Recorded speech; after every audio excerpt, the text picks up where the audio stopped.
Chapter 195. Fan Fan was an entertainment reporter. He had a lot of titles printed on his business card, and the most conspicuous one was the special reporter of daily entertainment broadcast. In fact, it was commonly known as paparazzi. Paparazzi was first born in Italy in the 1950s. It originated from the Italian photographer Pigno Paparazzo. Later, after it was introduced to Hong Kong, people in Hong Kong changed the name of paparazzi to puppy. First, the pronunciation was similar, and second, the tracking behavior of such reporters was similar to that of dogs. Paparazzi hyped up the news by prying into the privacy of celebrities. In the 1980s and 1990s, with the rapid development of the entertainment industry in Hong Kong, paparazzi working in newspapers, magazines, and TV stations formed groups, which made star artists miserable. There were no secrets in the privacy of their lives. After entering the new century, the domestic entertainment industry continued to grow. Many Hong Kong reporters went north to seek development opportunities. So, the domestic paparazzi circle came into being, which made people in the circle change their expressions. In Beijing, there were hundreds of newspapers, magazines, websites, and radio stations. These media employed a large number of entertainment reporters, and Fan Fan was one of them.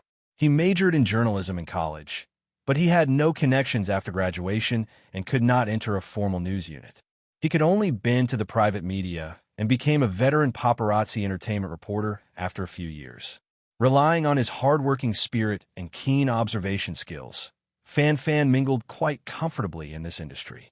Although people in the entertainment industry talked about paparazzi, they either disdained them or gnashed their teeth. Fan Fan was very clear that their existence was mutual with star artists.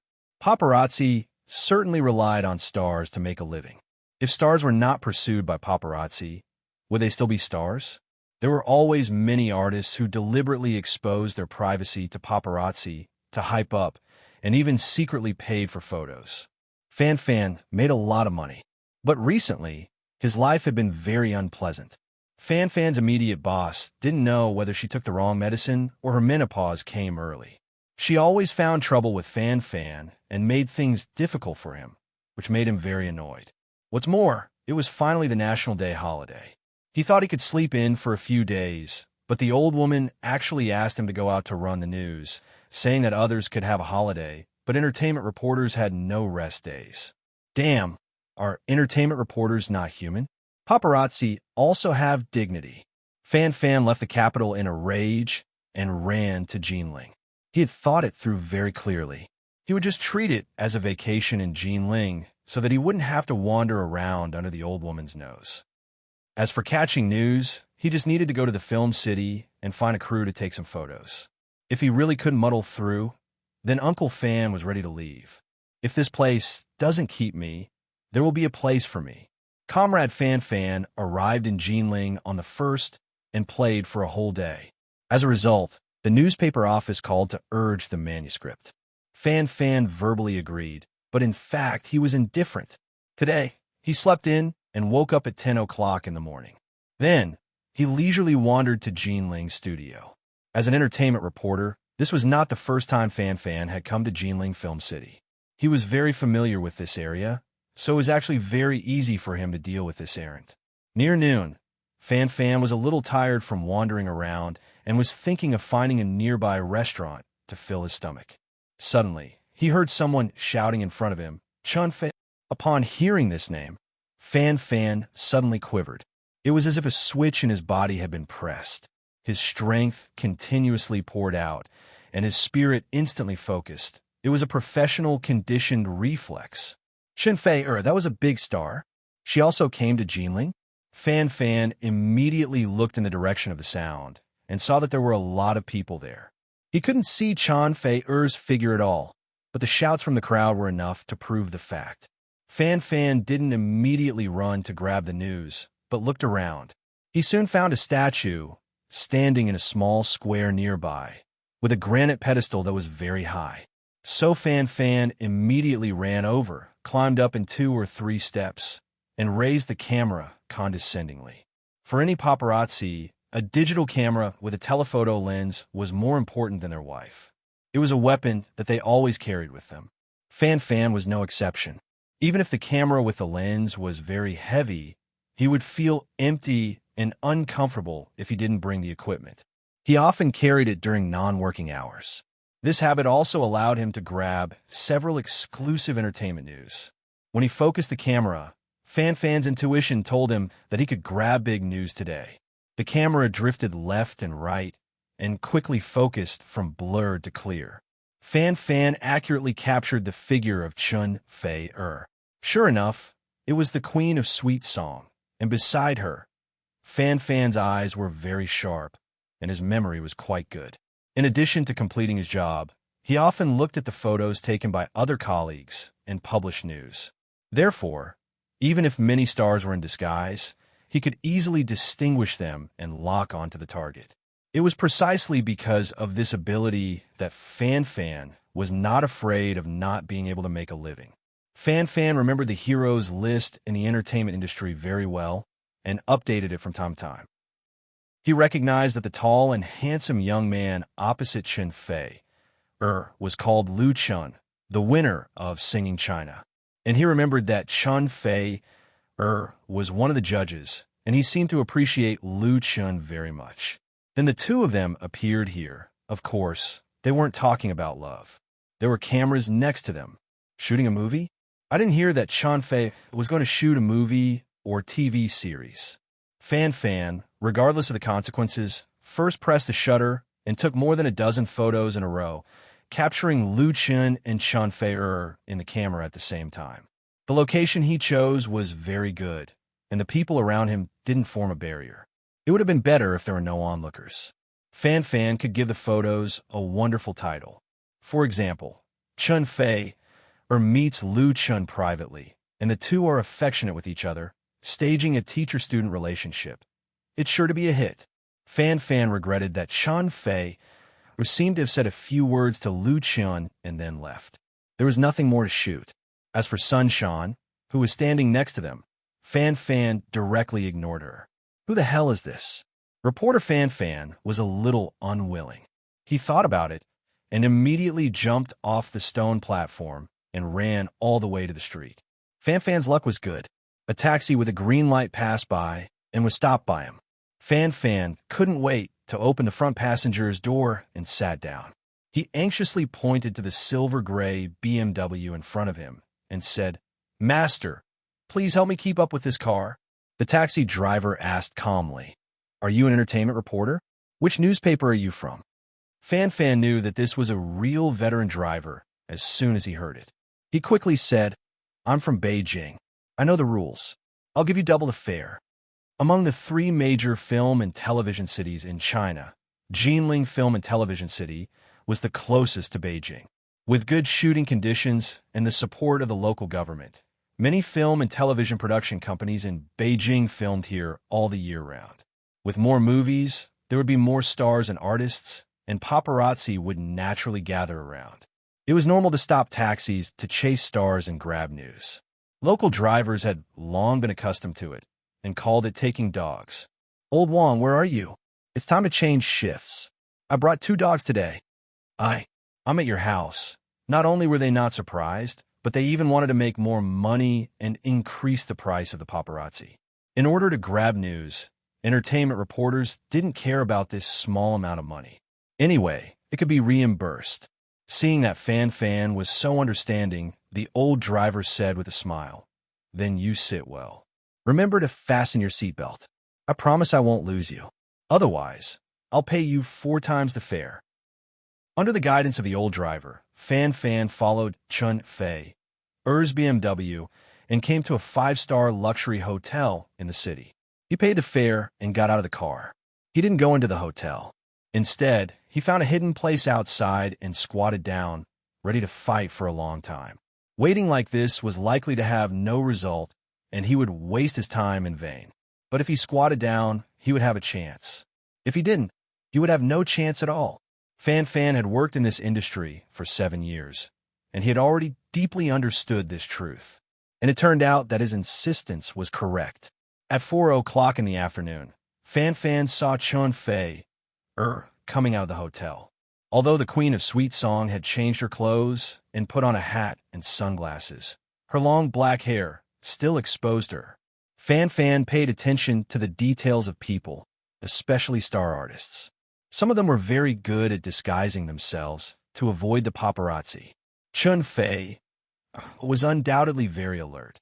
She even changed her car to a black Mercedes-Benz. Unfortunately, she was targeted by Fan Fan, so she was doomed to not be able to escape. Fan Fan stopped a taxi at the entrance of the hotel before she left and followed the Mercedes-Benz all the way. Finally, he followed the Wangjiang Tower, which was located on the Yangtze River. Wangjiang Tower was a century-old shop in Jinling. It was very famous in Jinling. Sitting in the building, one could see the magnificent view of the Yangtze River. Many tourists would come because of its reputation. Fan Fan watched Chun Fei enter Wangjiang Tower alone. He didn't follow her, because Fan Fan knew very well that it was Golden Week at this time. It was impossible for there to be an empty seat in Wangjiang Tower. Chun Fei must have booked a seat in advance. If he wanted to find a place to secretly take pictures of Chun Fei inside, he would definitely be taken directly to the police station by the security guards. Therefore, Fan Fan simply ran to the river embankment in front of Wangjiang Tower and aimed his telephoto lens at the restaurant. He was betting that Chun Fei had booked a seat by the window. If he wanted to get something, this was the best position and opportunity. Fan Fan gambled right. His camera captured Chun Fei again. Sure enough, she was sitting by the window. The paparazzi began to wait patiently again. He didn't believe that Chun Fei didn't even bring an assistant with her just to eat alone in Wangjiang Tower. There must be something fishy about it. Thinking about it, Fan Fan couldn't help but get excited, and the secretion of adrenaline accelerated. Chapter 196. Wangjiang Restaurant was overlooking the river. For most Jinling people, being able to treat others to dinner in Wangjiang Restaurant was a very prestigious thing. This century-old restaurant had been operating for a long time, inheriting the tradition of Jiangnan cuisine, combining the characteristics of Hunan cuisine, Cantonese cuisine, and foreign cuisine, creating its own unique flavor, which was highly respected by countless gourmets. The most commendable thing was that there was only one Wangjiang restaurant in Jinling on the Yangtze River, and there was no other branch. The taste was the most authentic, so the business was naturally extremely hot, and the seats were booked several months later.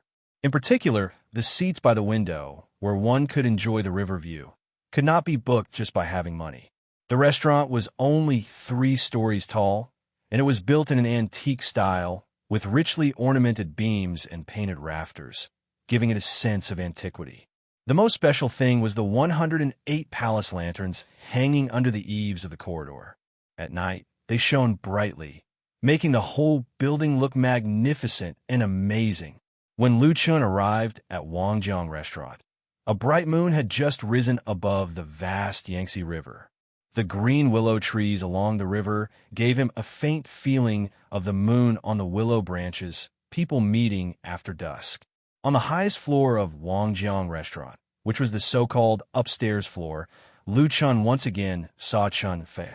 The Queen of Sweet Song changed into a white long-sleeved t-shirt with floral patterns and dark blue denim pants, revealing 2 sections of her jade-like calves. Her sneakers and colored crystal glasses made her look very fashionable and young. Her long black hair hung down smoothly, most of it draped over her shoulders, and a small part stuck to her undulating chest, which had a kind of seductive charm. She tied a small ruby bow in her hair, which made her look even more charming. Sister Fei. Lu Chun appreciated it for a second, and then very naturally greeted her. Chun Fei, who was swiping her mobile phone, raised her head, took off her glasses, and showed a charming smile. You're here.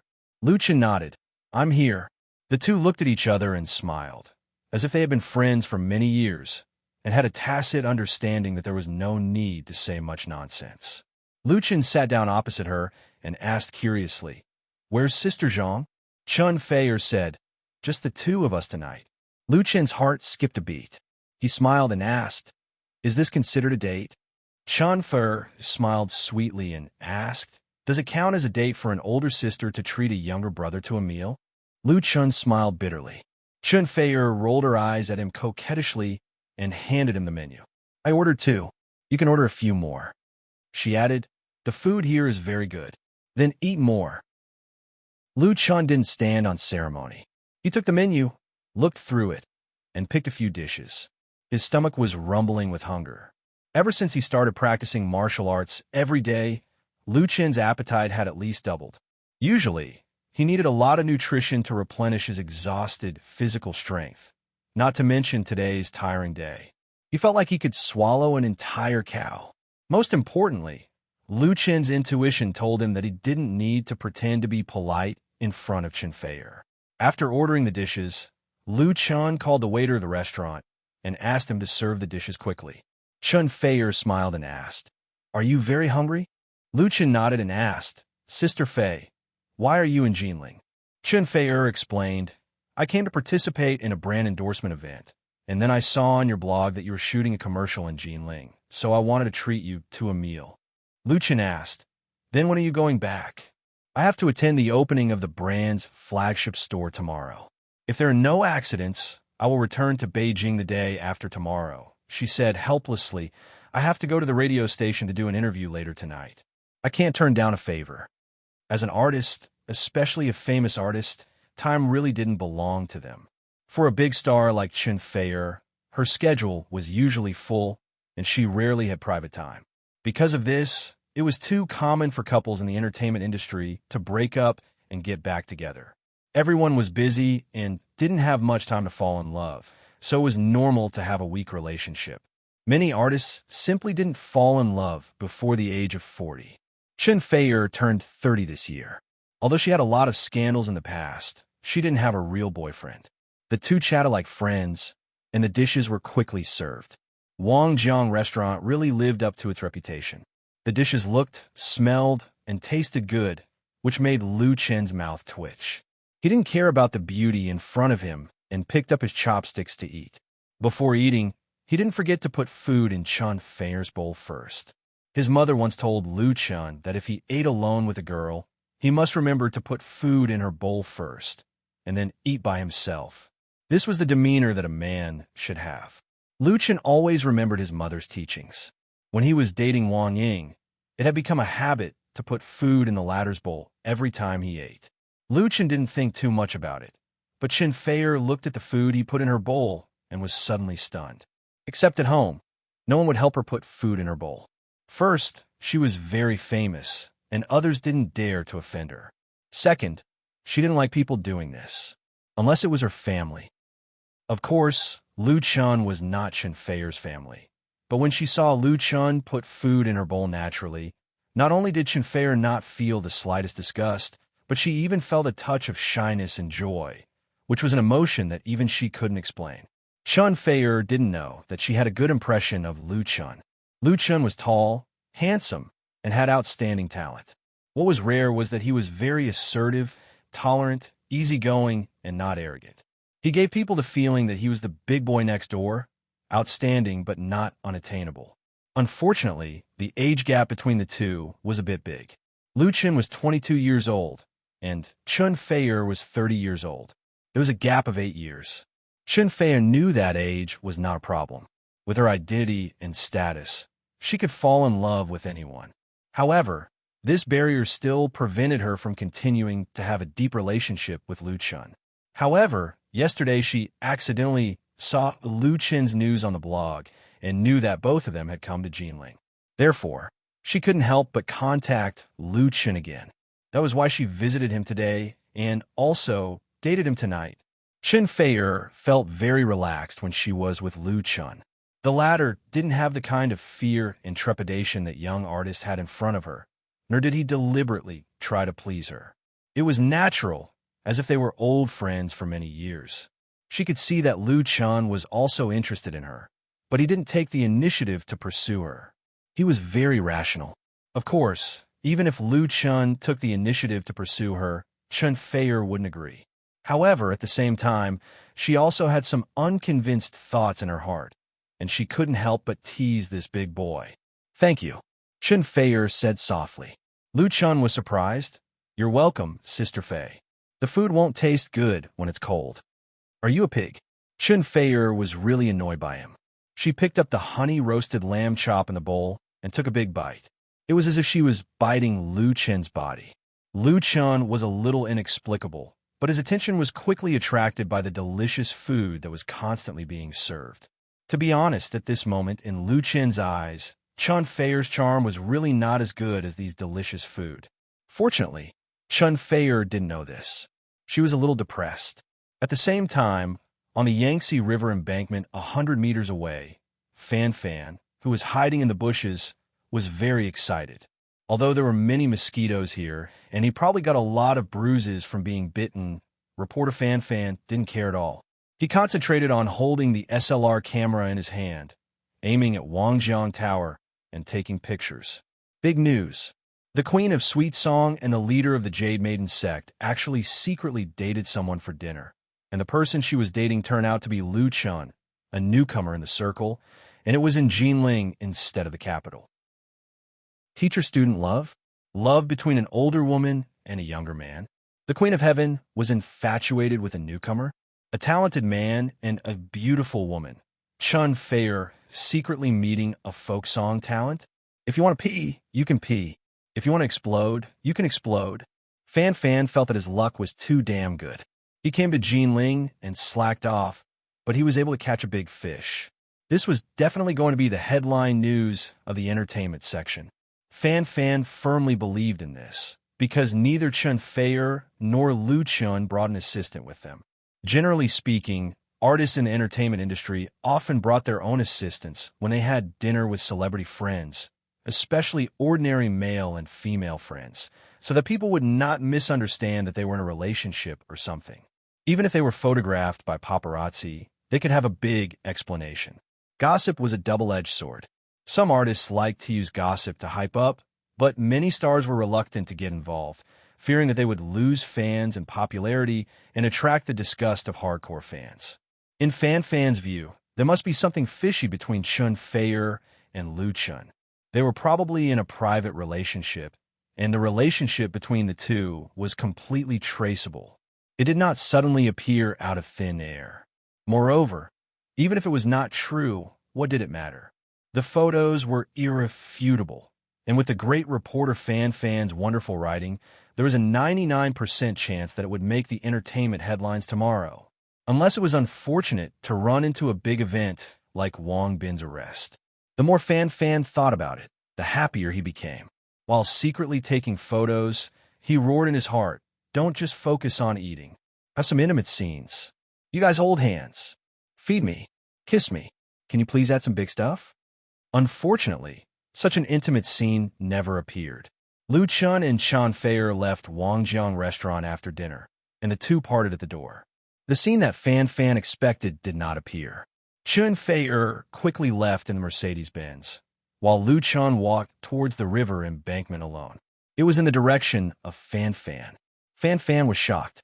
He thought that Lu Chun had found him, so he quickly put away his camera and everything else. But Lu Chun did not expect that there would be paparazzi squatting here, and they would take photos of him and Chun Fei having dinner. He just wanted the river for a walk to digest and enjoy the night view of the Yangtze River. So he did not notice the great reporter Fan who had quietly disappeared. Chapter 197. The noise coming from the living room made Chun Xiang wake up from his sleep.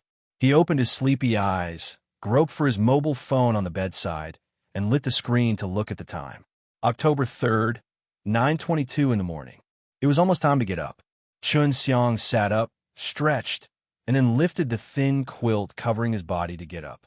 Rubbing his eyes, he opened the bedroom door and came to the living room, ready to wash in the bathroom. Shortly after joining Lu Chun's studio, Chun Xiang moved out of his original underground dwelling and moved to a talent apartment in the Blue Sky Creative Park area. The rent did not increase much, but the conditions were much better. This two-bedroom apartment belongs to the Creative Park and is only rented to people who work in the park. It was rented by Lu Chun's studio and assigned to Chun Xiang and one of his peers. The other party works for Mukin Crowdfunding Network Company and is also a colleague. Chun Xiang was really satisfied. This small apartment was located on a high floor. The room was clean, sunny, and refreshing. There was no need to worry about rats or cockroaches crawling out from under the bed, and there was no need to hear the annoying noise that made a certain part of the body congested with blood at night. Moreover, it was very close to his workplace, so he didn't have to get up early every day to squeeze the bus and subway. He really had enough of that kind of hard life. Although Lu Chun's studio was small, it was full of vitality and vitality. The relationship between colleagues was very good. Everyone was like friends, and there was no intrigue or discord. If possible, Chun Xiang wanted to keep doing it. "Old Chun, you're up?" His colleague was preparing breakfast in the living room. Soybean milk, steamed buns, fried dough sticks, and rice porridge were placed on the table, exuding a tempting fragrance. "Let's go together. I'll buy your share." Chun Xiang rubbed his hands and said, "Thank you. You eat first. I'll be right there." After hurriedly finishing his personal cleaning work in the bathroom, Chun Xiang sat at the table and couldn't wait to pick up a warm steamed bun and stuff it into his mouth. The aroma of meat gave him a great sense of satisfaction. "Old Chun, I'll show you big news." Chun Xiang had just swallowed a meat bun when his colleague stuffed a newspaper over. "I saw it on the way." "What big news?" Chun Xiang took the soybean milk with his left hand and took the colorful newspaper with his right hand. Daily entertainment broadcast. The gaudy style and the advertisements that could be seen everywhere clearly explained its identity and origin. Second- or third-rate private tabloids mainly focused on entertainment news. After entering the new century with the development of the internet industry, the traditional newspaper industry had been severely impacted. The rise of new media was the trend of the times. The country gradually loosened its control over the newspaper industry and turned to full marketization. Many private tabloids appeared as a result, snatching the already shrinking market. Although privately run newspapers weren't very strong, their management methods were very flexible. They didn't seek to be comprehensive in the content of the newspaper, but they sought to take the route of uniqueness. Some of them were still doing very well. In Beijing, there were hundreds of tabloids like Daily Entertainment Broadcast. Noticing the puzzled expression on Chun Xiang's face, his colleague smiled mysteriously and pointed, "Turn it over and look at the front page." Chun Xiang turned the newspaper over and spread it on the table. Puff! He spat out all the soy milk in his mouth, and a lot of it sprayed on the tabloid. He saw that on the front page of Daily Entertainment Broadcast, a line of bold black and large font was very eye-catching. Queen of Sweet Song Chan Feier met Lu Chun privately in Jinling, acting intimately, suspected to be in love with a younger brother. My corium gold dog eyes. Chun Xiang felt that his eyes were blinded by this headline. Chan Feier and Lu Chun are in love. This is really big news. It can really make the headlines. Needless to say, Chan Feier, the whole country knows who she is, a real queen of Heaven Star. Lu Chun, that's Chun Xiang's real boss. Although they don't see each other every day, in his feeling, Lu Chun is not much different from ordinary people except that he is taller, more handsome, and more talented. He can't believe that he is actually with Chan Feier. But this third-rate tabloid is not talking nonsense, but has a full-page photo as evidence. This report was written by a reporter named Fan Fan. He used a long article to describe the process of catching the news with pictures and text. During the day yesterday, Chan Feier appeared on Xiangjiang Road in Jinling Film and Television City to visit Lu Chun, who was shooting a commercial, while Chan Feier himself attended a brand endorsement event in Jinling. That night, Chan Feier changed her clothes and left the hotel where she stayed. She went to Wangjiang Restaurant to have a private dinner with Lu Chun, and neither of them was accompanied by an assistant. The front page of Daily Entertainment Broadcast was conclusive, so it was determined that Chan Feier was dating Lu Chun. Daily Entertainment Broadcast also listed Lu Chun's photo and profile on the second page. It has to be admitted that this kind of third-rate tabloid is extremely efficient in publishing. The photos that were secretly taken in Jinling last night made the headlines this morning. Things are going to get big. Chun Xiang came to his senses. Since there are photos, it may be true. He quickly took out his cell phone and dialed the number at the top of the address book. This must be known to Lu Shi. In fact, There is no need for Chun Xiang to call to inform. Lucy has already got the news. While Daily Entertainment published the headlines in the newspaper, its website and blog also released the news simultaneously. Then it was quickly reposted by the sensitive peers, and it has already set off a storm in the Waves blog. Chun Feier and Lu Chun. When everyone saw this news, their first reaction was similar to Chun Xiang's. That is, they didn't believe it. How is this possible? But the photos taken by Fan are very clear. Although Chun Feier is dressed differently from usual, it is easy for people who are familiar with her to distinguish it. Needless to say, Lu Chun didn't even wear sunglasses. Although all the photos do not show any overly intimate actions between the two, the private meeting is a fact.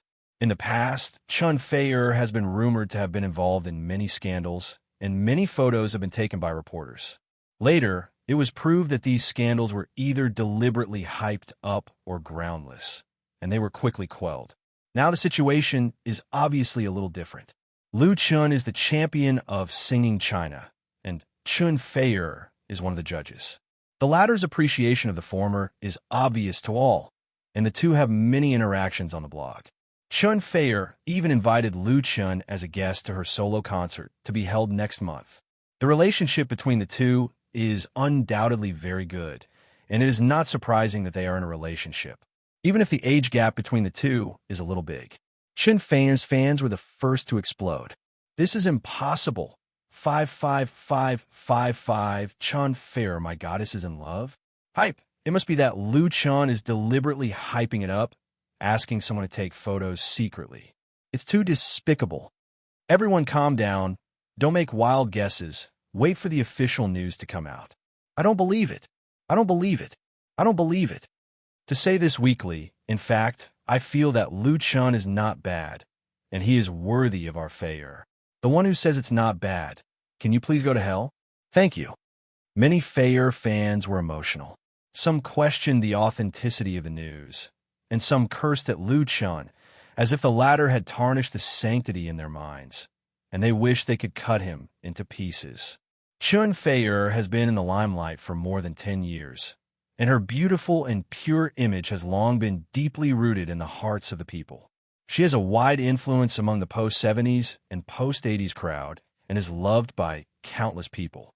For many fans who like Chun Feier, they hope that their idol will always be pure, and it's best to never fall in love. And for those who dare to destroy, it is absolutely irrational hatred. This is the helplessness of idol stars. Many artists dare not announce their relationships and are secretive. In contrast, the reaction of Lu Chun's fans is completely different. Really, it should be true. He was photographed. I can only say that Brother Chun is too powerful. Hee, that's Chun Feier. My family's Lu Chun is so talented. It's normal for Chun Feier to like him. Everyone, let's give him our blessings. In fact, there have been signs for a long time. Just look at the singing China competition. I'm sad. Why does the man I like always fall in love with someone else? You're a man too? Nowadays, the news media spread very fast. As soon as the headline of Daily Entertainment broadcast came out, there were dozens of websites that forwarded and published it, and it increased rapidly. In the blink of an eye, the topic was heated up. As for the Waves blog, needless to say, with the collision of the fans of both sides, the search for Chun Feier plus Lu Chun reached the top of the homepage hot search list in just a few hours, and the number of clicks, forwards, and comments on the topic kept rising. Compared with the revelry of the media and fans, the people in the circle were much calmer. Most people kept silent and waited for follow-up news. There were also some artists who said some blessings or sour words and stirred up their own popularity. When Lu Chun, who was far away in Jinling, got the news, it was already noon. His task today was to shoot Senki's promotional posters. Some of the photos needed to be taken in the headquarters of Senki Company, so he was very busy. There were a lot of photos to be taken, and there were 2 photographers accompanying him. His mobile phone was temporarily put in the hands of Li Feiyu. Although the latter knew about the scandal between Lu Chun and Chun Feier, he did not immediately tell Lu Chun, so as not to affect him. But after all, the fire couldn't be contained in the paper. After Lu Chun finished shooting, Li Feiyu opened the webpage for him to see. Lu Chun simply didn't know whether to laugh or cry. He never dreamed that he was secretly photographed having dinner with Chun Feier last night, and made such a big headline gossip news. This made Lu Chun feel for the first time the power of the entertainment paparazzi. Chapter 198. Ha ha ha. From the high-quality receiver of the smartphone, there was a silver, bell-like laughter, which touched Lu Chen's heartstrings. Such a big thing happened, and the news has made the entertainment headlines. Compared with his anxiety, the other party didn't care, but seemed to find it very interesting. Lu Chun helplessly said, "Sister Fei, do you think I should issue an explanation statement?" In just half a day, the gossip of his private meeting with Chun Fei spread throughout the entertainment industry and became the hottest topic on Wave's blog. During the photo shoot, Li Feiyu received dozens of calls. Lu Chun had just refreshed his blog, and the comment area of his blog was simply boiling. On one side, his fans were sending their blessings. On the other side, Chun Feier's fans or other haters were spewing nonsense, stirring up a foul atmosphere. Among them, the most poisonous argument against Lu Chun was that he was deliberately hyping up and using Chun Feier to create a scandal to raise his value. The reporter who broke the news was hired by him. This kind of slanderous and defamatory argument was really not something that haters came up with out of thin air. There were really too many dirty things in the entertainment industry. There were countless incidents of small stars and small artists blackmailing big shots to hype themselves up. Chun Fei had encountered similar situations before, and it was normal for her fans to be sensitive. After all, compared with the queen of sweet song, Lu Chun was now a complete newcomer in the circle. But Lu Chun was really wronged. As an independent artist, he has not done many announcements since his debut and rarely takes the initiative to hype up and promote himself. Several times he stood on the cusp of the storm. It was out of the need to fight back. With the strength he has, if he wants to become a big shot, all he needs is the accumulation of time and network resources. In fact, as far as Lu Chen's current achievements are concerned, not many newcomers can match him. Why does he need to use such despicable means to attract attention? Therefore, after knowing the situation, he called Chun Fei as soon as possible. He couldn't let the other party misunderstand that he was playing tricks. Chun Fei said with a smile, "Don't worry. I'll explain it. The studio will also make an announcement. Just focus on your work and bring some popularity." She knew that the news came much earlier than Lu Chun, but she did not immediately make an announcement until Lu Chun called. Chun Fei trusted Lu Chun. When he heard Lu Chun's exasperated explanation, he couldn't help but laugh. This was because Lu Chun clearly attached great importance to the relationship between the two of them. Otherwise, with his composure, he wouldn't be so anxious. Now that Sister Fei is satisfied, of course, she has to solve the problem. It's just a small matter for her. Lu Chun did not know whether to laugh or cry. His blog was being scolded to the skies, and the fans of both sides had already started fighting. Of course, Lu Chun was very happy that Chun Fei trusted him so much. The gloominess in his heart disappeared without a trace. In fact, at this time, Lu Chun did not realize the weight of Chun Fei in his heart. Unknowingly, at 7 o'clock that evening, at the opening celebration and new product introduction banquet of an international brand flagship store in Jinling, Chun Fei, who had just walked the red carpet, was surrounded by a large number of media reporters. Their questions were like a storm attacking Chun Fei. "Miss Chun Fei, is it true that you and Lu Chun are in a relationship? Miss Chun Fei, is it true that you and Lu Chun are in a relationship? Miss Chun Fei, Miss Chun Fei." Tonight, Chun Fei was wearing a gorgeous evening dress. Facing the bombardment of media reporters, she calmly replied, "Last night, I invited Lu Chun to dinner at Wangjiang restaurant." Wow, it's actually true. Many reporters thought that Chun Fei would deny it. After all, she was wearing sunglasses in the photos. Unexpectedly, Chun Fei admitted it without hesitation. A reporter asked excitedly, "Are you in a relationship with Lu Chun?" Chun Fei smiled sweetly and said, "Lu Chun and I are very good friends, and I'm here to tell everyone a piece of good news. The 2 title songs of my new album have been confirmed. Both are written and composed by Lu Chun. If everything goes well, then the new album will be released next month. It will be my transformational work. Album? What the hell is an album? We're asking if it's a relationship. The reporters were stunned. They thought they could dig out big news from Chun Fei-er, but in the end, well, Lu Chun wrote the title song for Chun Fei-er's transformational work. It was also news. But the value of this news was really different from the value of the love between the two of them. In this way, the reason for the two of them to eat alone was very simple. It was not worth making a fuss at all. Another reporter asked unwillingly, "Miss Chun Fei-er, are you really not in a relationship with Lu Chun?" He had a look of disbelief and doubt. Entertainment reporters were like this. In order to get news, they would do anything. Such an impolite question was considered child's play. If it weren't for Chun Fei-er's high status, she would have asked something even worse. Chun Fei-er was used to ups and downs. She wouldn't be provoked by the other party at all. She pursed her lips and said with a smile, "Lu Chun is a very talented and good boy. If I were 10 years younger, maybe I would really pursue him. Now, we can only be good friends." Chun Fei-er has a characteristic that she has never been afraid to talk about her real age. Unlike many female stars who hide their age, when asked by others, they will use answers such as, "You guess," to keep it mysterious.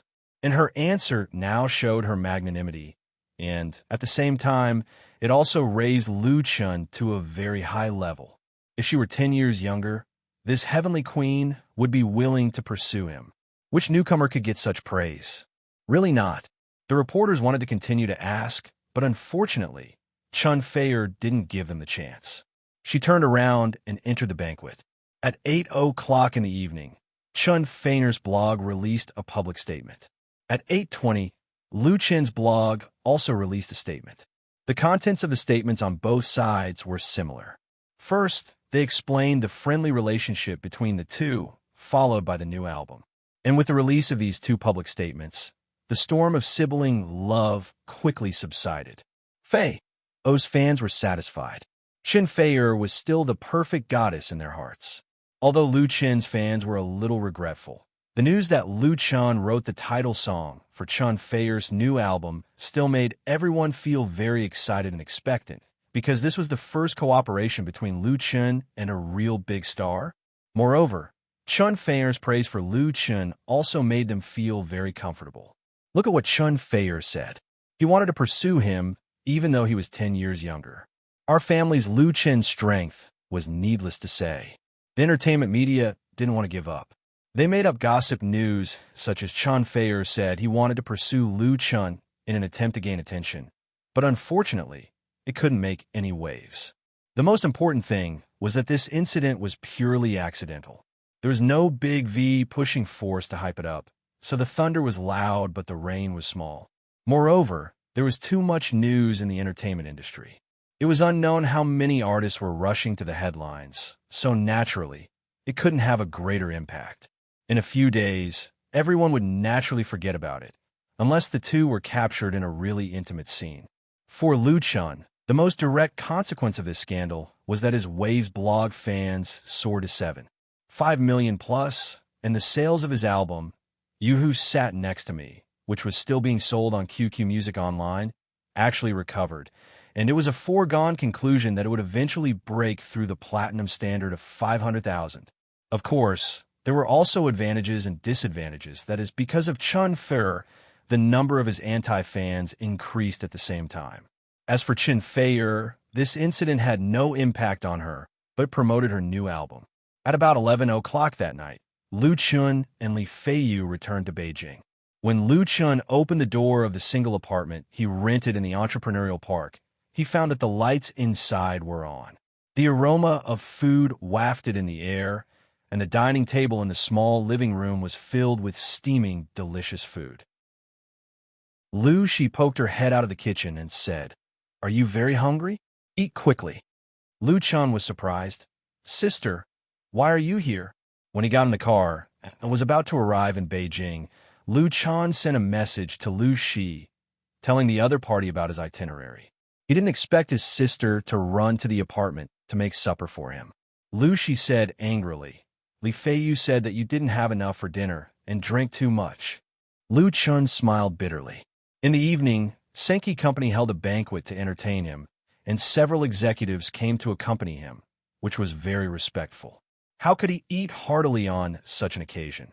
So he drank a lot of wine and didn't eat half a grain of rice. His stomach was rumbling with hunger.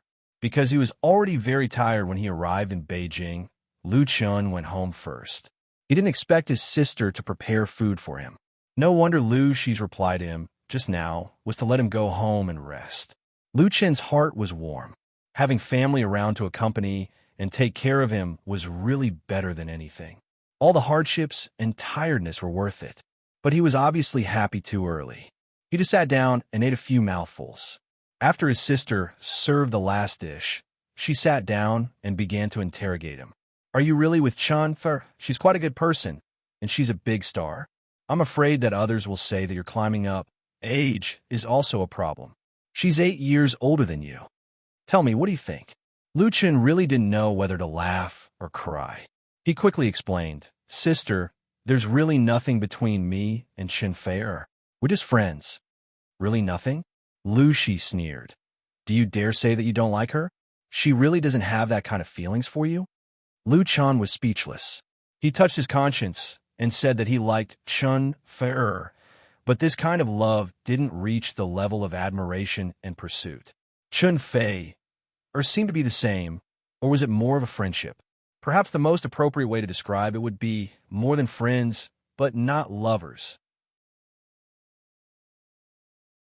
Chapter 199. Lu Shi picked up a piece of braised pork and put it into Lu Chen's bowl, which was his favorite dish. She said softly, You can handle your own emotional affairs. I just want to remind you that your identity is different from before. You have to consider all aspects of influence when you get along with others, especially people in the entertainment industry. Lu Chen nodded silently. Since choosing this path, his life can be said to have changed dramatically. The life of an ordinary person has gradually left Lu Chen. Although he knew that this was the inevitable result, he was still a little depressed, the so-called happiness trouble.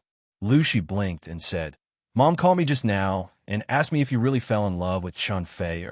She said that she liked Chun Fei very much. Saying that, his sister couldn't help laughing. Mom still wants you to carry on the family line of our Lu family as soon as possible. Lu Chen's face at this moment was a big, embarrassed character. Speaking of which, he was really the only man in the Lu family. Lu Chan said with a wry smile, Let's not talk about this. I won't think about personal matters for the time being. My career is the most important. Lu, she said with a smile, Everyone is very concerned about you. Li Mushi mentioned to me that her sister-in-law has a younger sister who has just returned from abroad.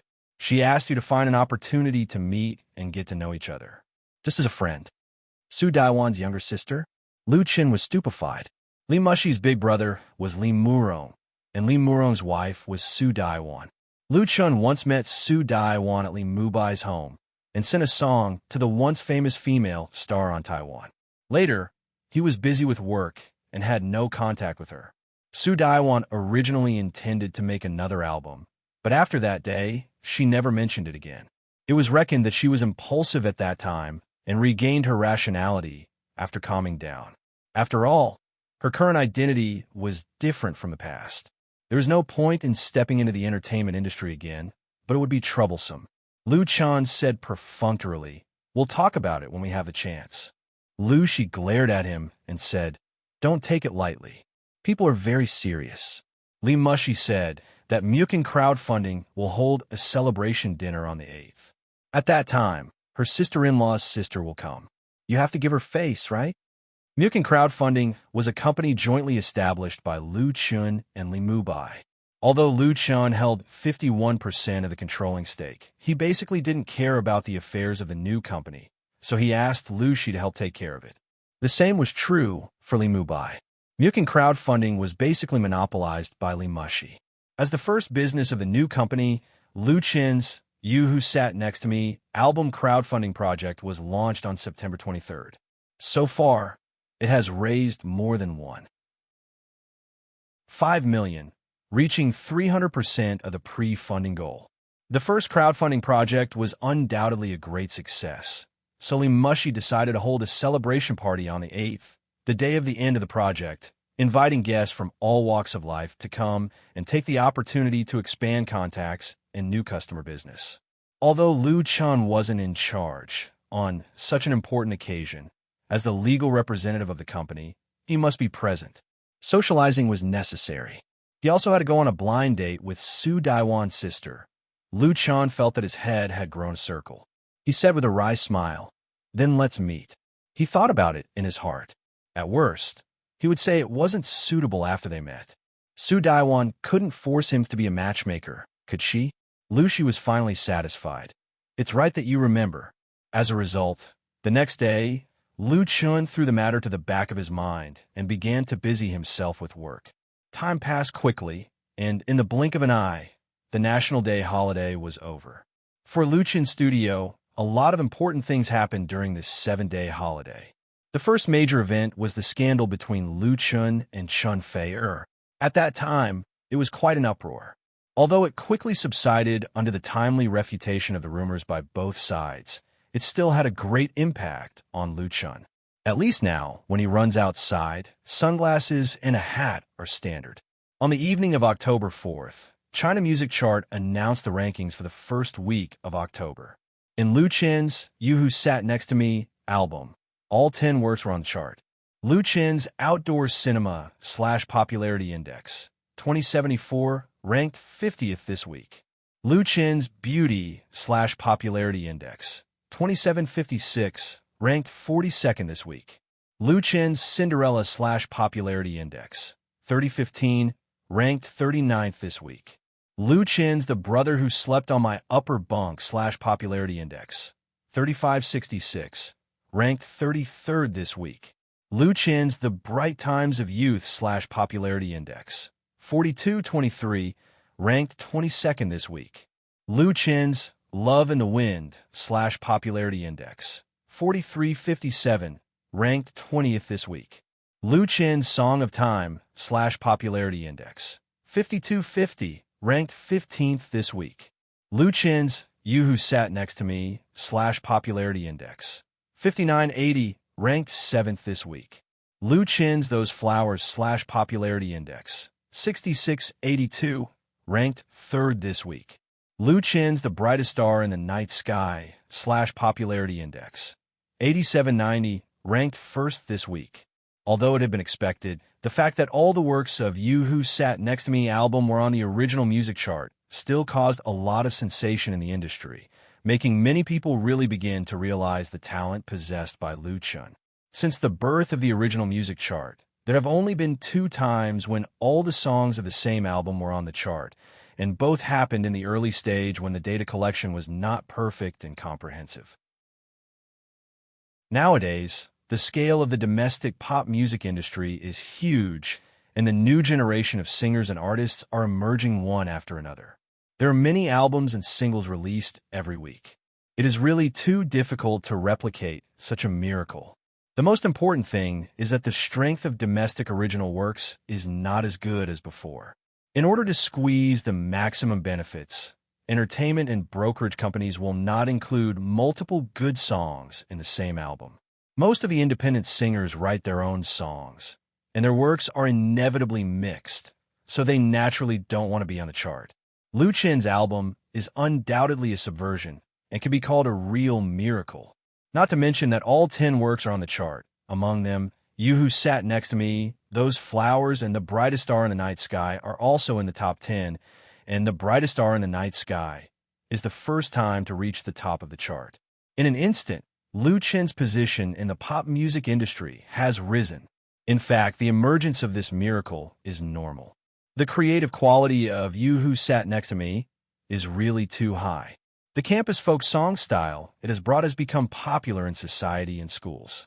Countless young people and folk singers who like music have even regarded You Who Sat Next to Me as a classic, and videos of playing and singing cover songs can be seen everywhere on the internet. For a time, in the Waves blog and post bar forums, A large number of music reviews and articles about the album You Who Sat Next to Me have appeared, all of which are full of praise. Some people think that it is fully qualified to be the best album of the year. Lu Chen's reputation has risen. The number of people calling the studio to inquire about the price has increased sharply. The price of 350,000 yuan per song has not scared some ambitious agencies and singer-artists. But even if they want to ask Lu Chen for a song now, they can't get it. Because at present, Lu Chen has Chen Fei-er's new album on hand, as well as an important invitation from the MSN Beautiful Girl group of Flying Stone Records. So if others want songs, then they have to wait in line first. Chen Fei-er has already given 2 songs, but the Queen of Sweet Song was so satisfied that she added another one, and the MSN Beautiful Girl group is scheduled to have 3 works. It's not that Lu Chen can't come up with songs. In fact, as long as he wants to, it's very easy to release dozens or even hundreds of works in one go, and it can be done in a day or 2. But Lu Chen is not that stupid. He doesn't have to be afraid of offending people at all. On the contrary, the more he is reluctant to sell, the more others value him. In the view of these entertainment agencies, those who can produce the title song of Chen Fei-er's album are all top writers in the industry. Although Lu Chen has not made his debut for long, his talent undoubtedly far exceeds his own fame. If possible, they would like to recruit Lu Chen under their banner, but unfortunately, it is not realistic. The reputation of Lu Chen Studio has also rapidly become loud in the circle. On the original music chart, also released on October 4th, Lu Chen's I Love You China, which he sang at the National Day Party of Beijing Television, directly parachuted to 9th place, making his works on the chart reach 11 at the same time. This original music chart record was really established by Lu Chen. On October 7th, the project of You Who Sat Next to Me album on the online crowdfunding website was announced to be successful, with a total of 2 million plus funds raised, and the pre-sales of Lu Chen's CD record have also been pushed to 110,000 plus. Although the sales of CD records are far from comparable to the sales of online albums, such a result is enough to kill a large number of famous singers, and at the same time represents huge profits. Lu Shi estimates that the total sales of this album alone, plus peripheral products, can bring Lu Chen Studio 3 million to 5 million, not counting other incidental value added. It can be said to be a lot of money. On the evening of October 8th, Beijing Mukin Crowdfunding Network Company, Limited, jointly with Lu Chen Studio, held a grand celebration dinner at the 5-star Regent Hotel and invited hundreds of guests from all walks of life. Among them were representatives of a number of venture capital funds. The business model of the online crowdfunding website, coupled with the copyright protection certificate that Mukin Crowdfunding has obtained, made these crocodiles in the financial industry smell the smell of profits, so they gathered around one after another. Of course, this was mainly due to the influence of the Li family. If it was Lu Chen himself, it was estimated that he would only invite a few friends in the circle to support him. How could he put on such a big scene? In addition, the background of the Li family also made these crocodiles dare not play any tricks. They could only rely on their own strength and conditions that were attractive enough to compete. The bait thrown by Li Mushi. As the legal representative of Mukin Crowdfunding and the core of Lu Chen Studio, Lu Chen was duty-bound to attend the dinner, wearing a well-ironed suit and socializing with many guests with a smiling face. But this was not what really gave him a headache. The real trouble was the girl brought by Su Daiwan, the object of Lu Chen's blind date. Chapter 200. Across the table, sitting opposite Lu Chen, was a pure and lovely girl. She was no more than 19 years old at most, which was the best age for a young girl. She was as delicate and pitiful as a blooming cherry blossom. She was the most worthy of cherishing and retaining. Chun Qian, Su Daiwan's biological sister. She was also Lu Chen's blind date tonight. Chun Qian's appearance was at least 60 to 70% similar to Su Daiwan's. Her skin was snow white, her eyebrows were picturesque, her big dark eyes were watery, as if they could speak, and her bangs were no different from the girls in the ivory tower. She was pulled by her sister to be introduced to Lu Chen. She looked very shy and kept her head down without speaking. Su Daiwan took Chen Qian's hand and said to Lu Chun with a smile, Little Qian has just come back from abroad. She also studies music. You two must have a lot of common topics. Can you get to know each other and make friends? Since Su Daiwan said so, how could Lu Chen say no? He nodded quickly and said, Okay, sister-in-law, I will treat little Qian as my own sister. Lu Chun keenly noticed that when he finished this sentence, Chen Qian's body shrank significantly. He could also see that Su Daiwan really loved her sister. Su Daiwan smiled, got up, and said, Then you guys talk. Let's talk about music. Little Qian, you have to learn from Lil Chun. Chen Qian said in softly. Su Daiwan took the initiative to leave, obviously to create an opportunity for the two to be alone. But as soon as she left, the atmosphere became a little awkward. After a moment of silence, Lu Chun touched his nose and asked, Chen Qian, what kind of music did you study abroad? Modern or classical? Instrumental? Chen Qian said softly, I studied modern music. She didn't seem to want to continue this topic. She raised her head and looked at Lu Chun quickly. She said, Brother Lu Chun, it's too stuffy here. Can you accompany me outside for a walk? Lu Chun was stunned for a moment, but he still agreed. In fact, he didn't really like this kind of occasion. Everyone was dressed up and standing in the hall, wearing hypocritical masks, socializing, and saying insincere words. However, many people still enjoyed it. Therefore, Lu Chun did not want to get involved in the business circle, nor did he have any intention to develop in the business circle. He knew that he did not have the talent for business. The crowdfunding website was purely to earn a sum of money to pay off his family's debts. When the time came, he would sell his shares and retire. Chen Qian was very sensible. Before she left, she deliberately talked to Su Daiwan about it. Su Daiwan didn't object, and she was very happy. She said to Lu Chun, Little Chun, take Xiaoqian out to play. She is not used to such occasions. Please send her home before 10 o'clock. Although Lu Chun was the legal representative of Mukin crowdfunding, Li Mushi was the real protagonist in the evening. Therefore, it didn't matter if he left now after the celebration ceremony was over. Su Daiwan trusted Lu Chun very much and was very relieved to leave her sister in his care. Lu Chun took the opportunity to say goodbye and left with Chen Qian. Before leaving, he said hello to Li Mubai, who was circling around a beautiful girl. Knowing that Lu Chun was going out with Chen Qian, third young master Li smiled rather lasciviously. He said meaningfully, Brother Chun, take care of yourself. Lu Chun speechlessly punched him. Lu Chun and Chen Qian took the high-speed elevator and went down to the underground parking lot of the Regent Hotel. Because of his identity as the chairman of Mukin crowdfunding, Lu Chun socialized with many people in the evening and drank a lot of wine. But in fact, what he drank was not real wine, but a concocted drink. This was a little secret in the business world. Otherwise, as the host, if he drank too much, it would make a fool of himself, and it would be impolite to talk to others with a mouth full of alcohol. Therefore, Lu Chun could drive his own car and didn't have to worry about drunk driving. After finding his Zhonghua X7, he had just unlocked it with the remote key when he heard Chen Qian say timidly, Brother Lu Chun, you drank wine. Let me drive. It's not good to be caught drunk driving. Lu Chun scratched his head a little. He couldn't say that he actually drank all the drinks, could he? Chen Qian was really pure. She didn't know much about the business world. It was probably because Su Daiwan protected her too well. She was a bit like a flower in a greenhouse. He didn't know why she was willing to send her abroad to study. She was wearing a lady's dress with broken flowers tonight. Her delicate and soft appearance really made people feel sorry for her.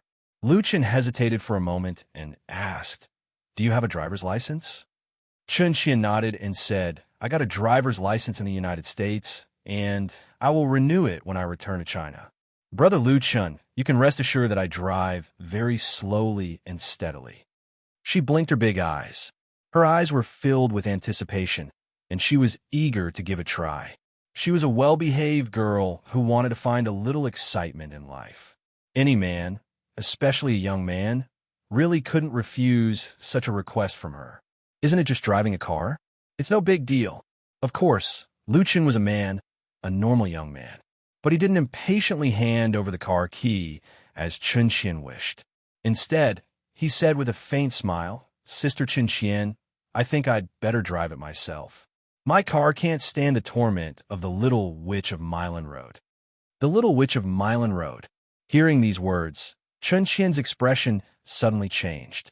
It was as if she was a wild cat whose tail had been stepped on.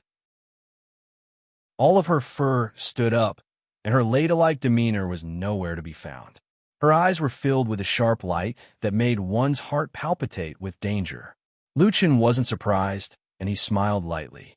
Milan Road was a winding mountain road in the suburbs of Los Angeles. Because of the steep terrain, rich kids often raced on this mountain road, resulting in several deaths. The title of the Little Witch of Milan Road belonged to this good girl in front of him. Chun Qian asked coldly, "How did you know?" This matter, even her sister Su Daiwan didn't know, but Lu Chun, who they met for the first time, actually knew very clearly. Her disguise was completely exposed. How could Chun Qian not be embarrassed and annoyed? Lu Chun smiled and said, "I also know that you're very dissatisfied with your sister's arrangement, and you don't want to go on a blind date with me at all. You even hate me, so you want to drive your own car to torment me, so that I'll suffer a bit and give up, right?"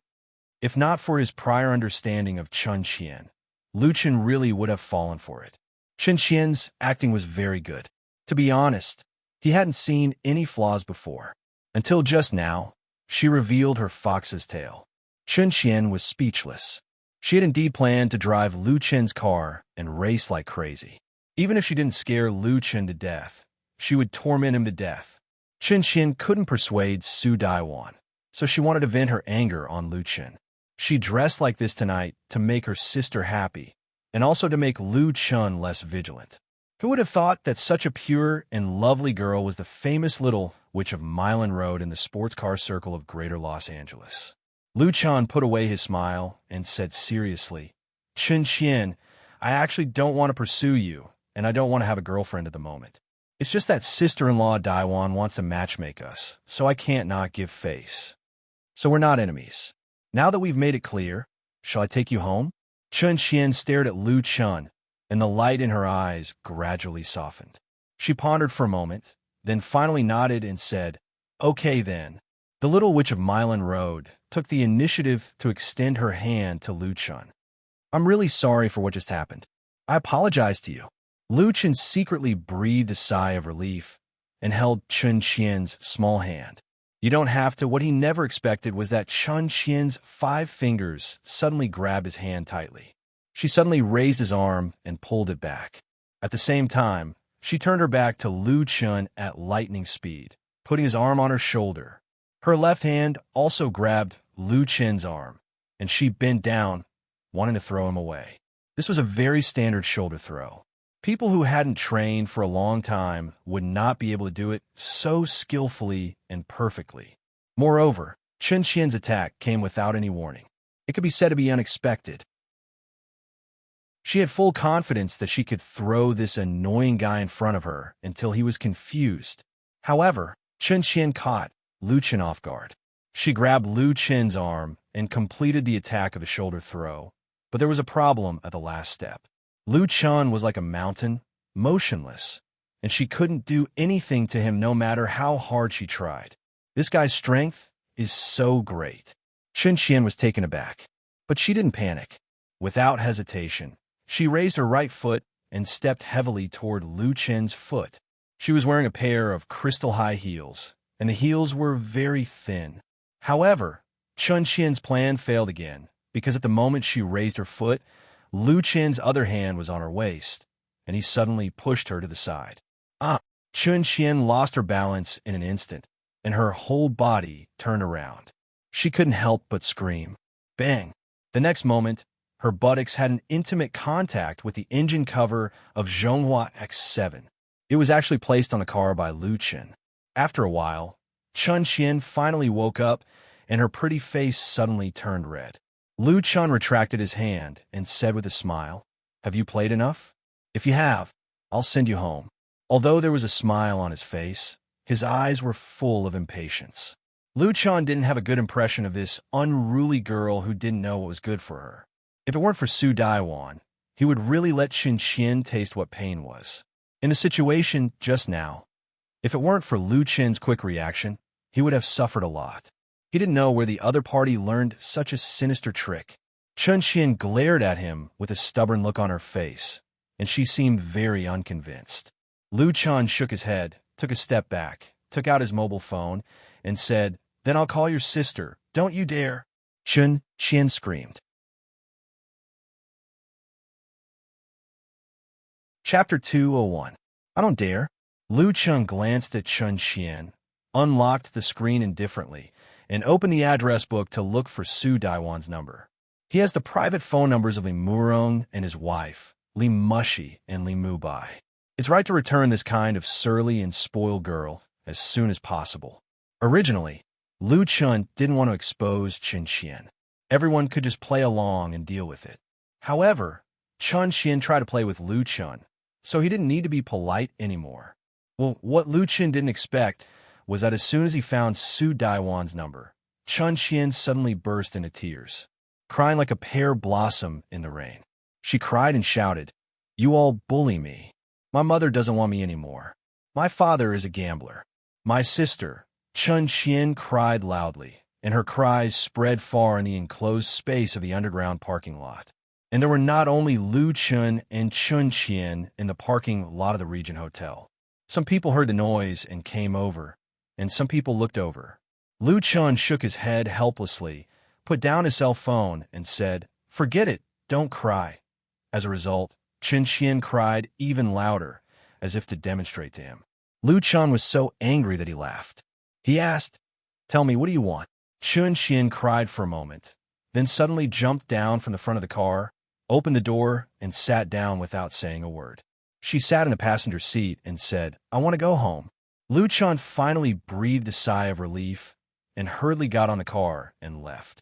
If he didn't go, he would be surrounded by people. Driving out of the underground parking lot and onto the road, Lu Chan asked, "Where do you live?" Qin Qian wiped her tears and said bitterly, "Why do you care where I live? Just drive anywhere." Lu Chan couldn't help but get angry. To be honest, he knew a lot of girls, but he had never seen such a fickle one. She felt like everyone owed her something. Ding-ling-ling, Lu Chan was about to retort when his phone rang. Because he was driving, Lu Chan directly pressed the Bluetooth button on the steering wheel to answer. "Hello." Su Daiwan's gentle voice came from the car stereo. "Lu Chan, is Xiao Qian by your side?" Lu Chan looked at Qin Qian and said, "Sister-in-law, yes." Su Daiwan lowered her voice and said, "Lu Chan, Xiao Qian is still young and not very sensible. Help sister-in-law, take care of her. If she's naughty, don't bother with her, okay?" Su Daiwan clearly knew that Qin Qian's behavior at night was a little abnormal, so she was worried. Lu Chan was silent for a moment, then said, "Okay, sister-in-law. Qin Qian, you have a good sister." Su Daiwan reminded Lu Chan of his mother, Fang Yan. Fang Yan used to worry about him. Lu Chan's heart softened a lot. After hanging up the phone, he kept driving forward in silence. Qin Qian didn't say anything either. It was just that after Lu Chan drove for almost half an hour, she finally couldn't help asking, "Where are you taking me? Don't you mean where you go?" Lu Chan's lips curved, and he said disdainfully, "Are you afraid?" Qin Qian's eyes sparkled. Lu Chan said lightly, "I'll take you to a place." After driving for a few more minutes, Lu Chan found an empty parking space on the side of the road, parked the car, and got out to swipe his card. Qin Qian followed him out. Her face was very unkind, and she seemed to be gnashing her teeth. She was not worried that Lu Chan would sell her. This was a bustling commercial area. It was very lively. Lu Chan glanced at her and then walked forward. Qin Qian gritted her teeth and followed. She wanted to see what tricks Lu Chan was playing. After walking along the sidewalk for about 100 meters, they came to the exit of an underground passage. Lu Chan took the lead to go down. Qin Qian followed him into the underground passage. This underground passage was very spacious, brightly lit, and people were coming and going. The walls on both sides were full of all kinds of light box advertisements. The light of the LED box lights was projected into the passage through the colorful spray, casting colorful lights and shadows. On the right side of the passageway against the wall, there were one or a few performers at regular intervals. Most of them were singers. Some were holding guitars and singing, and some were street bands. This was the famous Shidon Underground Passage, which connected the subway and the Shidon Underground Cultural Square. It was said that there were hundreds of long-term licensed singers. Unlike those street singers of varying levels, those who could establish a foothold in the Shidon Underground Passage had some strength. Whether it was singing or playing, their standards were remarkable. There was no lack of masters. However, the pedestrians were in a hurry, and few people stopped for these singers who were singing hard. Only a few singers who had wonderful performances were surrounded by people in twos and threes, holding their mobile phones to take pictures and videos. Lu Chun stopped at a corner. There was also someone performing here. It was a woman in her 30s, with an ordinary appearance, thin and dark skin. Like most singers, she was holding a guitar with an open guitar case in front of her. There were a few coins and a few small notes scattered in it. Obviously, the evening's harvest was not good. The female singer was sitting on the ground, her legs unnaturally curled up, and there was a crutch next to her. When Lu Chun and Chun Qian came over, she was playing and singing a classic folk song called Pencil Box. Her fingering was very skillful and sophisticated. Her slightly hoarse voice was very beautiful. Her singing was no weaker than that of ordinary professional singers. In Beijing, with a population of 30 million, there were many talented but unknown people. There were countless singers who drifted in Beijing, and only a very small number of them could stand on the real stage. Lu Chun quietly listened to her play and sing, and then put a prepared bill into the piano case. The denomination of 50 yuan surprised the female singer a little. She looked up and said, "Thank you." Lu Chun smiled and said, "Sister Sun, long time no see. How'd you been?" The female singer suddenly showed a surprised smile and said, "Xiao Lu." She instinctively wanted to stand up. However, this simple action was not easy for her to complete. Lu Chun immediately walked over, leaned over, and gave her a hug. He said, "Don't get up. Sit down." Sister Sun held the guitar in one hand and patted Lu Chun on the shoulder with the other hand. She said with a smile, "You are getting more and more handsome now. I saw you in the newspaper, ha." Lu Chun helped her sit down again. Sister Sun looked curiously at Qin Qian, who was standing aside, and asked, "Is this your girlfriend?" Lu Chun shook his head and said, "She's my friend's sister. How have you been recently?" Sister Sun said, "I've always been the same. I'm still doing well. Everyone takes good care of me," she said with emotion. "Someone mentioned you and said that you are now a big star." Lu Chun said with a wry smile, "What big star? I'm just a small artist. Not many people know me on the street." Lu Chun said this a little modestly, but just now along the way, no one really recognized him. Sister Sun said with a smile, "Even if I'm a small artist now, I will definitely become a big star in the future. I've sung several of the songs you wrote. You are so talented." Lu Chun smiled. Sister Sun said, "I'm really happy that you can come to see me. You must be very busy, right? You don't have to come here specially." She looked at Chun Qian again and said, "You go. I'll go back later." Lu Chun nodded and said, "Then I'll go. Sister Sun, call me if you need anything. My number hasn't changed." After saying goodbye to Sister Sun, he took Chun Qian back the way they came. In the car, Chun Qian couldn't help asking, "You brought me here and let me see this person? What do you mean?" Lu Chun said lightly, "Sister Sun came to the capital 7 years ago. She brought her husband to the capital for treatment, but he died. She also owed a lot of debts, so she continued to work in the capital to make money. But not long after, she had a car accident. When she was crossing the zebra crossing, she was hit by a speeding car that ran the red light and broke her leg. As a result, the driver ran away after the accident. Because it was a fake car, he was never caught and there was no compensation. Sister Sun's leg was crippled, and she lost her original job. Later, she borrowed money from others to buy a guitar and a speaker. She taught herself to play and sing and performed here. Some of the money she earned was used to pay off her debts, and some was sent to her parents in her hometown to support her children. Chen Qian was stunned. She didn't expect Sister Sun's life to be so pitiful. Lu Chen stopped and said to her in a deep voice, "I brought you to see her to tell you, don't think that everyone owes you, that everyone is sorry for you, and that the whole world should revolve around you. Your greatest luck is to have a good sister. If you really want to compare, you can't even compare to one of Sister Sun's fingers." Chen Qian bit her lips so hard that her lips turned white. Her expression was still stubborn, and she stared at Lu Chen without showing any weakness. She asked, "Then why didn't you help her? You can make a lot of money now, right? A song can sell for hundreds of thousands, and you only gave her 50 yuan just now. Don't you feel embarrassed?" She obviously had a good understanding of Lu Chen. Lu Chen sneered and said, "I only gave her 50 yuan because Sister Sun doesn't need other people's sympathy and charity. She can support herself and her children. In the past, someone raised money for her, and she donated it to charity.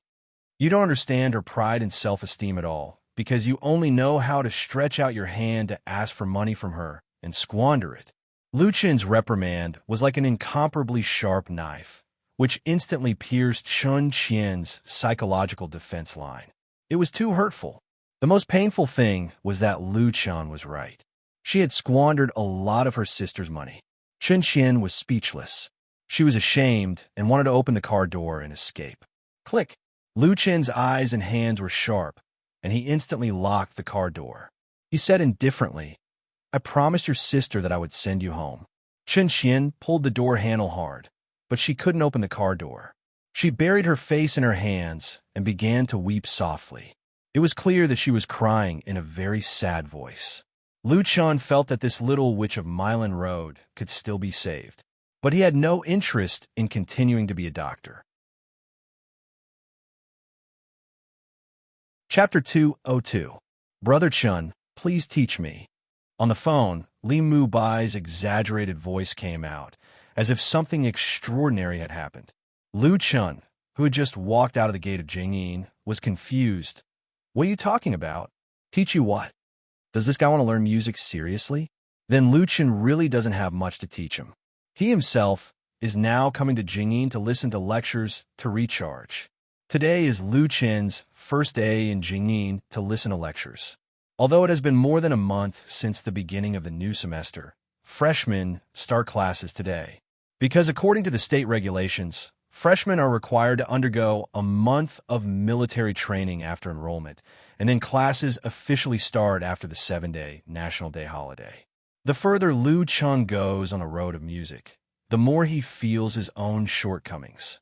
Although he has the memory of 3 lives, and there is no problem with experience, the accumulation of theoretical knowledge is relatively small, and the arrangement of works has to be completed by others. Lu Chen came to Jingyin to listen to lectures and learn, mainly to make up for the shortcomings. He has the conditions in this regard. Without the constraints of an agency, he doesn't need to run notices to brush his face and make his presence known, so he can arrange his time more freely.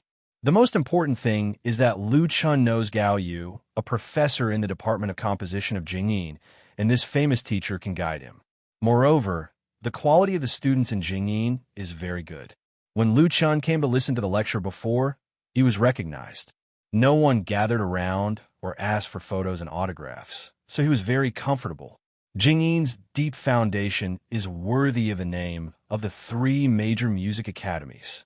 If Li Mu Bai really wants to learn music, it's not bad to pull him over to listen to lectures together. Li Mu Bai replied with a smile, "Teach me how to tame that little witch, Chen Qian. Last night, she cried for half the night after she got home. Originally, sister-in-law wanted to find you to question you, but she stopped her. Both her eyes are swollen like walnuts. I've known her for so long, but I've never seen her cry like this, haha." Third young Master Li was simply gloating. He didn't have the slightest sympathy, but was extremely happy. So that's what happened.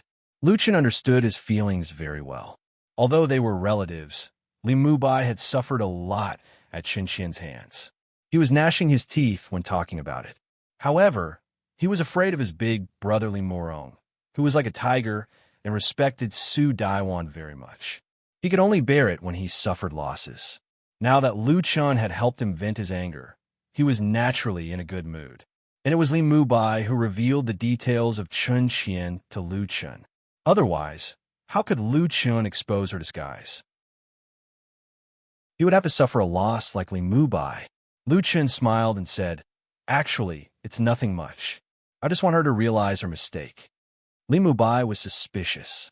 "Really? That's it? This chick is not to be trifled with. She's very powerful." He had suffered a lot of losses. The psychological shadow of Chun Qian was very big. Lu Chun said, "No matter how powerful she is, she won't look for me again, but you have to be careful of her revenge." Li Mubai was shocked. "Brother Chun, you didn't sell me out, did you?" Lu Chun sighed and said, "Why would I sell you out? But if she's really powerful, she should be able to guess that I saw through her pretending to be a lady yesterday. She will naturally look for whoever sold her out." Li Mubai directly knelt down. "Brother Chun, don't say anything. I'll book a ticket now." Lu Chun laughed. After talking with Li Mubai for a while, he ended the call. Just as he was about to walk to the parking space, Lu Chun suddenly felt that someone was watching him and instinctively turned his head to look. He saw a woman in a white dress standing 10 meters away, and their eyes happened to meet. She had bright eyes and white teeth. Her appearance was stunning. Her eyes were as bright as the morning stars, and she had an otherworldly temperament. There were many beautiful women in Jingyin, but none of them could compare with her. The eyes cast around her were enough to show her popularity and charm. Qin Qing? Lu Chun recognized her identity. It was Qin Qing, who he had met once in Yumming Tea Garden. Qin Qing was a student of Jingyin and studied folk music. He nodded at the other party.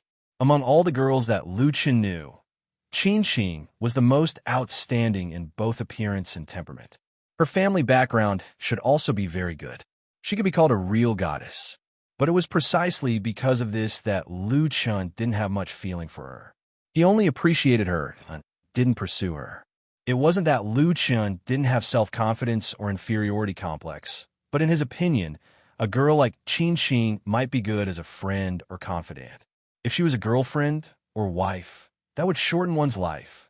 And there were too many beautiful things in the world, some of which were better seen from a distance. But what Lu Chun didn't expect was that he didn't want to go over and say hello. Instead, Qin Qing hesitated for a moment and took the initiative to walk towards Lu Chun. "Senior Lu Chun." Lu Chun was a little surprised. "Hello, Junior Qin Qing." Qin Qing looked indifferent and asked, "Excuse me, did you drive here by yourself?" Lu Chun nodded. "Do you want to go home? I'll take you back." Last time, it was Qin Qing who brought him to Jingyin to apply for a lecture permit. If the other party needed help, he was naturally duty-bound. Qin Qing said, "Then I'll have to trouble you. I have a piano to take back to the tea garden." Lu Chun said with a smile, "It's no trouble." Lu Chun noticed that Qin Qing was carrying a long piano case in her hand. He was a little strange. Why didn't Qin Qing drive by herself? Why did she ask him for help? As long as she asked, he believed that a lot of boys would be willing to serve her, right? Of course, although he was curious, Lu Chun wouldn't take the initiative to ask. After all, this was the other party's privacy. At this time, a thin boy walked quickly towards the two of them, holding a bunch of flowers in his hand. He obviously summoned up his courage, stared at Qin Qing with burning eyes, presented her with roses with both hands, and said loudly, "Junior Qin Qing, I like you." The boy had been waiting for Qin Qing outside the campus for a long time. He was still hesitating until he saw Qin Qing talking to Lu Chun and about to leave. He became anxious and desperately chased after her to confess to the latter. Qin Qing didn't take his flowers. She took a step back and said faintly, "Sorry, I don't like you." She said to Lu Chun, "Let's go." Lu Chun suddenly came to his senses. It turned out that Qin Qing was looking for a ride because she noticed the boy's existence and was afraid of being entangled by the other party. There were already many people around pointing and watching. The boy's face turned red, but his expression showed that he didn't want to give up easily. Lu Chun took the piano case from Qin Qing's hand and smiled at the other party. "I'm really sorry, brother. It's not that I don't want to help you, but you're really not likable." The boy wilted like a frosted eggplant. In terms of height and appearance, he was much worse than Lu Chen. He felt very powerless. With Qin Qing, Lu Chen walked to the place where he parked his car. He secretly sighed in his heart that a girl like Qin Qing's daily life was very troublesome. Unless she hid at home and didn't go out, she always had to face all kinds of pursuits and even harassment. As Lu Chen was thinking, a silver-white Porsche sports car quietly drove over and steadily stopped in front of the two of them, blocking the way. The golden shield logo on the front of the car was shining in the light of the setting sun. Beauty. The window slid down silently, and the person sitting in the driver's seat poked his head out, whistled frivolously at Qin Qing, and said, "Come and sit in my car. It's too beneath your identity and beauty to sit in his broken car." Seeing the Porsche blocking the road, Lu Chen's expression instantly became very strange. But Qin Qing not only didn't get angry, but also blossomed with a very moving smile. "Sister Mushy." The person who picked up Qin Qing was Li Mushy. The Porsche F-17 she was driving was originally Li Mubai's, and Lu Chen had sat in it several times. Lu Chen didn't expect Li Mushy to appear here and to know Qin Qing. Li Mushy asked with a smile, "Girl, what's the matter with you two?" Qin Qing's pretty face blushed and explained, "Nothing, I just asked this senior to help me." "This senior?" Li Mushy said with a smile. "Your senior is my immediate boss, the chairman of my company." "Ah." Qin Qing was taken aback and looked at Lu Chen with unbelievable eyes.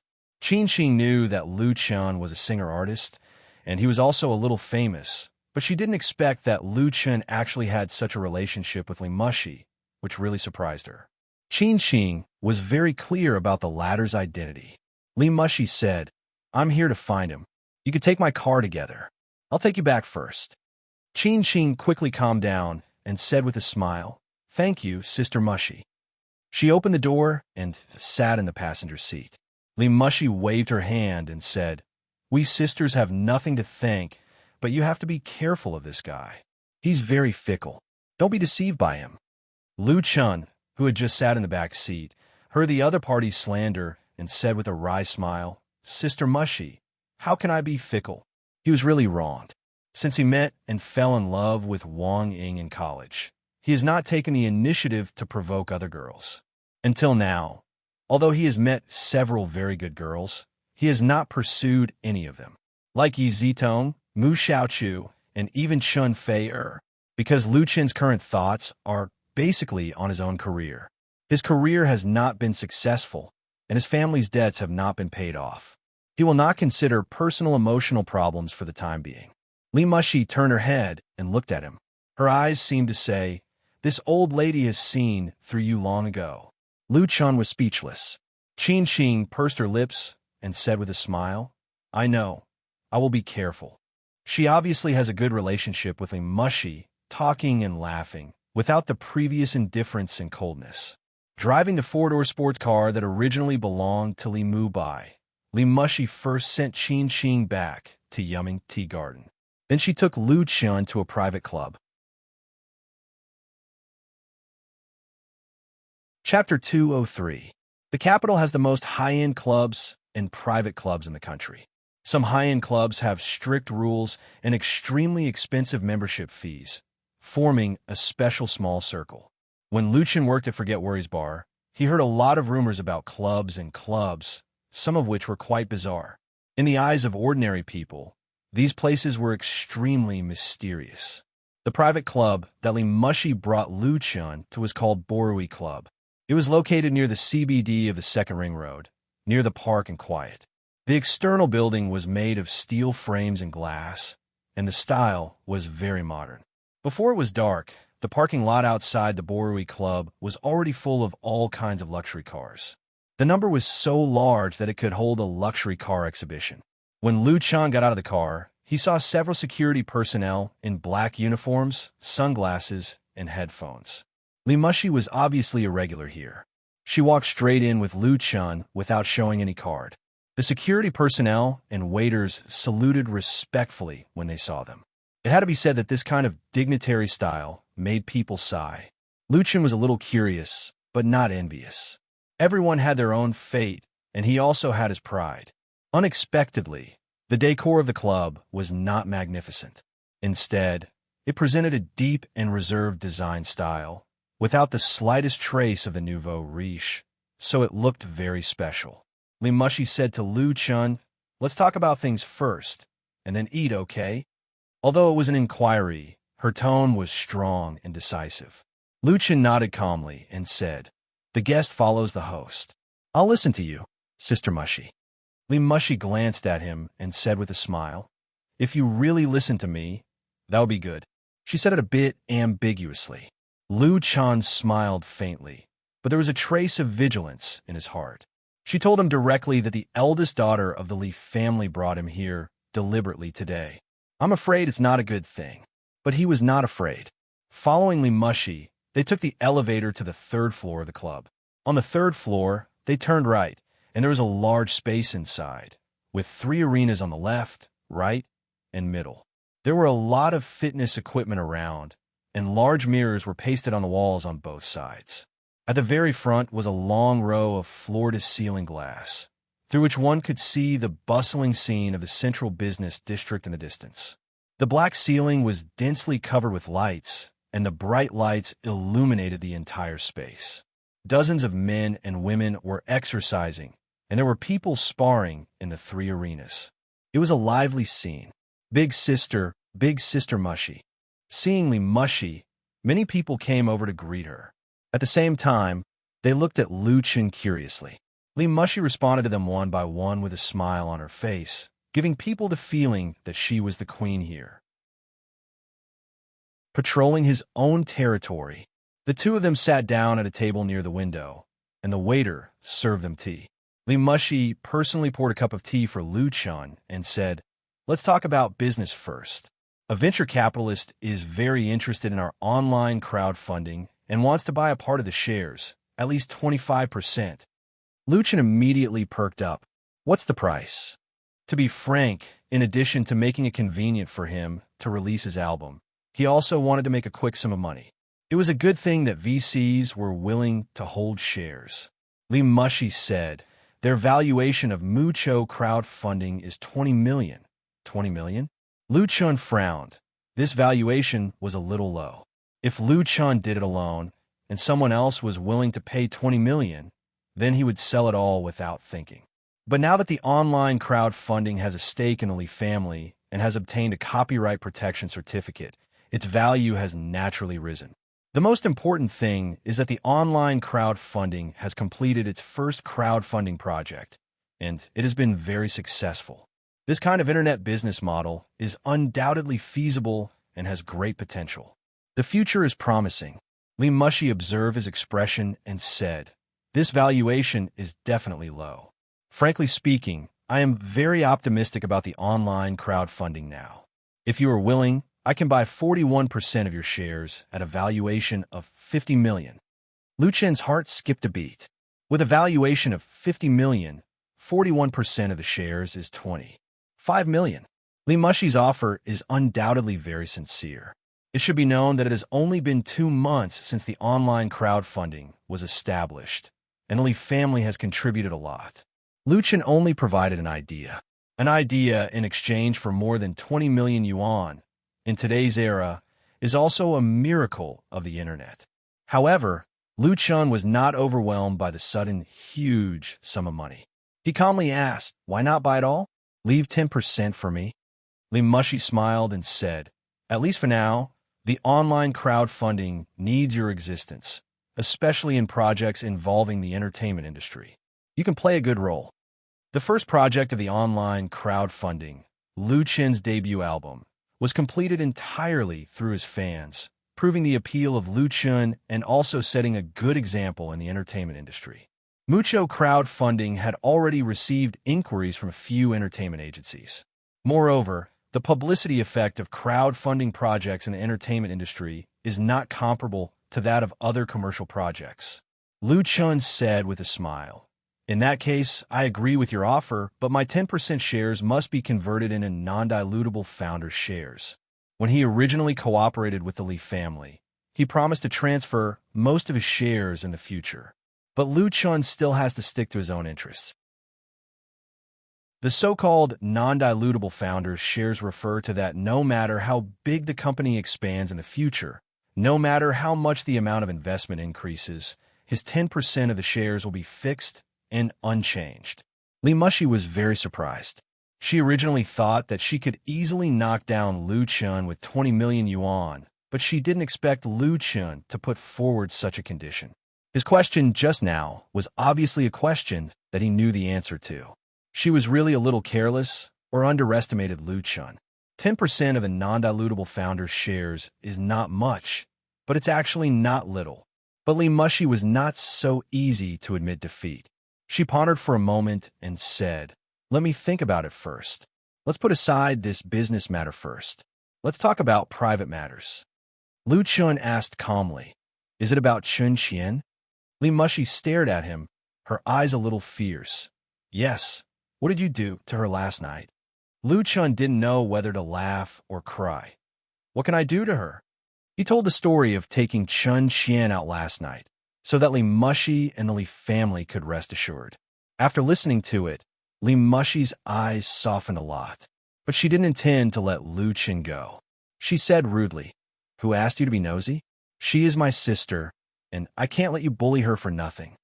Lu Chun couldn't help but be surprised, because in his impression, Li Mushi was not that kind of unreasonable person. Lu Chun asked, "Then what do you want?" Li Mushi pointed to the ring in front of her without thinking and said, "It's very simple. As long as you defeat me on the ring, then this matter will be written off, and I will agree to your conditions of buying the shares. If you lose," a sly smile appeared on her lips, "then you apologize to Qian and make her happy." Lu Chun felt that he couldn't keep up with Li Mushi's thoughts. "You mean you want to fight with me?" Li Mushi nodded. "Yes, Qian learned judo self-defense from me, and she said that she is no match for you." This woman, Lu Chun saw the flames of excitement in her eyes, revealing a sense of belligerence. She was serious. Lu Chun shook his head and said frankly, "You are no match for me, and I don't beat women." Li Mushi sneered. "How do you know if you don't try? You don't have to treat me as a woman." She felt that Lu Chun was really boasting. Lu Chun looked at Li Mushi in a daze, and suddenly said with a smile, "In this case, if you agree to one more condition, then I can fight with you." Li Mushi couldn't wait to ask, "What condition?" Lu Chun said lightly, "It's very simple. If you lose, you're not allowed to harass my sister in the future." Li Mushi was a les, commonly known as a lesbian. Lu Chun didn't know at first, but later Lu Shi told him several times that Li Mushi was strange to her. Lu Chun felt that something was wrong, so he asked Li Mu Bai, and the latter mumbled that she didn't understand. But Lu Chun already understood. Lu Chun didn't discriminate against the les, and Li Mushi didn't do anything too excessive, but he still hoped that his sister wouldn't be troubled by it. Li Mushi was stunned for a moment, and then she giggled. She glanced at Lu Chun flirtatiously and said, "In fact, I quite like your sister. Since you have asked, then I will give you face, but the premise is that you must defeat me." "Then come on." Lu Chun stood up calmly and said, "The sooner it's over, the sooner it's over." His confidence and calmness made Li Mushi frown involuntarily. But Li Mushi didn't take it to heart, because she didn't believe that she would lose to Lu Chun. "Change your clothes." The facilities in the hall were very complete. Soon, someone brought Lu Chun a set of brand new clothes that fit him. After Lu Chun changed, he went to the middle ring. Li Mushi was already waiting for him there. Lu Chun was wearing a black Taoist robe, and she was wearing a white tight-fitting outfit, which outlined her figure to be vigorous and sexy, especially her pair of long legs, which were simply captivating, full of power and beauty. Seeing the two of them on the ring, the people around them gathered around to watch. There were men and women among these people. They were all young, but all of them were well-proportioned and fit. Obviously, they had been exercising for a long time. Many of them had strong muscles, and their eyes were shining. Undoubtedly, they were not ordinary fitness enthusiasts. The duel between Lu Chun and Li Mushi attracted everyone's attention.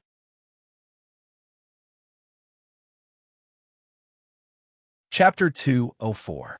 In Lu Qin's impression, Li Mushi belongs to the kind of beautiful and shrewd modern woman.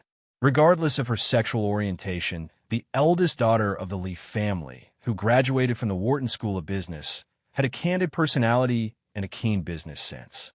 Under her control, Mukin crowdfunding was full of vitality and vigor.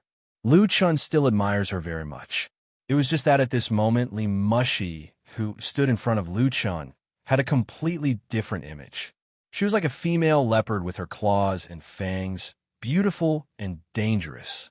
In particular, Li Mushi's eyes, which were staring at Lu Chun, were shining with excitement, as if she was staring at a delicious prey and was eager to pounce on him. Haha, who is this guy? Isn't competing with our big sister looking for abuse? Do you think this brother really has courage, or doesn't he know how powerful our big sister Mushi is? He must not know. In terms of body size alone, Lu Chun, who is more than 180 centimeters tall, is firmly superior to Li Mushi, and after a long period of unremitting exercise and nutritional supplements, his physique is also quite strong. In addition, Lu Chun is a man. It stands to reason that the onlookers should be worried about Li Mushi. However, the truth was the complete opposite. Most of the people around the ring looked at Lu Chun with ridicule in their eyes. There was no lack of schadenfreude, and there was even pity and sympathy. Someone recognized Lu Chun. Isn't this Lu Chun, the champion of singing China? What singing China? You said he sings? Well, she's a singer. She sings very well. She's very talented. Have you heard of her? That's what he sings. Haha, Sister Mushi is going to abuse a noob. Their comments were clearly heard by Lu Chun, making the corners of his mouth twitch. So, I'm a singer? It seems that's not wrong. Li Mushi noticed Lu Chun's look and said with a chuckle, "Don't worry, I'll be very gentle." Lu Chun felt that the corner of his mouth was about to twitch. He sighed and said, "Sister Mushi, you go first." Li Mushi's eyes flashed. She suddenly strode forward and approached Lu Chun in an instant. It was like a leopard pouncing on its prey in the jungle. In close combat, she suddenly waved her right arm, for fingers of her right hand closed together, and her thumb bent close to the base of her index finger. A standard palm knife chopped towards Lu Chun's neck like lightning, swift and powerful, breaking through the air and creating wind. Had it been an ordinary person, they would not have been able to react in time and would have been slashed to the ground instantly. It was very likely that he had fainted. But Lu Chun was prepared. He raised his left arm without hesitation and accurately blocked Li Mushi's palm blade with his elbow. At the same time, he clenched his right fist and punched straight at Li Mushi's face. Pa! Li Mushi's palm knife chopped Lu Chun's elbow and did not complete the winning blow. Facing Lu Chun's fist, she nimbly dodged sideways, twisted her waist, and suddenly jumped up. At the same time, her slender right leg flew up, and a beautiful roundhouse kick was thrown out. Both sides were in close combat. Li Mushi's evasive counterattack was wonderful, and her roundhouse kick was full of power. Good.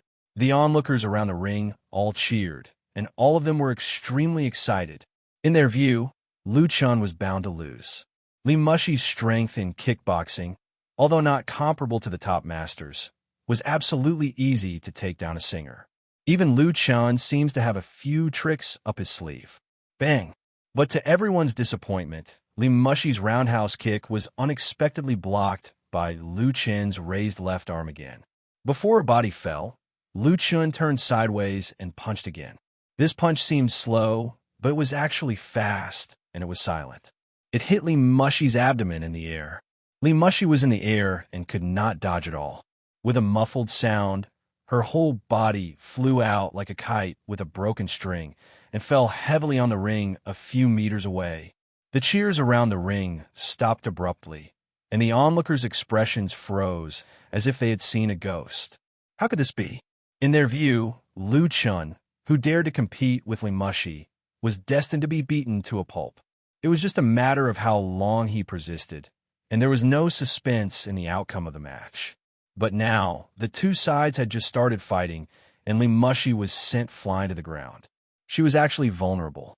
This completely subverted everyone's common sense, and suddenly there was silence. Luchin closed his hands and smiled faintly. Sister Mushy, thanks for letting me win. But under his smile, there was hidden pain. Although he unexpectedly defeated Li Mushy, in fact, Luchin was not unscathed. His left arm, which had just received the roundhouse kick, was numb and sore, and it was estimated that his muscles were injured. The strength of Li Mushy's kick was very strong, and his body's tempering was far from enough. Li Mushy struggled to get up and stared at him fiercely. Her eyes were full of shame and unwillingness. Her right hand pressed on her abdomen. Luchin's fist was very heavy. There was no tenderness for the fairer sex. After a moment, she said dejectedly, I lost. Miss Li was a very proud person. A loss was a loss, and she would never do anything to go back on her words and deny it. But she was really unwilling to accept it. Luchin secretly breathed a sigh of relief. To be honest, Li Mushy's foundation was very strong, but she was eager to win. In a situation where she didn't have an absolute advantage, she actually made a roundhouse kick. She simply didn't put him in her eyes. The martial arts that Luchin mastered came from Immerse. Although this actor in the dream world didn't have much fame, he had put a lot of hard work in practicing martial arts and training his body. He also had a lot of experience in fighting with others, so he had real martial arts. Since he woke up that day, Luchin had been training every day regardless of rain or shine. His basic physical quality was good, and he had talent in this area. Although he didn't dare to say that he had learned all the skills, it was not a problem to defeat Li Mushy, who underestimated him. In time, Luchin could be stronger than Immerse because he was still very young. If Li Mushy fought steadily with Luchin, the result would be hard to say. Now she could only swallow the bitter fruit of defeat. Li Mushy also could afford to lose. She quickly calmed down, raised her head again, and said to Luchin, next time, it won't be so easy for you to beat me. There will be a next time? Luchin shook his head. It was not interesting to defeat a woman, and there was no glory. If there was a chance, he wanted to find other people here to practice a few times. Luchin's eyes swept over the people around the ring. There should be a suitable opponent among them. Luchin also had a good idea in his heart, but the time was not ripe yet. He got off the ring. At this time, the onlookers looked at Luchin with completely different gazes. Surprise, awe, curiosity. Luchin went to the locker room to change out of his Taoist robe and put on his own clothes. He returned to the original resting seat and sat down. Soon after, Li Mushy also came. The eldest daughter of the Li family had completely calmed down and seemed to have accepted her crushing defeat to Luchin. But the light flashing in her eyes showed that she didn't intend to give up. Luchin, where did you learn martial arts? Li Mushy was really curious. She had read Luchin's information, and there was no mention of Luchin practicing martial arts. The fact was that he was very good at martial arts. The eldest daughter of the Li family felt a dull pain in her abdomen, and she couldn't help but grit her teeth. She had never lost so miserably. Luchin knew that Li Mushy wanted to get information out of him, so he smiled and said, self-taught. He reached out and tapped on the table and asked, you won't change the conditions you promised, will you? Li Mushy snorted and said, 20 million to buy 41% of your shares in Mukin crowdfunding. You can retain 10% of the non-diluted founder's shares. We will sign the contract tomorrow. As for your sister, she glared at Luchin and said, I won't take the initiative to find her in the future unless she comes to me. Luchin couldn't help the joy in his heart and said sincerely, thank you, Sister Mushy. Luchin was really grateful to Li Mushy. With this money, he could finally pay off all the debts of his family. Not only that, the money left after paying off the debts could also help him realize a wish that had been buried in his heart. From then on, he would be free from debt, and from then on, he would be able to jump freely in the sea and fly freely in the sky. Of course, Li Mushy wouldn't suffer a loss. Under her control and management, the prospects of Mukin crowdfunding were extremely bright. Although if Luchin transferred most of his shares now, he might lose future benefits. But a person should know how to be content.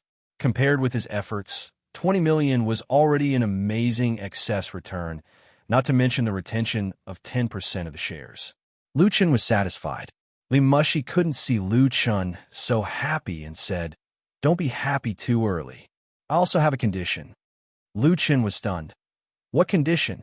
Li Mushi said, "In the future, you have to come here several times a month to practice martial arts with me. Otherwise," without waiting for her to finish, Lu Chen agreed, "No problem. As long as I'm free, I'll definitely come." It was great to have such a martial arts training ground. As for being Li Mushi's sparring partner, it was a complete trifle. Li Mushi was a very good opponent.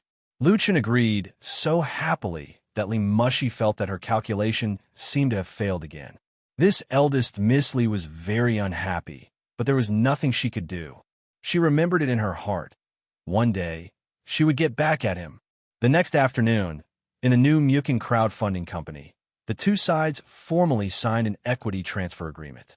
According to the agreement, the funds for the acquisition of shares would be transferred into Lu Chen's personal account within 3 days. After solving this important matter, Lu Chen didn't relax. His career had just started. On the morning of October 10th, Lu Chen came to Flying Stone Records in the New Era Art Park. He was invited by Lin Jijia to participate in the audition of the title song of the debut album of the MSN Beautiful Girl Group. The title song of this album, of course, was written by Lu Chen. Chapter 205. Flying Stone Records Listening Room. As a veteran record company in the industry, the strength of Flying Stone Records was still very deep.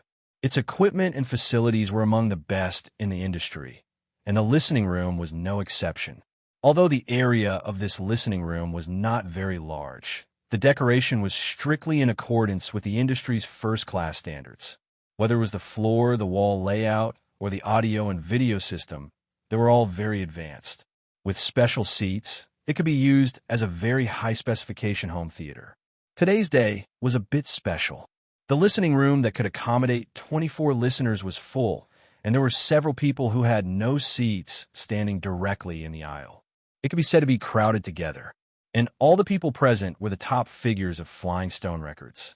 Yi Xiangjuan, the vice president of Flying Stone Records, Lin Jijia, the manager of the public relations department, the manager of the brokerage department, the chief contracted author Fan Jun, and a number of agents gathered together, including the protagonists of this listening session, MSN Group. In addition, Xiaogui Yuan, the general manager of Flying Stone Records, also came. Xiaogui Yuan was in his 50s this year. He has been in charge of Flying Stone Records for more than 20 years.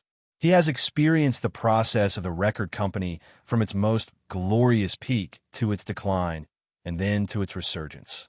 His prestige in the company is extremely high. In the circle, everyone's evaluation of Xiaogui Yuan was that he was shrewd and tenacious. He had a wide network and a deep background. He acted swiftly and decisively. He was very old and could accept new things. The establishment of the MSN Beautiful Girl Group was the result of the promotion of Xiaogui Yuan and Lin Jijia, so he would personally attend the listening session of the title song of the album. Otherwise, a mere song, even if it was the title work, was not worth Xiaogui Yuan coming out to suppress the scene. Some time ago, there were some different voices within Flying Stone Record about MSN's debut album, thinking that the investment was too large, leading to a doubling of the risk. In particular, the cost of hiring Lu Chen to compose and supervise the production was as high as $1 million plus. Giving a newcomer the treatment of a top author had never happened in the history of Flying Stone Records. Although Lu Chen's talent was excellent, and his solo album has also been recognized by the market, there were always people who had doubts and even suspected that there was any insider trading. This brought a lot of pressure to Lin Jijia. It wasn't until Lu Chen swept the original music chart recently and shocked the industry that the voices of doubt weakened a lot. But there were still doubts. Today, Xiaogui Yuan was actually sitting here to support Lin Jijia. In addition to the senior management of Flying Stone Records, the company also invited a number of well-known people in the industry. One of them was Zhan Zhen, editor-in-chief of Pop Music magazine. She had a good relationship with Lin Jijia and was very interested in MSN's debut album. She was invited to come today. There were also 2 music radio hosts and a well-known music critic. Such a scene made the 3 girls of the MSN group, Mu Xiaochu, Su Jijia, and Ning Tian, all tremble with fear. They sat in the corner of the listening room and did not dare to breathe. In fact, the beautiful girls were even more excited because this song was of great significance to their debut album. The door of the listening room was pushed open, and an employee of Flying Stone Records let a young man in. Mu Xiaochu and the others were sitting close to the door, so they were the first to see the newcomers. They immediately stood up and said to the young man in unison, "Hello, Teacher Liu." The crisp and melodious greeting of MSN alarmed the other people present.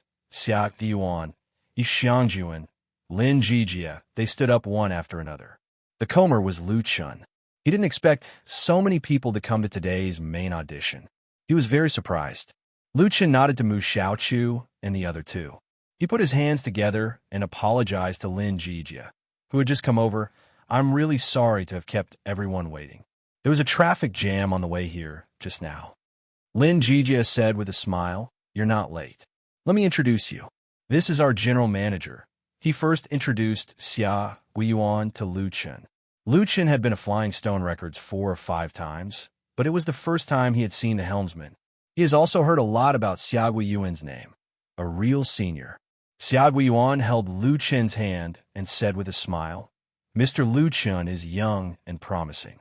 It's also our luck that Flying Stone Records is fortunate to cooperate with you." Such an evaluation was really high, which made Lu Chun a little fearful and in awe. Lin Jijia introduced him to several other guests, including Zhen Jun, the editor-in-chief of Pop Music magazine. Everyone was very respectful and polite to Lu Chun. This respect was not just out of politeness, but Lu Chun's status in the pop music world was no longer as simple as the winner of Singing China. It could be said that he has erected his own style. Lu Chun's current position was achieved with 11 original works on the original music chart. This unprecedented record was enough to make everyone feel deep veneration for him. After some pleasantries, Lu Chun sat down next to Xia Guiyuan. This position was specially vacated for him. Lin Jijia personally operated the playback equipment. Before the audition, he said, "Thank you for coming to listen to the album title song of MSN Group. This song was composed by Lu Chun and co-arranged and produced with me. After listening to it, please give me more valuable comments." In the audition room, there was a soft applause. Lin Jijia said with a smile, "The name of this song is called Not Yet Lovers." As soon as his voice fell, he pressed the play button at the same time. The audition room became extremely quiet in an instant, until the prelude sounded. "Why am I the only one who can talk to you all night? Why do I want to see you again after saying goodbye? Among my friends, you're the most special. You always make me feel very close and considerate. Why do you care who goes shopping with me? Why do you worry about who makes love to me? You say you have feelings for me, a little more than others, but you don't say how much. Friends and above, not yet lovers, sweet but upset, happy and chaotic. In the future, what will become? I can't wait to know the answer." This song, Not Yet Lovers, was the title song selected by Lu Chun for MSN's album. The meaning of the title of the song, Not Yet Lovers, comes from the Japanese friends and above, not yet lovers. It means that the relationship between 2 people is above the relationship of friends, but has not yet reached the level of lovers. It is most suitable to express the green and astringent feeling between young people. The first 3 parts of the song were sung by the 3 beautiful girls of MSN. They used their respective sweet or clear voices to sing the expectation of love and the sweetness of being trapped in the dream of love of semi-mature girls, and delicately conveyed the longing and dreams of girls in this awkward period. In an instant, it caught the ears of almost everyone present. The singing of Mu Xiaochu, Su Jijia, and Ning Tian vividly expressed the unique feelings of little girls. The beautiful melody, the just right arrangement, and the simple but beautiful accompaniment created an atmosphere that was intoxicating. "Just a little closer, I'll let you hold my hand. A little braver, I'll go with you." What are you waiting for? There's not much time left. If it goes on, we can only be friends. A little closer, I'll nod. A little more impulsive, I won't dodge. Just 3 words. Don't hesitate so long. As long as you say it, you can have me. The chorus part was also the climax of the whole song. The combination of the 3 girls was perfect. The reserve of youth, the friendship of youth, and the inexplicable heartbeat of youth. The ignorant, pure love, the brave encouragement, and the impulse to pursue true love made people feel as if they had returned to the past, and they couldn't help but think of the people they had missed. Whether it was sad or sweet, perhaps only they knew. The farthest love was that you were on the left and I was on the right. The most memorable love was that it was more than friends, but not lovers. Although he had heard it many times, when he heard the final version, Lu Chun was also moved by their voices. As newcomers in the circle and members of the new girl group of Flying Stone Records, Mu Xiaochu, Su Jejia, and Ning Tian were all under a lot of pressure. Many people were staring at them and paying attention to them. And this kind of attention was not only well-intentioned, but also some people wanted to see them make a fool of themselves. MSN withstood the pressure. When Lu Chun brought the music score of Not Yet Lovers, they practiced hard, tried to figure out, practiced it over and over again, and even the slightest flaw had to be corrected repeatedly. Now, the hard work of the 3 girls had finally produced a beautiful flower. Although the final fruit has yet to be tested by the market, at least now, in this listening room, both the senior management of Flying Stone Records and the invited listeners were immersed in the singing. Their looks were enough to explain everything. Can you make up your mind quickly and tell me I love you? When MSN finished the last sentence of the chorus and the accompaniment ended, applause suddenly rang out. Xia Guiyuan was the first to stand up and clap his hands hard. He was the oldest of the people present, and he should have been the least moved by this song, Not Yet Lovers, because the most suitable people to listen to Not Yet Lovers were young people. But the general manager of Flying Stone Records could hear the sincerity and value contained in this song. It was worthy of his appreciation and applause. Whether it was Lin Jijia, Lu Chun, or MSN, they all lived up to his expectations and expectations. The others followed suit and gave warm applause and praise to the 3 girls sitting in the back. Good song. It's really good, and the singing is also very good. It can definitely be on the original music chart, at least in the top 10. This song made them, senior industry people, have a premonition that an album with great market potential and even a big hit was about to be born. It may only be a matter of time before MSN becomes popular. In the face of the praise of their predecessors, Mu Xiaochu, Su Jejia, and Ning Tian were obviously unprepared. They stood up a little bewildered, their pretty faces flushed, and then bowed in a panic to thank them. In the end, MSN's eyes focused on Lu Chun, because they all knew who had given them everything they were enjoying now. Note, Not Yet Lovers lyrics, Shirensheng/composition, BK/WA.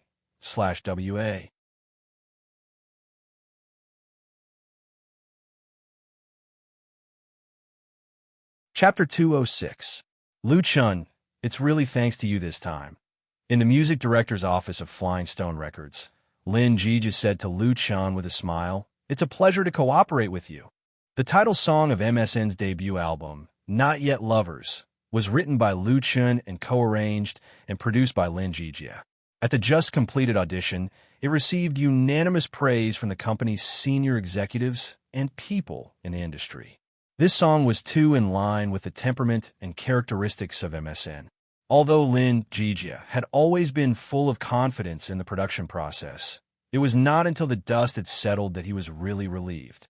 The music director of Flying Stone Records has rich experience in the industry. He has produced many albums, and there are many big star idols he has cooperated with. It stands to reason that he is used to big storms and waves, and there is no need to be so serious. The reason was that there was a lot of controversy from within the company some time ago, which made him, an old gun, feel pressure. In particular, Lin Jijia's decision to invite Lu Chun to sing a song had caused a lot of gossip. The price of Lu Chun's song was 350,000 yuan, and the friendship price given to Flying Stone Records was 300,000 yuan. Plus the remuneration of the producer, it had completely reached the level of the top writers in the industry. He was a newcomer who had just made his debut. What ability did he have? Some people even suspected that Lin Jijia had taken a kickback. It was not until a large number of Lu Chen's works landed on the original music list that the rumor disappeared in the company.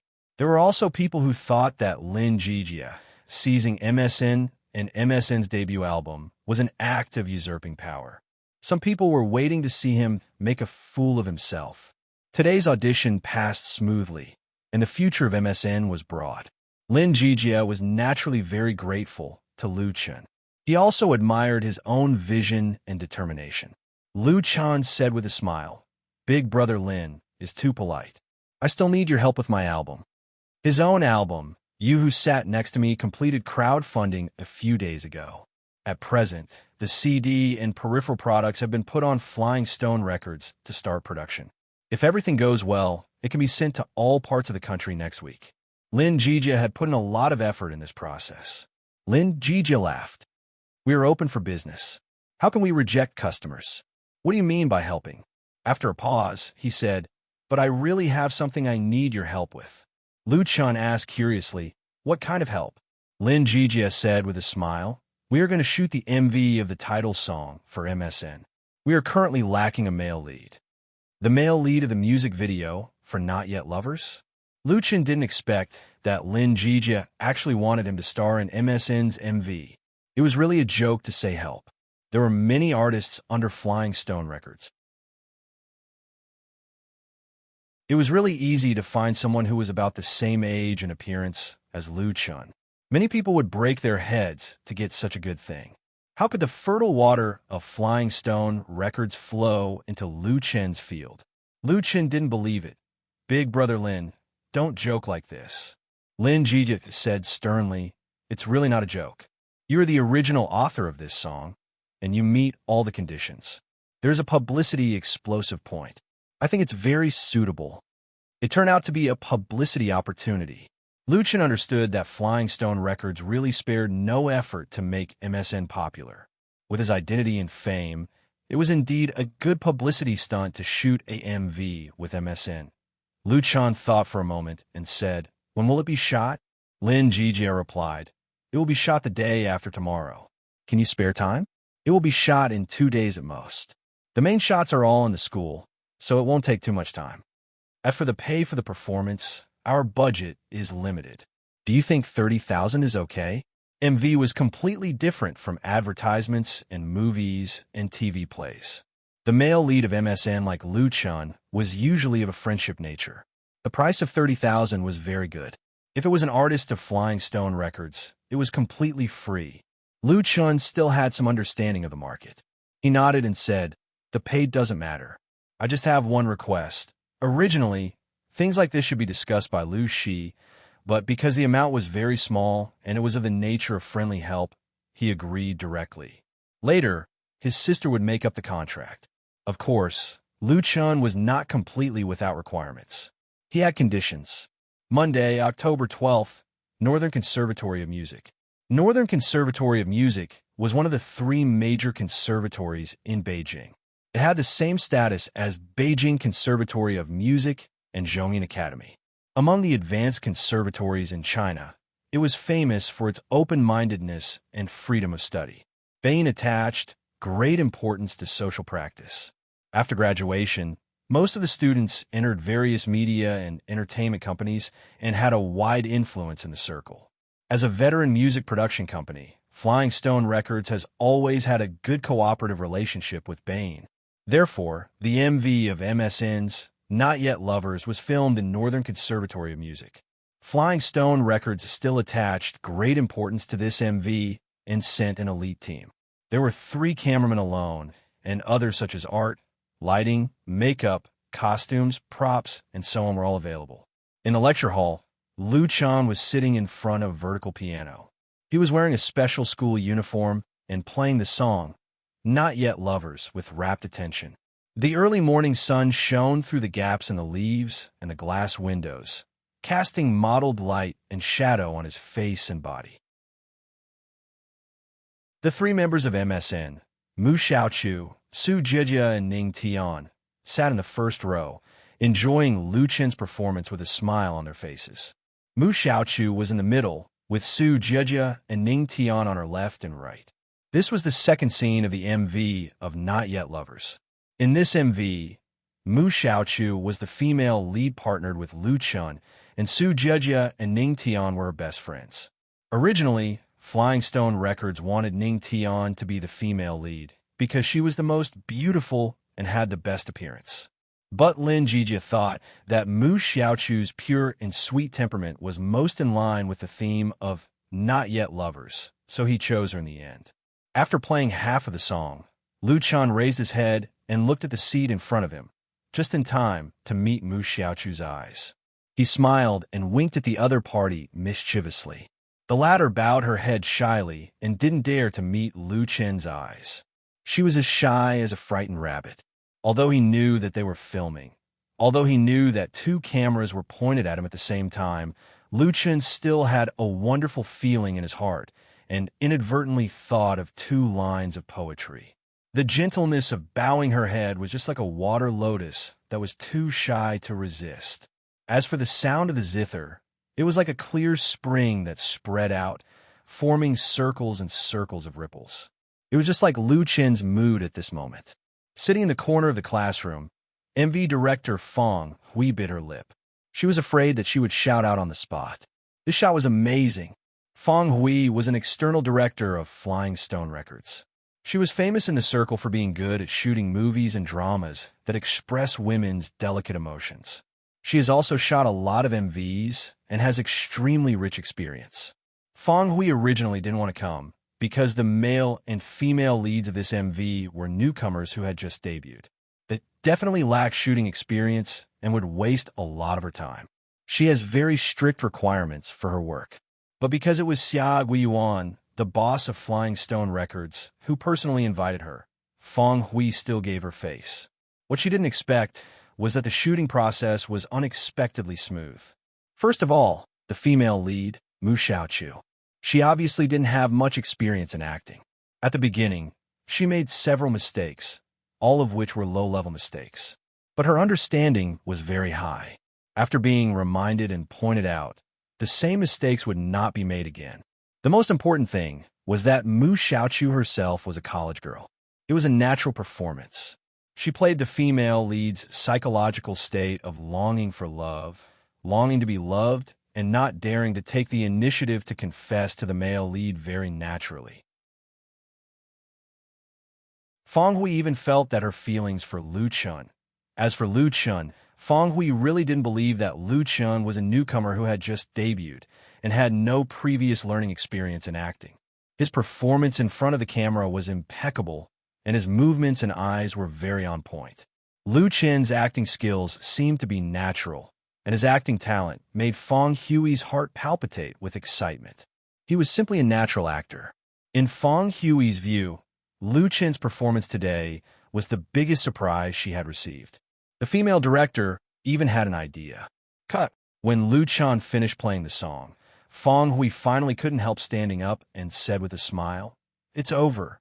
If he could maintain such an excellent state, it wouldn't take 2 days at all, and all the shooting could be completed today. Not far from Fong Hui, Li Feiyu was still holding a mobile camera and shooting nonstop. All the scenes he shot were being transmitted to the live broadcast room of Whale TV through the 4G network. Lu Chen's condition for agreeing to star in this MV was that he hoped that Flying Stone Records would allow him to broadcast the shooting scene live. Lu Chen signed a 2-year contract with Whale TV. According to the requirements of the contract, he must have enough time to host live broadcasts and interact with fans every month. Although there were ways to circumvent the restrictions of the contract, and this contract had become untimely with the rise of Lu Chen's fame. So far, he has no plans to give up live broadcasting, because Lu Chen has not forgotten what has supported him all the way to the present. Most of his fans came from the live broadcasting platform. It was the rewards from these fans that helped him get through the initial difficult period. Even if Lu Chen's time to play and sing in the live broadcast room was getting less and less, fans had no complaints. They also enthusiastically bought his album and participated in his album crowdfunding activities. One must know how to be grateful. Therefore, when conditions permit, Lu Chun will appear in his own live broadcast room. It's not necessarily to sing. Just like shooting a music video now, it can also bring a great surprise and novelty to fans. TN. This is also a small reward for his fans who have been supporting him. Lu Chun stood up and waved at Li Feiyu's camera. Good morning, everyone.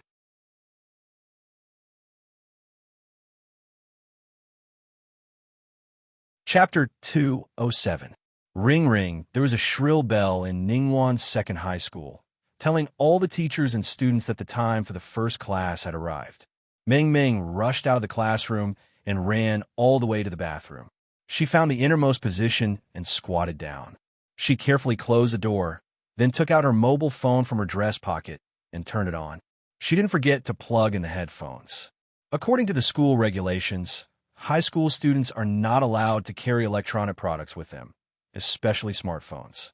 Once they're caught, they will be confiscated on the spot, and their parents must come and sign before they can take them back.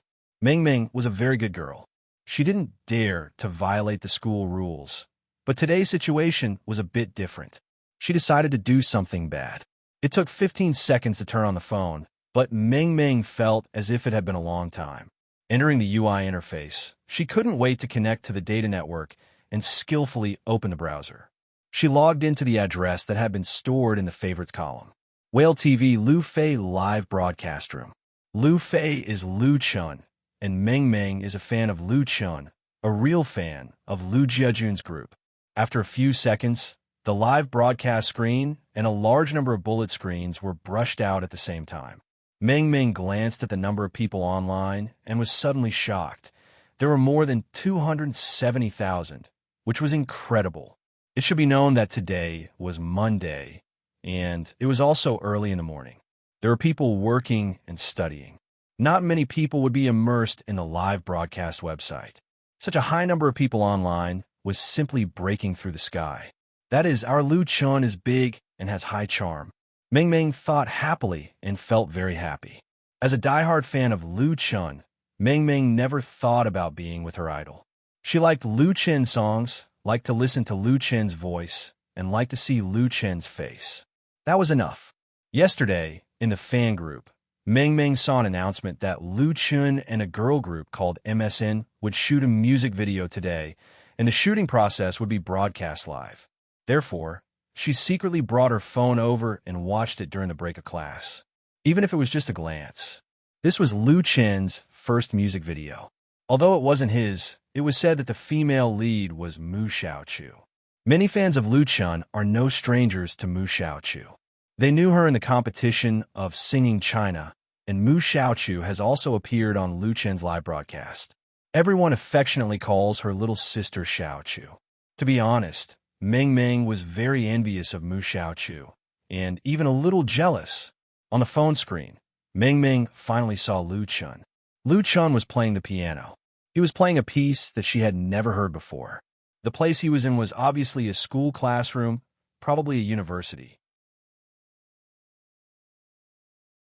Meng Meng also wanted to go to college. Around them, they could see the staff, the director, the cameraman, the lighting, and the set.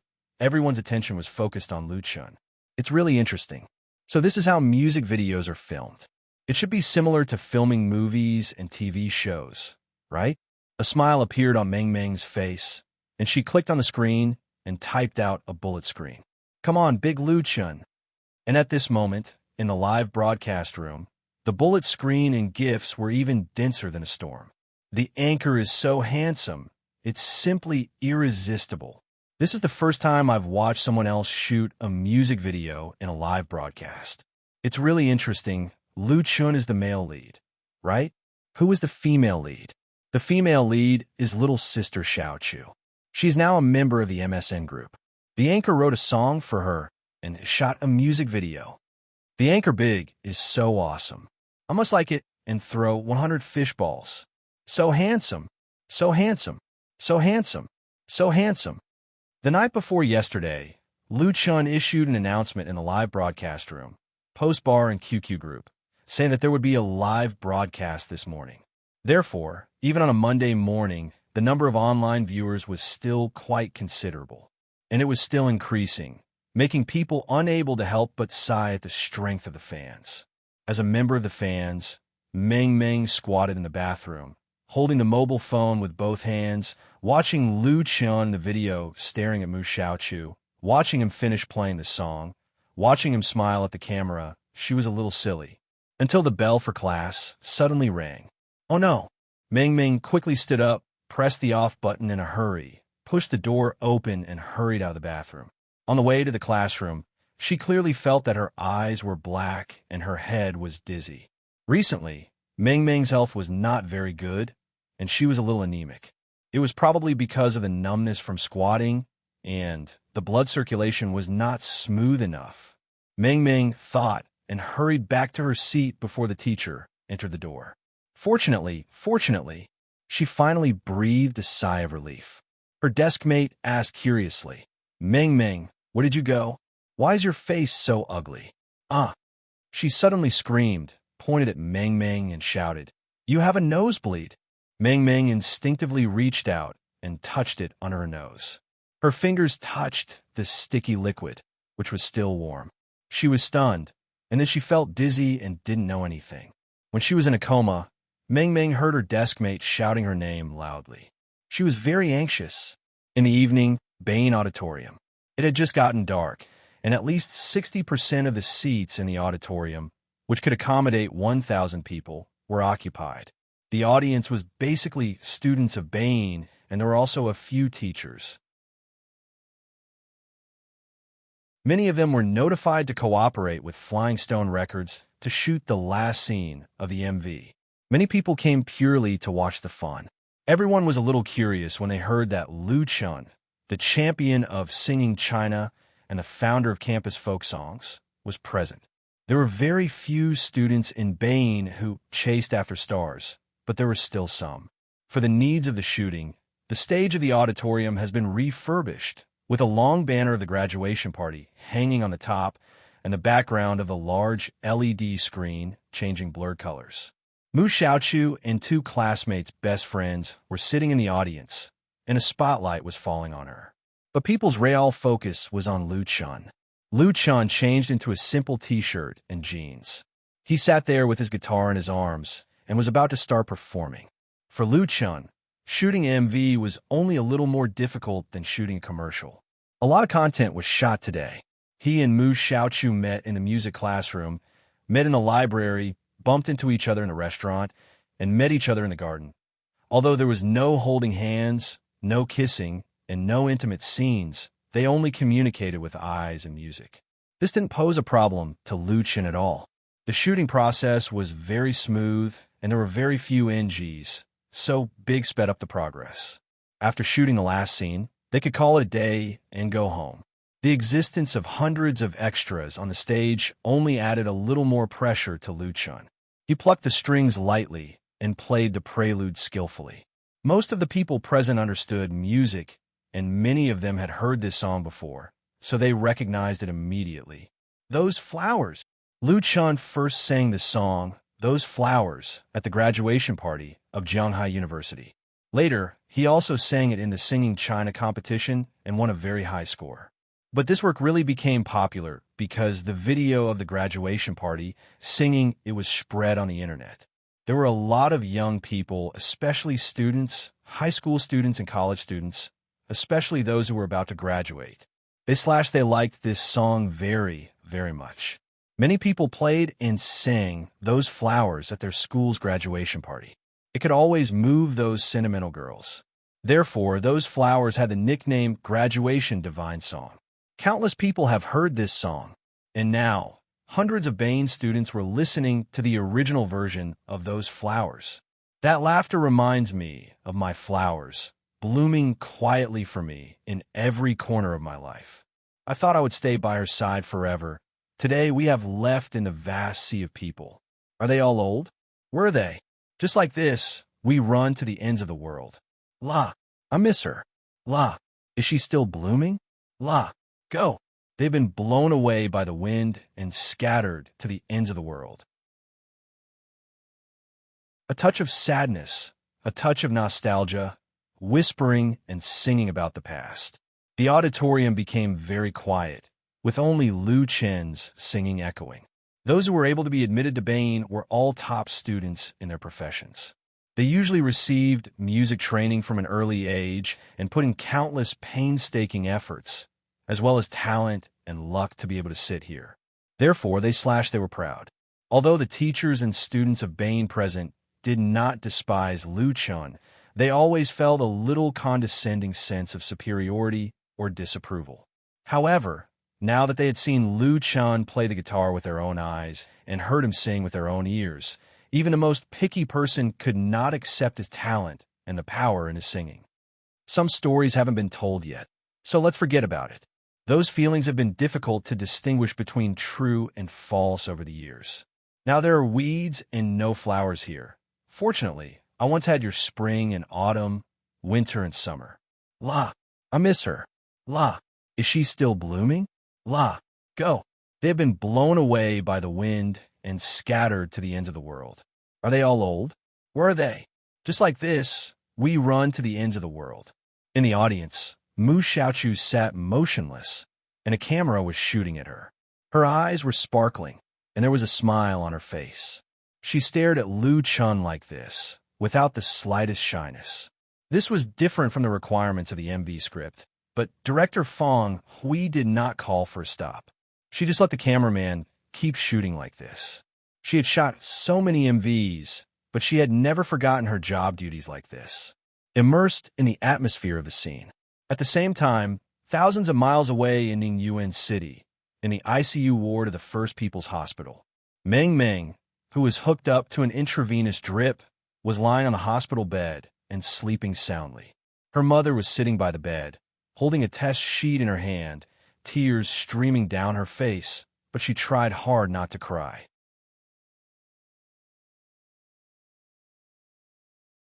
Chapter 208.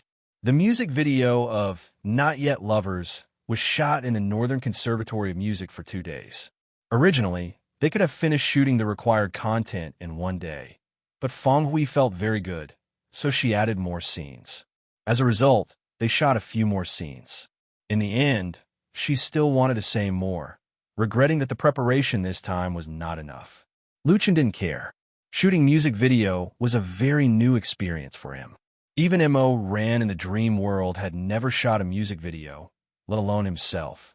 He felt it was very interesting. His biggest gain was not finding the feeling of shooting, but getting to know Fong Hui. Fong Hui was a very characteristic female director.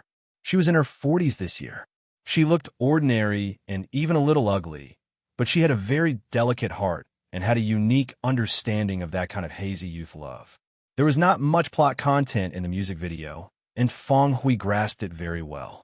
She was not very famous in the circle, but the strength and talent of the director were beyond doubt. It was undoubtedly the right decision for Flying Stone Records to invite this master to shoot MSN's first main music video. During the shooting process, Lu Chun communicated with Fong Hui and was also greatly impressed. Fong Hui had a very good impression of Lu Chun. This kind of good impression was like a talent scout who found a fine horse, or a sculptor who found a peerless, unpolished jade. She couldn't help but reveal some of her thoughts. At present, the domestic film market was showing a trend of change. After more than 10 years of baptism and impact of foreign commercial blockbusters, the domestic audience had begun to get tired of the popcorn movies that relied on special effects and CG. The affluent life brought by economic prosperity could not fill the spiritual needs. When visual feast became synonymous with boredom, people yearned for a higher level of pursuit. As a result, many films with rich characteristics and connotations, such as nostalgic films, youth films, and comedies, gradually occupied a part of the market and were flourishing and promising. Fong Hui was aiming at the youth film market. She wanted to shoot a low-budget youth film at the end of this year and the beginning of next year, which would be released on Valentine's Day in 2016. But the problem was that Fong Hui could pull up a team and pull in a few investments, but she had not been able to find a suitable theme, or more accurately, a script that could make her heart palpitate. Fong Hui felt that if she could determine the script, then Lu Chun was one of her ideal male lead candidates. Fong Hui was extremely satisfied with Lu Chun's appearance and acting skills. Of course, for now, her thoughts were still on paper. Maybe she would give up for one reason or another.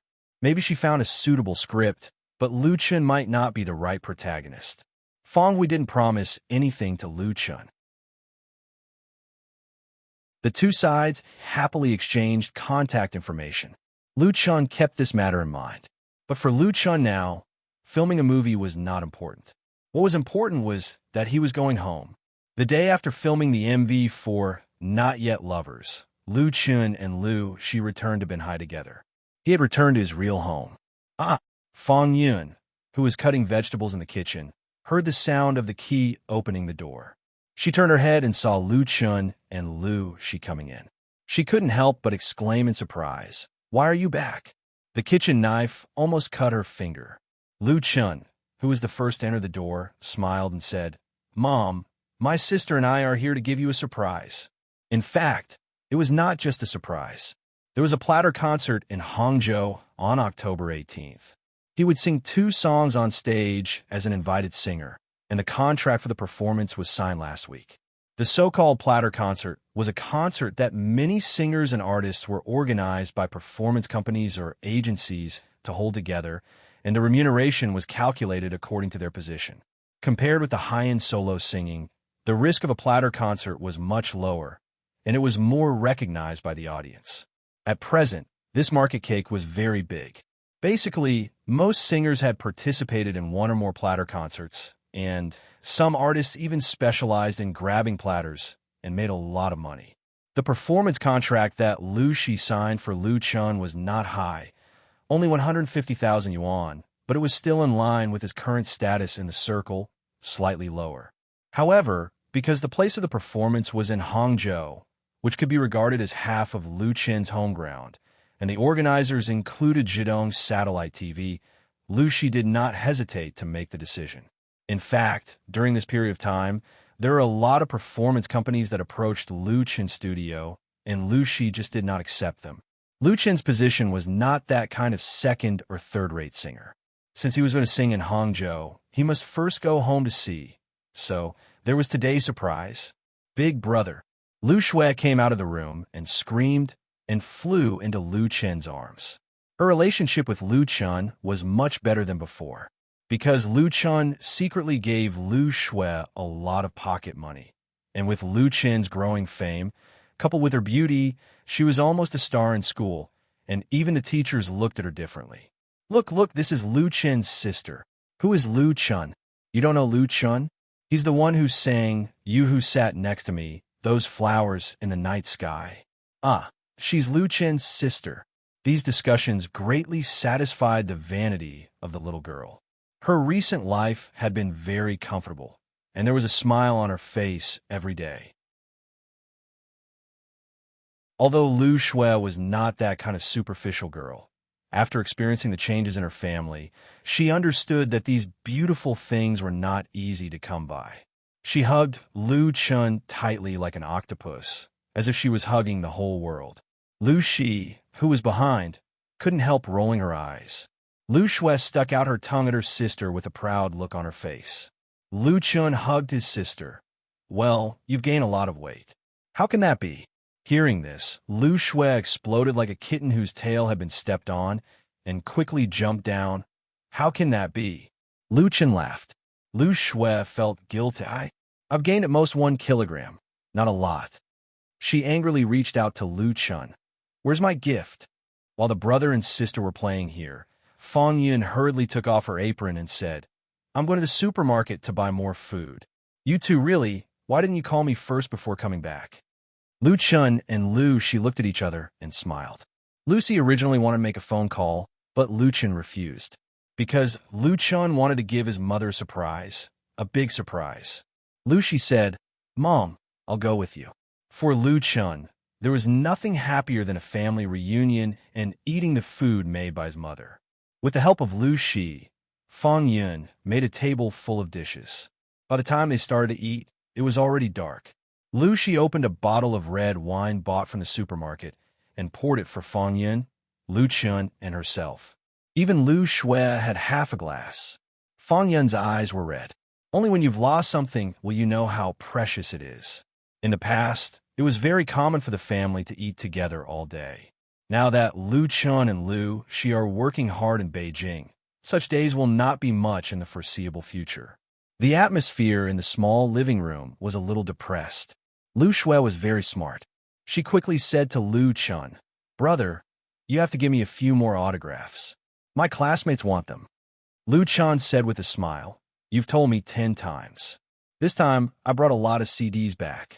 Just give them records." Lu Chun handed over the recording and discovery of the CD album, "You Who Sat Next to Me," to Flying Stone Records. Before he came to Binhai, all the CDs had been produced, and the peripheral products were also in the process of being produced. So, he brought back dozens of them. Lu Shui was overjoyed. "Great." She leaned over and kissed Lu Chun on the face. "Brother is so nice." Lu Chun said in disgust, "It's all oil." Fang Yun and Lu Shi both laughed, and the depressed atmosphere just now disappeared. Lu Shui glared at her brother and asked curiously, "Brother, is it true that you and Chen Fei are together?" The scandal between Lu Chun and Chen Fei has been on the entertainment headlines, and Fang Yun and Lu Shui certainly know about it. Fang Yun was very happy, but it turned out to be an empty joy. Lu Shui didn't give up. She thought that if she had a heavenly queen as her sister-in-law, it would be so cool and beautiful. Lu Chun didn't know whether to laugh or cry. "Didn't I refute the rumor long ago? I just have a cooperation with Chen Fei. You're a child. Just take care of your studies. Don't ask about adult affairs." Lu Shui muttered, "I'm already 18 years old." Lu Chun was afraid that she would be long-winded again. So he said to Fang Yun, "Mom, I made a sum of money from selling shares, so this time I came back to pay off all the family's debts." Clatter. The chopsticks in Fang Yun's hand fell on the table. She said in surprise, "What did you say?" She couldn't believe her ears. Lu Shi said softly, "Mom, it's true. Lu Chun has opened a company with others. Now the company is selling shares in value. The money earned can not only pay off our debts, but also redeem our villa." Fang Yun was completely speechless. At that time, Lu Qingsheng borrowed 15 million yuan from his relatives and friends because of business difficulties. Later, he went bankrupt and only paid back 5 million yuan, leaving her and her 3 children with a huge debt of nearly 10 million yuan. Fang Yun gritted her teeth and shouldered this debt. She used to think that her family wouldn't be able to pay off the debt in their lifetime. She didn't expect that Lu Chun would suddenly embark on the path of an entertainment star after going to Beijing for a year and remitted more than 2 million yuan. Now there was still 7 million in debt. Lu Shi knew the situation. Now, Lu Shi actually said that she could pay it all off and redeem the villa that had been taken away by the bank. How much did Lu Chun earn? Fang Yun really can't believe it. It's as unreal as a dream. Lu Shui's thoughts were simple. She jumped up directly. "Really? We can move back." In that villa, there were the best memories of her life. Lu Chun touched his sister's head lovingly. "Of course it's true. We can go home." This had always been his dream. He originally thought that it would never be realized. Later, he firmly believed that it could be achieved in 2 or 3 years at most. Now, the clouds parted to see the moon.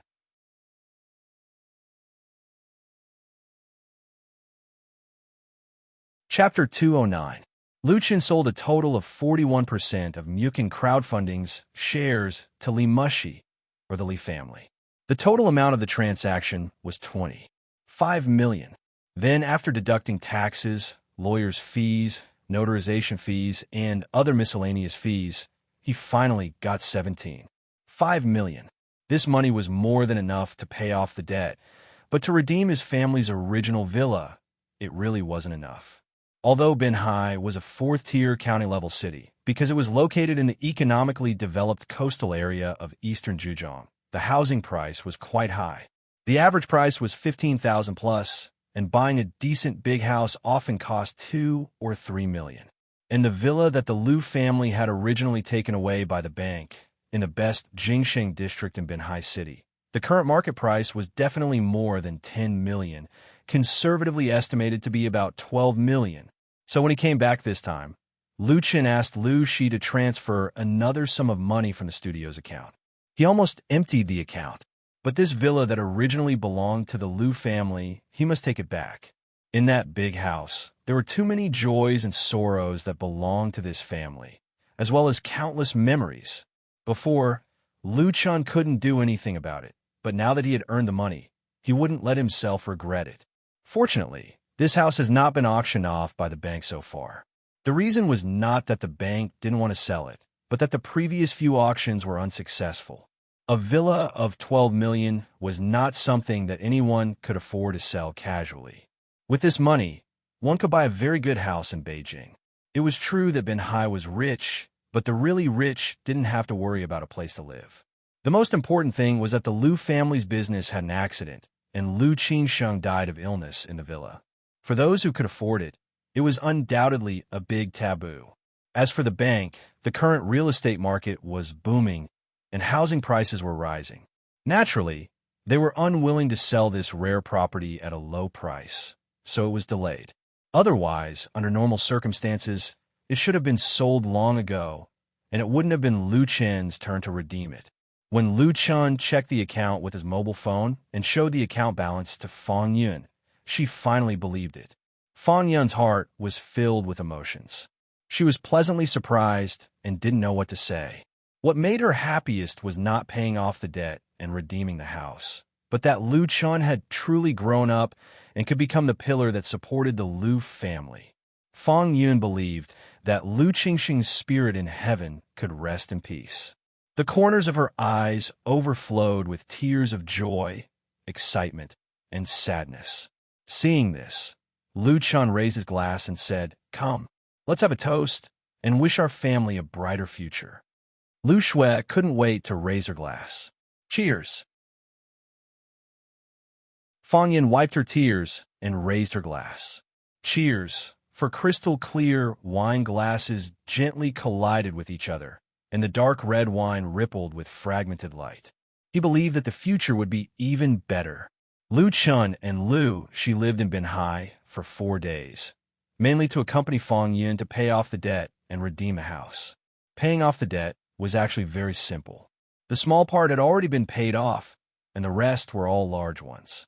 They directly transferred the money with their mobile phones and then sent a gift to express their gratitude. In the past few years, the Lu family had owed so much money, and there were only a few people who really came to the door to press for the debt. Everyone knew that the Lu family really couldn't pay off the debt, not that they didn't want to. Some creditors even gave up the idea of pursuing the debt. Now, it could be said that they had gained a pleasant surprise. The Lu family had finally come out of trouble. The process of redeeming the house was a little more troublesome, but the Lu family still had acquaintances in the bank. When the business was difficult, they couldn't help, but now it was much easier to redeem the house with money. On the 4th morning after Lu Chen returned to Binhai, he got the door key of the villa. The retransfer procedures were still being processed, but that was not the point. Returning to Jingsheng district and coming to the villa where he had lived for many years, Lu Chen's mood couldn't be described in words. Excitement, joy, and even a little timidity. Jingsheng district was the best district in Binhai City. Although it was built very early, whether it was the geographical location or the surrounding environment, it couldn't be compared to the newly developed real estate in recent years. Therefore, the housing prices here were very expensive. The price of second-hand houses was big, much higher than the new houses in other places. The Lu family's single-family villa was purchased in 2002. At that time, it was considered cheap. It only cost a little more than 1 million. Including the renovation, the total cost was a little more than 2 million, and the area was 350 square meters. Lu Chen had lived in this house for a whole 10 years. He and Lu Shui could be said to have grown up in this villa, and they were very familiar with every grass and every tree. It was just that no one had taken care of it in the past 2 years. The private garden in front of the villa was full of weeds. Climbing vines could be seen everywhere, and even the doors and windows showed signs of damage. Fortunately, the door could still be opened. A smell of old moldy dust hit him in the face. The furniture and furnishings in the living room were still there, all covered with dust-proof white cloth, including the piano that Lu Chun received as a gift on his 13th birthday. It seemed that time had frozen here. Everything brought countless memories to Lu Chun. Even if the ground was covered with a thick layer of dust, Fong Yun, Lu Shi, and Lu Shui, who came back with Lu Chun, were very happy. This was their real home. Lu Shui didn't care about the dirt and dust. She quickly ran up the stairs and rushed to her room. A string of laughter like silver bells sprinkled down. Lu Chun smiled and said, "Mom, I think it's better to redecorate it first. It's simple and doesn't cost a lot of money."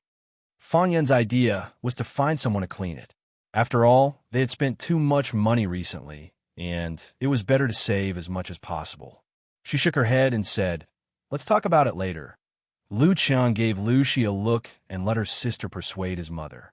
He went straight to the piano, lifted the white cloth, and sat down on the piano stool. Lifting the cover, Lu Chun gently pressed the piano keys. This piano had been bought for nearly 10 years. In fact, he rarely practiced it, and it was just a big toy. Now the sound of the piano was still the same, but the people had changed. After sitting up straight, Lu Chun began to play seriously. At this moment here, he had a song he wanted to sing to his mother and his late father. His mother, who gave everything for this family. "You leave quietly, step by step, lonely figure. I want to accompany you, tell you how much I love you in my heart. Flowers bloom quietly in the night when I suddenly miss you. I want to tell you, in fact, you have always been my miracle. Year after year, the wind and frost cover your smile. Who else can understand your lonely heart? Is it spring flowers and autumn moon heartless? Spring leaves and autumn comes. Your love is silent. You give me all your love. You give me the world from then on. I don't know the pain and joy in your heart.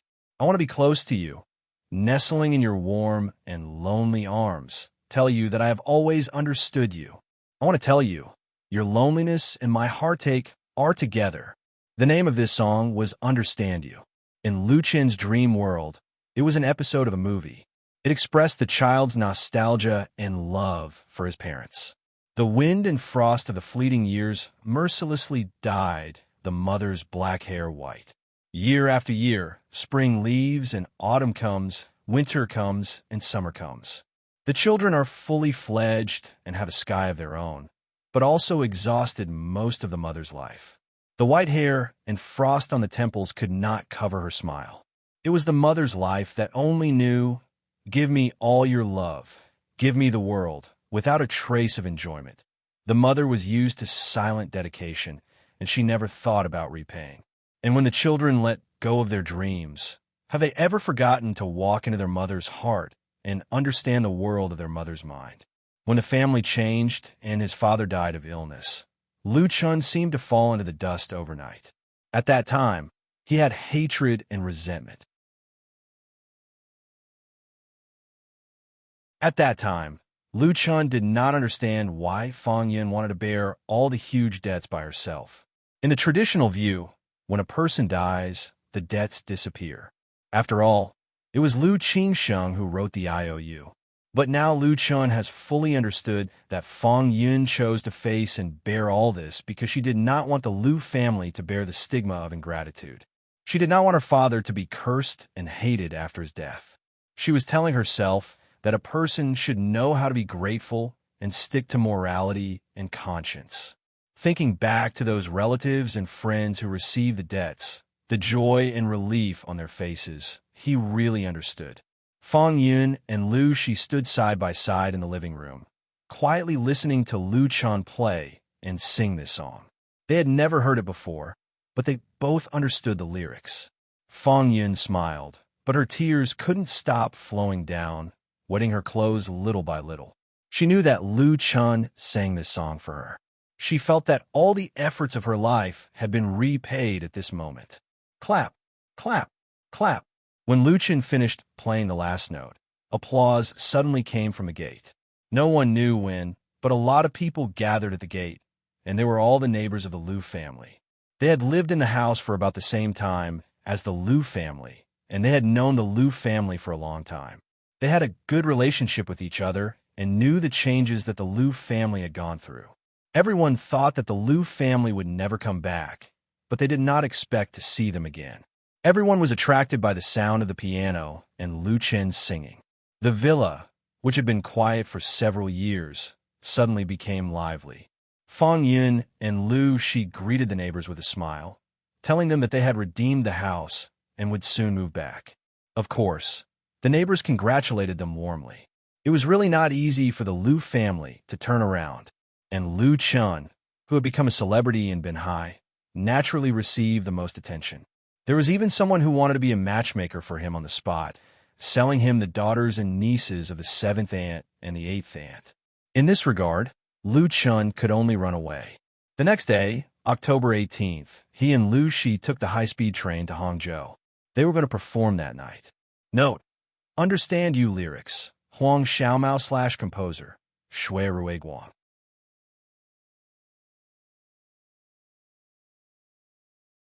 Chapter 210. The platter concert that Liu Chun participated in was the opening ceremony of Hangzhou Shizi Cultural Festival and the completion of Shizi Square.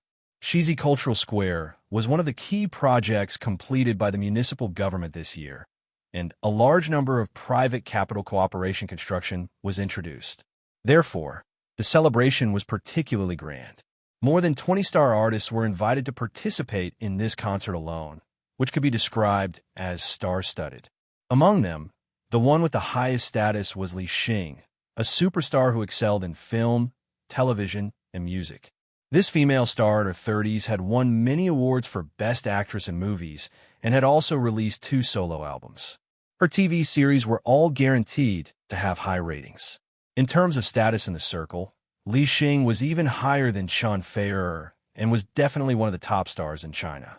Li Xing was invited to the opening concert of Shizi Cultural Festival because Li Xing was a Hangzhou native. In addition, there was Liu Zhonghan, who was also very famous and high-ranking. He came from Hong Kong and has been developing in China. He is good at singing love songs and R&B, and can also write his own songs and has produced many best-selling albums. In addition to Li Xing and Liu Zhonghan, the others, including Liu Chun, were all 2nd and 3rd-tier singers and artists in China. To put it bluntly, they came to make up the number, so it was called a platter concert. This large platter contained 2 main dishes, Li Xing and Liu Zhonghan, which was undoubtedly quite eye-catching. It was said that all the tickets were sold out half a month ago, and they made a lot of money from selling advertisements. Moreover, Zhidong's satellite TV will broadcast it live. Generally speaking, many artists were willing to come on stage to show their faces at such a concert if they didn't make money. Liu Chun was able to occupy a place, mainly because he was a native of the province. Therefore, after receiving the invitation, Liu Shi quickly signed the performance contract. At 6 o'clock in the evening, under the arrangement of the concert organizing committee, Liu Chun took a welcome car to the stadium. The party was held in Westlake Stadium. Shizi Cultural Square was located to the south of the stadium, only a few hundred meters away from the famous Westlake. As soon as it got dark, there was already a hubbub of voices outside Westlake Stadium, and the surrounding roads were blocked. Of course, the welcome car was still unimpeded. As part of the celebration ceremony, the organizing committee arranged for star artists to walk the red carpet. In the earliest days, walking the red carpet was very grand and usually only appeared at large film festivals. But later, with the rapid development of the domestic entertainment industry, the prestige of walking the red carpet dropped big. As long as a lot of celebrities were invited, it was very common to roll out a red carpet at a brand promotional event and invite media reporters to take photos to create a gimmick. Everyone was already used to it. The Shizi Cultural Festival concert was no exception. Nearly 30 stars could support a red carpet show. Of course, the prestige of walking the red carpet had dropped, but the basic rules had never changed. That was to sort them according to their status. The one with the highest status would go first. Liu Chun was lined up in the 12th car, with another female star, Bai Wei, walking the red carpet with him. Bai Wei was an actress. She had been in the industry for 5 or 6 years and had appeared in many TV shows. Liu Chun's impression of her was that of a supporting actress in an urban TV series. She was pretty and had good acting skills. The man was not very famous, but he had a rather cold temper. After he sat in the car, he nodded at Lu Chun as a greeting. He did not respond to the latter's polite greeting. He scrolled through his mobile phone. Since the other party's attitude is cold, of course, Lu Chun will not ask for a snub and stick his hot face to someone else's cold butt. It was just that the atmosphere in the car was a little awkward. Fortunately, it was very close to the stadium from the hotel he stayed in, so he did not have to wait too long. The welcome car that Lu Chun took stopped steadily at the beginning of the red carpet. The on-site staff in black suits helped open the door, and Lu Chun immediately got out of the car. Ka! Ka! Ka! The flashes from the surrounding flashed instantly, which made him more or less startled. There were simply too many people. The red carpet in front of Lu Chun to the main entrance of the stadium was almost 50 meters long, which was of a very high standard. The two sides of the red carpet passage were separated by security fences. Behind the fences, there were countless people. There were also fluorescent signs held high, shining with the names of different star artists.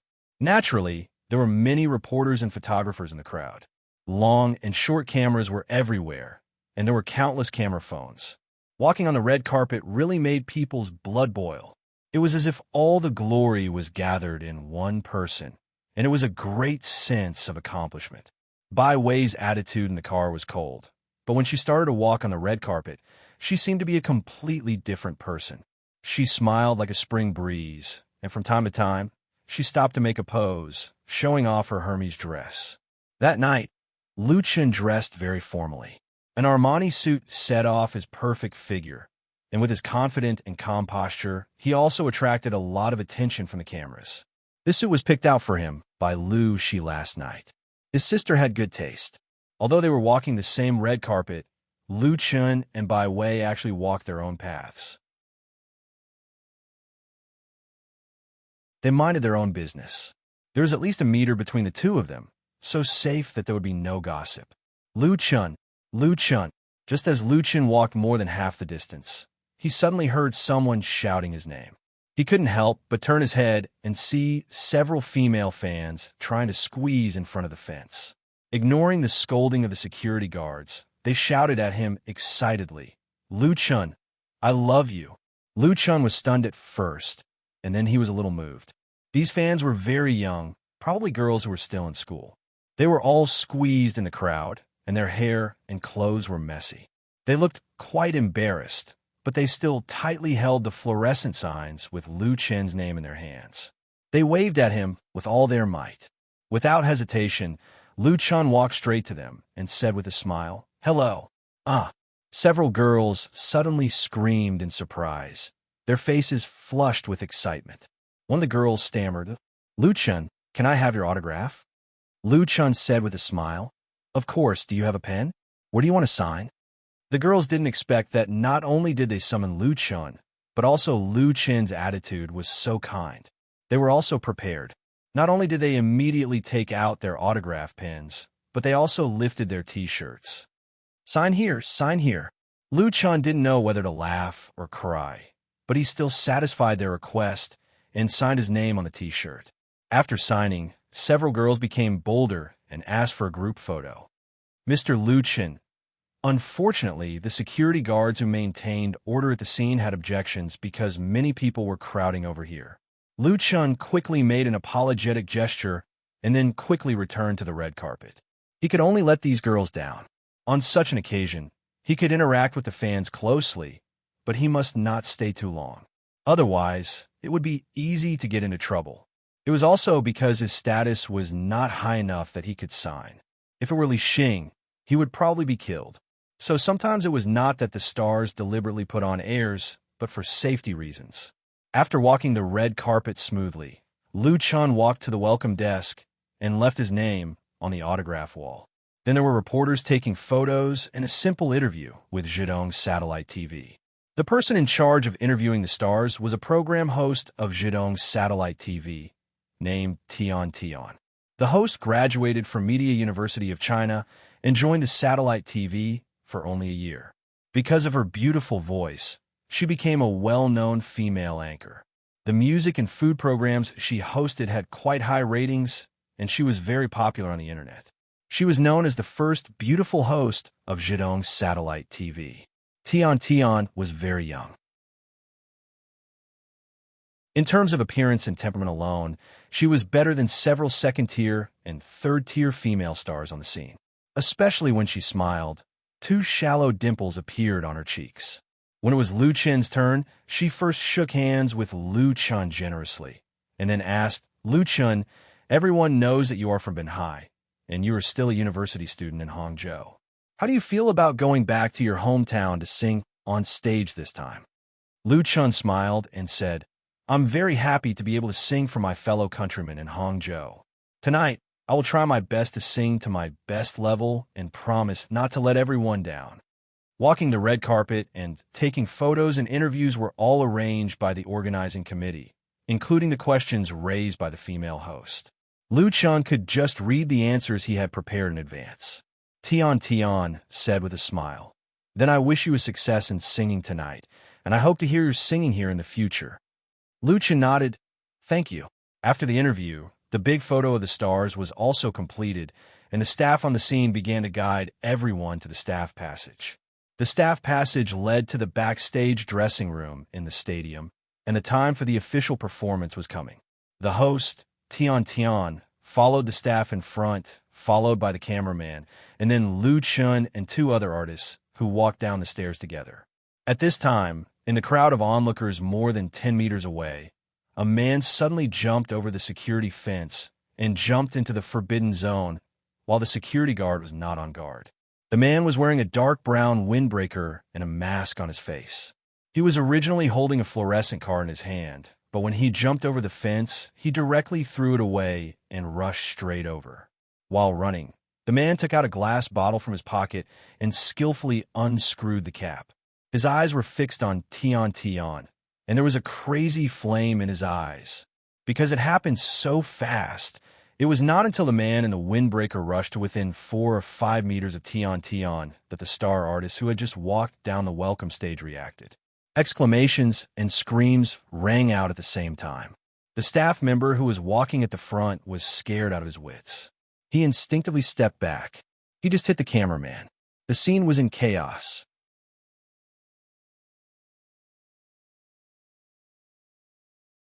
Chapter 211. Even if you haven't eaten pork, you've seen pigs running. No one present had a low IQ. The man in the jacket was menacing. He wore a mask and had a fierce look in his eyes. He held a glass bottle in his hand, which instantly made everyone have a terrible association: sulfuric acid disfigurement. It was not uncommon for sulfuric acid disfigurement to occur because of emotional disputes or other grievances. Moreover, there were victims among the artists in the entertainment industry. The intention of this man was already very obvious. It was because of distinguishing the malice of the other party that everyone felt extraordinarily terrible. The stories that they used to see in the news were about to happen in front of them. How could they not be afraid? Therefore, whether it was those who had just walked down the stage or those who were walking up the stairs, whether it was men or women, almost all of them screamed in fear and involuntarily took a few steps back, trying to avoid the disaster that might befall them.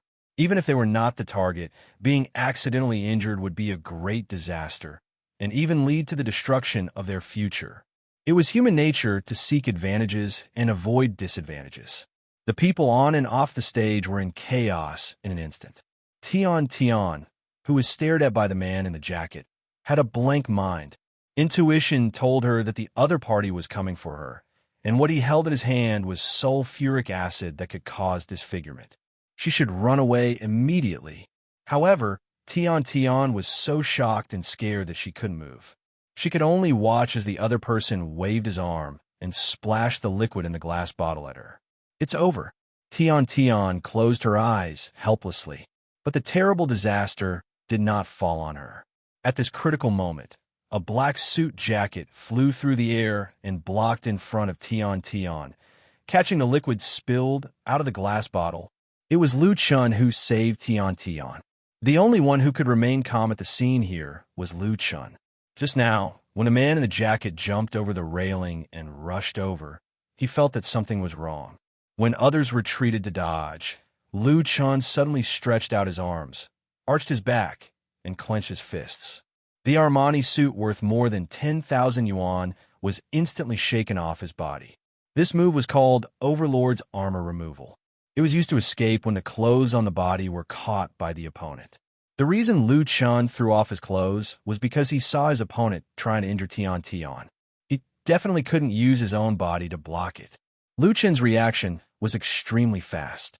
The Overlord strip armor could also be said to be exquisite, blocking all the liquid. Sizzle, when the liquid spilled by the man in the jacket collided with the suit, it was immediately absorbed by the material and fell to the ground. Under the violent corrosion, it sizzled and emitted white smoke. There was a choking smell in the air. Sure enough, it was sulfuric acid, and it was a very concentrated sulfuric acid. If one were to be splashed on the face, disfigurement would be considered a light punishment. If it was serious, it could be fatal. After shaking out his suit, Lu Chun kept rushing forward, put his backhand around the willow waist of Tian Tian, who was as dumb as a wooden chicken, and protected her behind him. He was facing the perpetrator himself. The man in the jacket didn't expect Lu Chun to appear halfway and destroy his plan. He was obviously stunned and immediately retracted his hand and grabbed into his pocket, trying to grab something out. But Lu Chun's movements were faster. As soon as his front foot landed on the ground, he lifted his back foot, twisted his way sideways, and made a beautiful side spin kick, hitting the man's neck. Boom! Lu Chun hated the other party's cruelty and shamelessness, so he used enough strength in this kick and immediately kicked the man in the jacket down, and he fell heavily to the ground. At the same time, several security personnel, as if awakened from a dream, flew over and pressed the man in the jacket to the ground. In fact, the latter had been knocked out by Lu Chun's kick. Countless flashes lit up, and the reporters on the scene and onlookers who reacted were taking pictures. Something big happened. Lu Chun withdrew his leg and turned to Tian Tian and said, "It's all right." The beautiful host's face was pale to the extreme, and her eyes were dazed. Obviously, she hadn't recovered from the state of fear, and her whole body was trembling involuntarily. Lu Chun held her hand and said in a serious tone, "It's really all right. You don't have to be afraid, wow." Before Lu Chun finished speaking, Tian Tian suddenly threw herself into his arms and cried loudly. In an instant, his arms were full of warmth and softness. Lu Chun, he hugged her and wanted to push her away, but the other party held on tightly, so he couldn't push her away. As a result, he hesitated for a moment, and he didn't know how many photos were taken. This incident, Lu Chun didn't know whether to laugh or cry, and he was also a little scared. If his reaction was half a second slower, the bottle of sulfuric acid would most likely have been poured on Tian Tian, so he could still understand the other party's feelings. But holding on like this was not a good thing. Fortunately, Tian Tian quickly came to her senses and quickly let go of Lu Chun, sobbing, "Thank you." She was really very grateful to Lu Chun. At this time, a large number of security personnel and staff rushed over, and the scene was even more chaotic. Tian Tian's colleagues also came, comforting her and quickly taking her away from the scene. And Lu Chun, together with other star artists, entered the stadium under the guidance of the staff.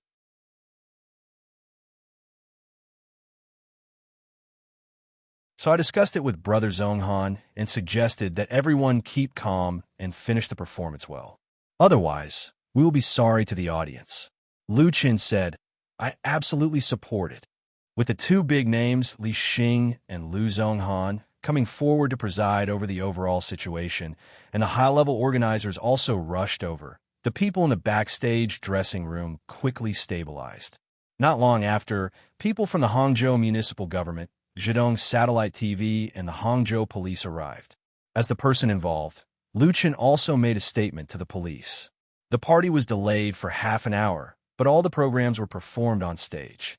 Lu Chun appeared at 9:27 and sang "You Who Sat Next to Me" and "The Brightest Star in the Night Sky," which were two famous songs and won warm applause from the audience. Especially "You Who Sat Next to Me," when he sang to the climax, Many audience members also sang along. Overall, the performance process was uneventful, and everything went smoothly. But at the same time, on the internet, there was a ruckus.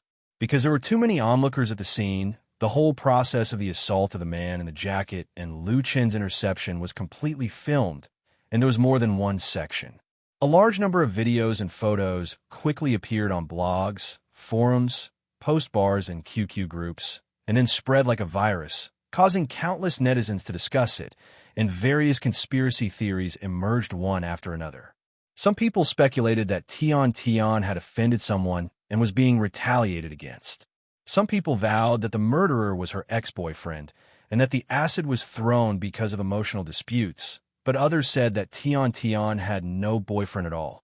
In short, before the police announced the results of the investigation, there were all kinds of theories.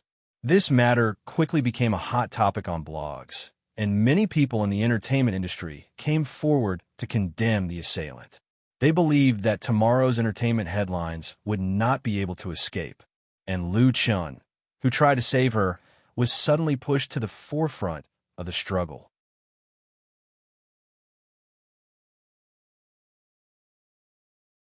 Chapter 2:12. Before the beginning of the Internet era, even if the means of communication had been very developed, the transmission of information still had great limitations, and it could easily be controlled by the authority and could not be spread out. If an earth-shattering event happened in a certain place, and if the news was controlled and the TV stations and newspapers did not report it, people in other places would often be ignorant. But the rise of the Internet has changed everything.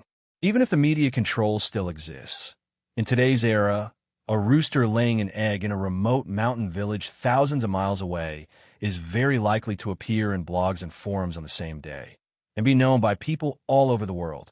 This is the power of the Internet. Recently, the domestic entertainment industry has been a bit calm. Since Wang Bin was arrested for drug involvement, except for the Daily Star quarrels and gossip hype, there was basically no topic that people could talk about.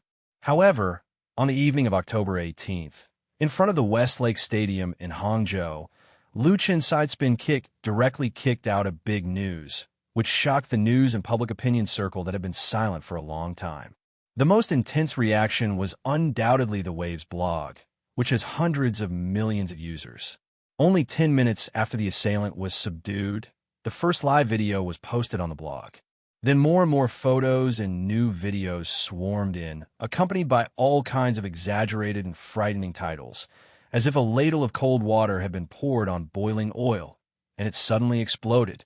And among them, there were many official V of entertainment media, adding fuel to the fire.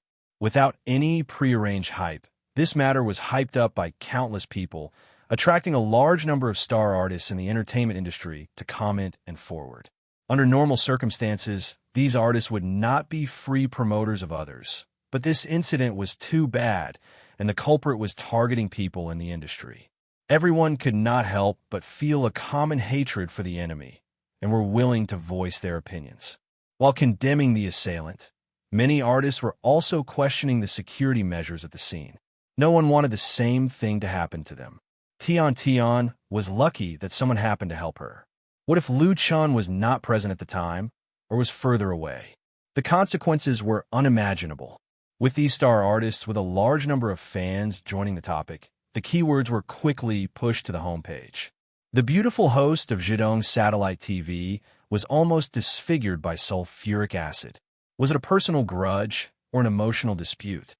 The hero saves the beauty. Young singer Lu Chen takes off his clothes to block the sulfuric acid and kills the assailant with a flying kick. Exclusive reveal: the inside story of the beautiful host of Zhidong Satellite TV being splashed with acid. Too handsome. Look at the style of this kick. There are pictures to prove it. Who is Lu Chen? The ones who were the most excited were undoubtedly Lu Chen's fans. They learned about what had happened in Hangzhou City through different channels, and all of them worshipped Lu Chen. Thousands of fans have used computers and mobile phones to comment on blogs, forums, post bars, and QQ groups. Brother Chen is mighty. Not only is he handsome, but he can also sing. Not only can he sing, but he can also create original songs. Not only can he create original songs, he can also fight. How are others supposed to live? From today onwards, I'm a true fan of Lu Chun. Don't stop me. I've watched this video 10 times. The more I watch, the more excited I get. Hee hee. Look at the performance of the others, and you'll know how amazing our boss is. Yes, Lu Chun is a real man. The video that was most forwarded and commented on the blog was 2 minutes and 17 seconds long. This video should have been shot by a professional camera. Not only was the picture very clear and stable, but the camera angle was also excellent, recording the whole process of the incident from beginning to end. Through this video, everyone saw how the assailant climbed over the safety fence and rushed over. They could see the action of him taking out the sulfuric acid bottle and opening it. At the same time, they could also see the reactions of the people around him. Some were screaming, some were dodging, some were retreating, and some were stunned in place. Only Lu Chun, and only Lu Chun, did not show fear in the face of danger, and showed a high degree of calmness. He first threw out his suit with an almost inconceivable action, stopping the sulfuric acid that the assailant had spilled. Then he stepped forward to protect Tian behind him and kicked the assailant, who tried to continue to attack, to the ground, completing a wonderful and incomparable killing move. Although the video was more than 2 minutes long, in fact, the core content was only a few seconds. In this process, the bravery and fearlessness that Lu Chun displayed, as well as his outstanding skills, were truly admirable. In the domestic and foreign film and television circles, there is no shortage of action stars, but few action stars have shown such strong strength in reality, not to mention Lu Chun's identity as a singer. In particular, his most critical action of throwing off his suit has attracted countless netizens to talk about it. How do you think Lu Chun did it? I tried it myself, but I couldn't throw it off at all. There is no doubt that this is one of the top 10 most handsome scenes of the year. This move is called cicada shedding. You naturally don't understand it. This is ancient martial arts. Do you know what ancient martial arts are? Ancient martial arts, my ass. I think you read too many online novels, but it is really handsome. Don't say it. I must practice this move and use it to save a beauty in the future. Hee. Then you have to find someone to throw sulfuric acid first. What a pity. An Armani suit worth tens of thousands is enough for me to eat for a year. The person above is an idiot.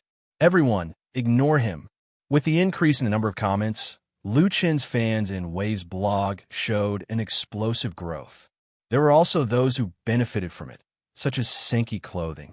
This company, which focused on young sports brands, took the opportunity to post the commercial that Lu Chun had shot not long ago on their official V, specifically stating that Lu Chun did not use a stunt double during the shooting process, which also attracted a lot of attention.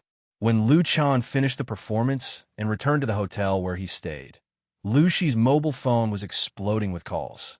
Some relatives and friends called to inquire, and some media asked for an interview. Most of the calls were handled by Lu Shi, but some calls Lu Chun had to reply to them himself.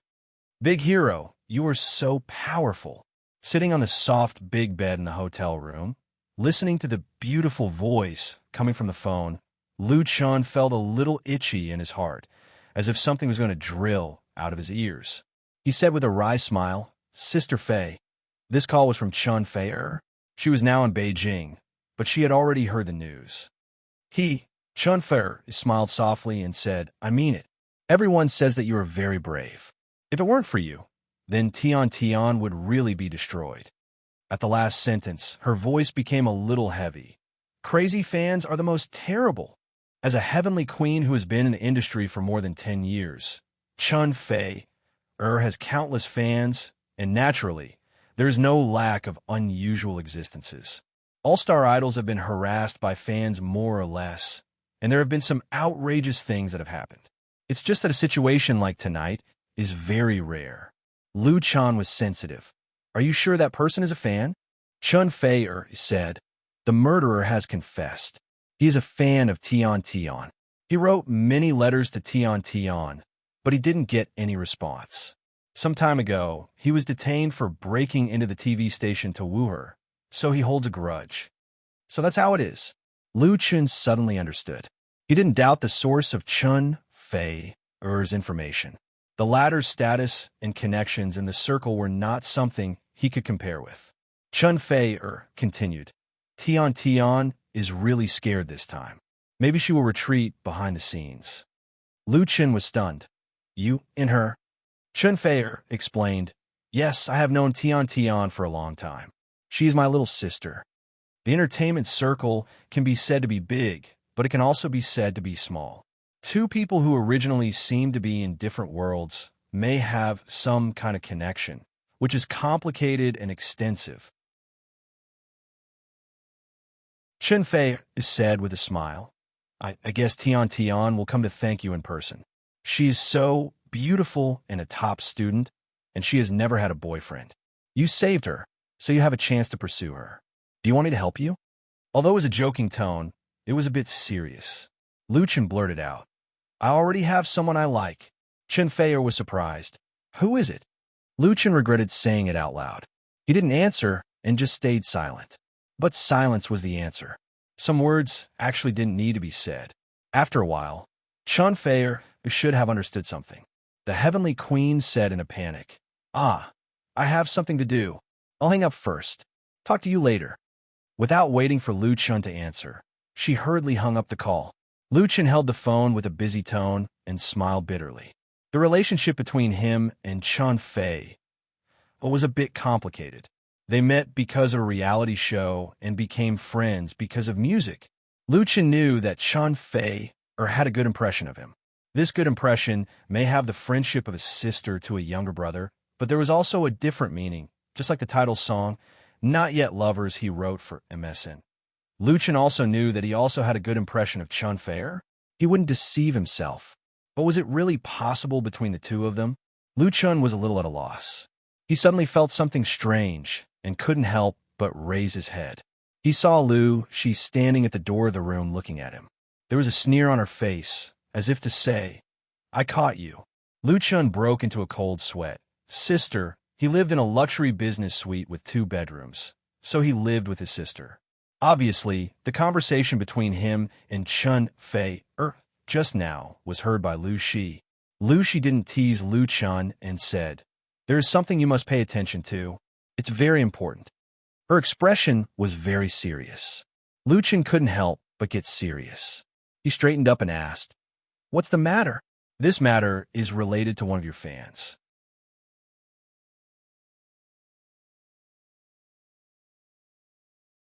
Chapter 2:13.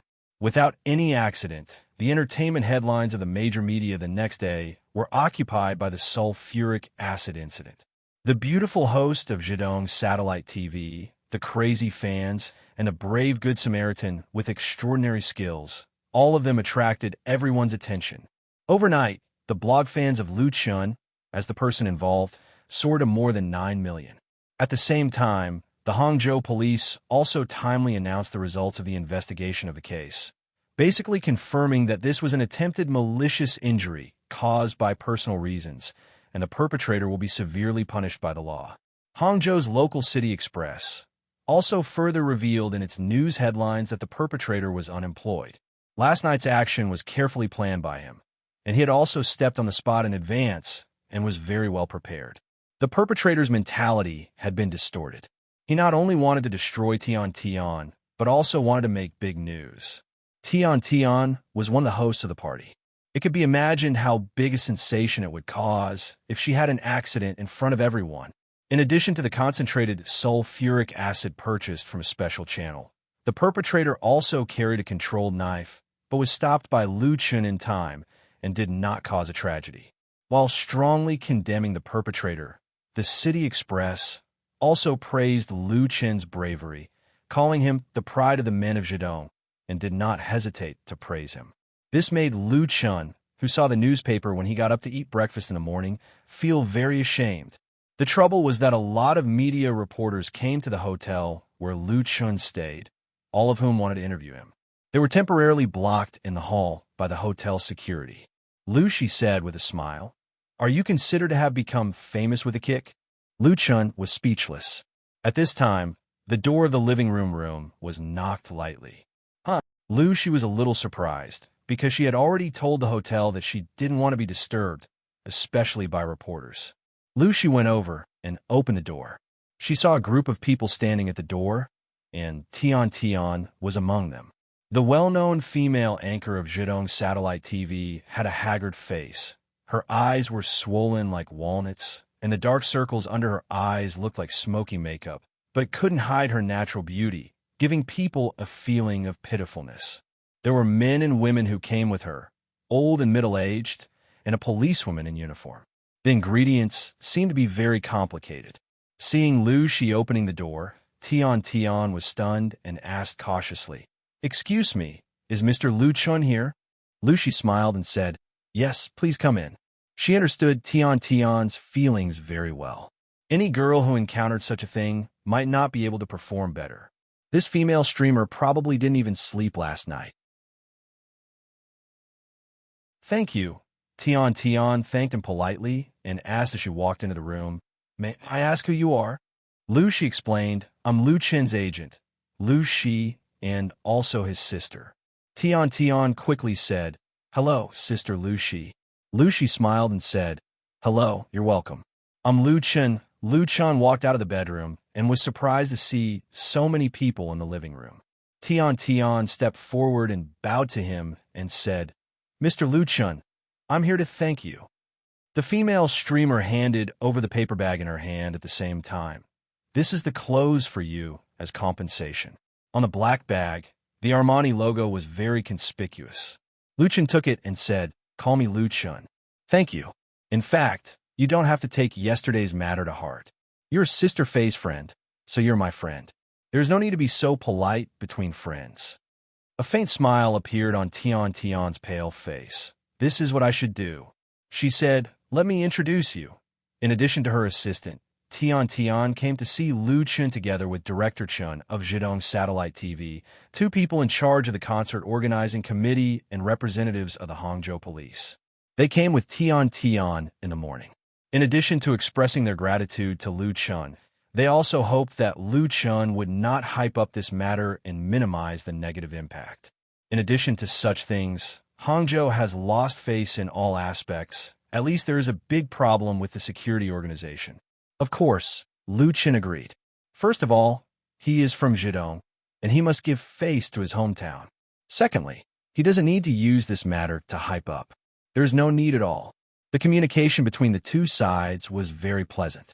At the suggestion of Director Chen of Zhejiang Satellite TV, Lu Chen, together with Tian and the police representative, directly borrowed a conference room in the hotel, invited all the reporters who were squatting under the hotel, and held a small press conference to face up to it. At this informal press conference, a reporter asked Lu Chen, "Mr. Lu Chen, what was your motive at that time to protect host Tian regardless of the danger? What were you thinking at that time?" This question was somewhat sinister, because on the internet, many people thought that Lu Chen risked his life because he wanted to be a hero to save the beauty, and also joked that the beauty's power was great. There were crazy fans, and there were brave heroes. Lu Chen answered very calmly, "If you asked me what I thought at that time, then I really didn't think too much at that time. Otherwise, I'm afraid you wouldn't see me sitting here with host Tian to answer your question." There was a soft laughter among the reporters. Lu Chen was right.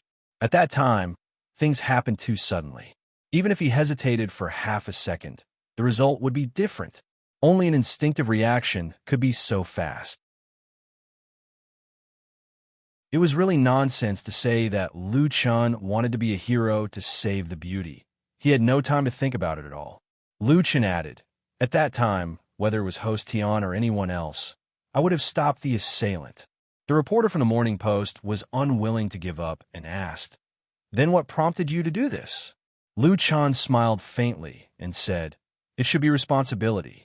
The greater the ability, the greater the responsibility. Since I have the ability to stop evil, then I should have the corresponding responsibility." The reporter's eyes lit up. The greater the ability, the greater the responsibility. This sentence is good. There was applause in the conference room. Although it was not very warm, it was enough to show the attitude of the reporters present. Another reporter stood up and said, "Mr. Lu Chun, I'm a reporter from EasyNet. Many netizens are very curious. How did you take off your suit and throw it out at that time? Have you practiced martial arts before?" Lu Chun didn't hide it and explained, "I often exercise and practice martial arts.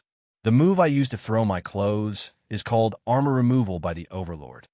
Armor removal by the Overlord? This name is really domineering and has a selling point. Many reporters quickly bowed their heads and typed on the keyboard, quickly entering the content of the interview. Today's press release has been published. After failing to dig out any inside story from Lu Chun, the reporters turned to another protagonist, Tian Tian. Tian Tian's mental state was not very good, but in the face of the reporters' various questions, she answered them very appropriately, showing the qualities that a show host should have. After all, she was half a peer and also a victim, so the reporters didn't make things difficult for her. Next, representatives of Zhejiang Satellite TV and the police also answered a lot of questions. After the impromptu press conference, Lu Chun and Lu Shi were ready to leave the hotel. Tian Tian originally wanted to invite the two to dinner to express her gratitude, but Lu Chun declined. He and his sister still had important things to do.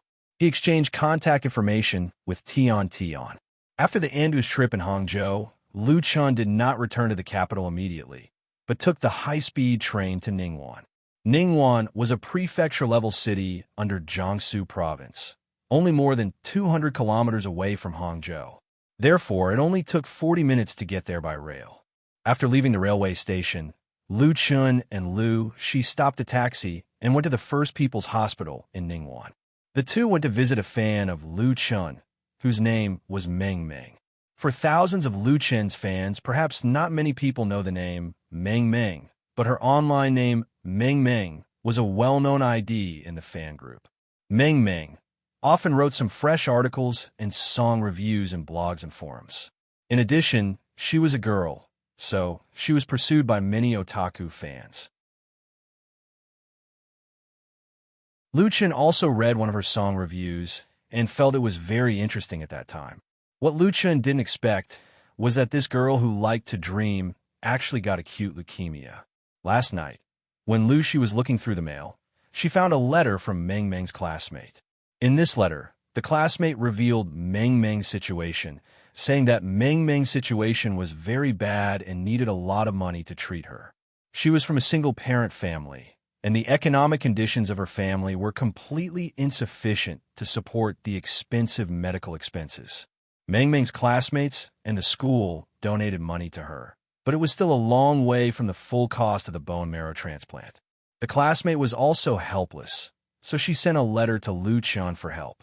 Tian, not sure if it's a good idea to get a bone marrow transplant. Meng Meng herself didn't know about this. At the end of the letter, Meng Meng's classmate also wrote Meng Meng's home address, contact phone number, and the hospital where she stayed for verification to prove that she was not a liar. After Lu Shi saw the email, she immediately told Lu Chun.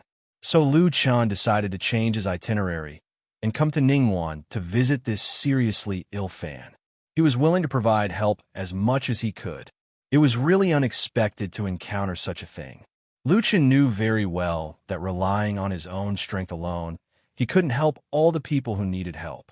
Once there was a precedent, there might be a lot of trouble in the future. For example, some real or fake fans would come to him for help. Most importantly, after paying off his family's debts and redeeming the house, he didn't have much money.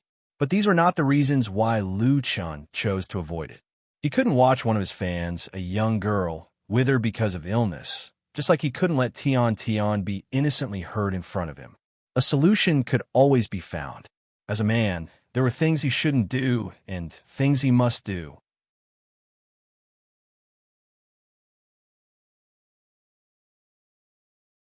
Chapter 214. Su Province, the First People's Hospital of Ningguan City.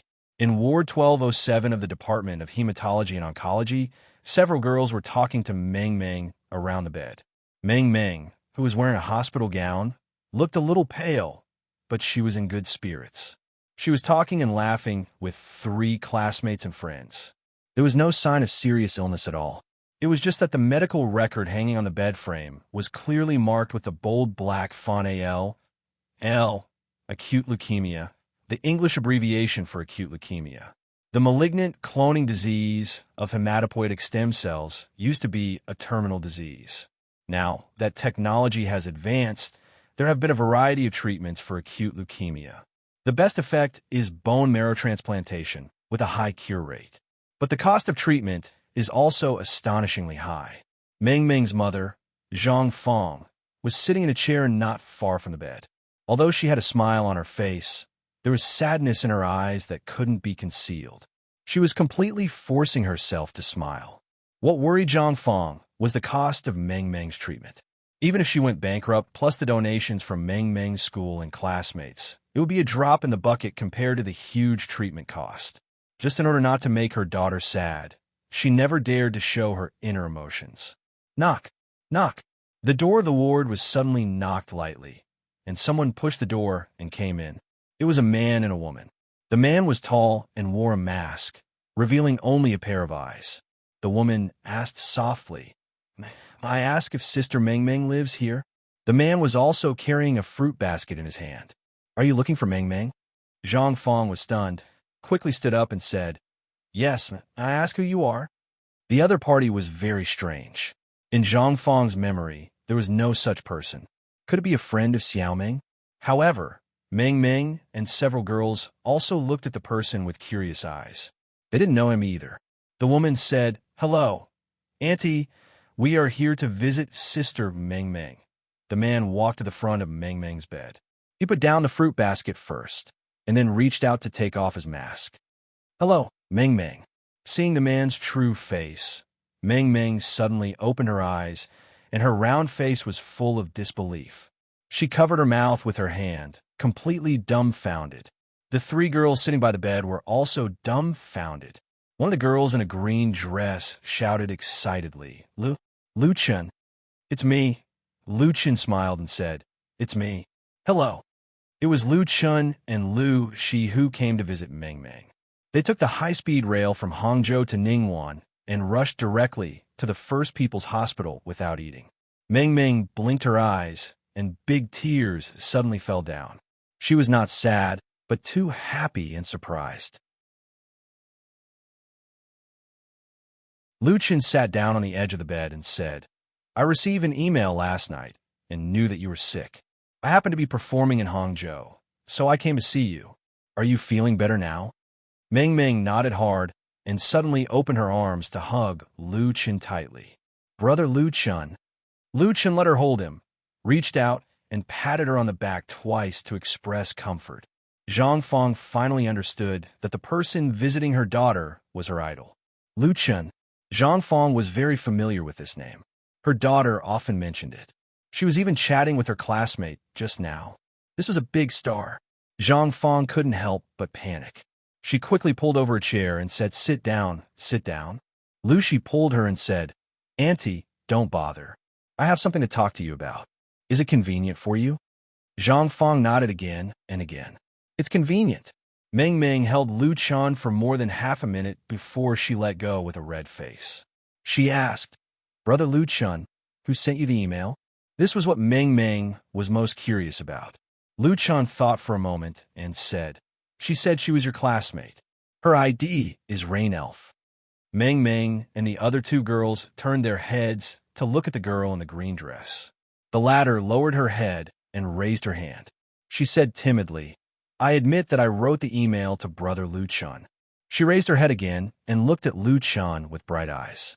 "I didn't expect Brother Lu Chan to come." This was what the girl in the green dress was most touched about. She had just sent a letter for help last night. Meng Meng said, "Little you shouldn't have hidden it from us. If you do this, are we still good friends?"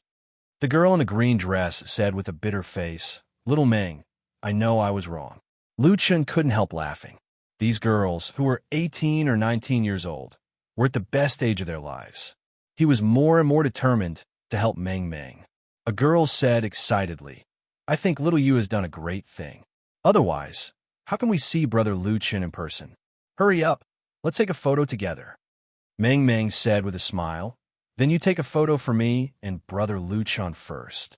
This small request, of course, Lu Chun unconditionally satisfied the four girls and took a lot of photos with them. He also took a few with his mobile phone. After taking the photos, Lu Chun asked about Meng Meng's condition again. Meng Meng's disease was temporarily under control. At present, conservative treatment was being used. If she wanted to be really cured, she would have to undergo many chemotherapy or bone marrow transplants. Speaking of this, Meng Meng's face added a little sadness. Lu Chun comforted her. Sister Meng Meng, you don't have to worry. If you have any difficulties, everyone will help you. What you have to do now is to cooperate with the doctor and treat the disease well. Okay?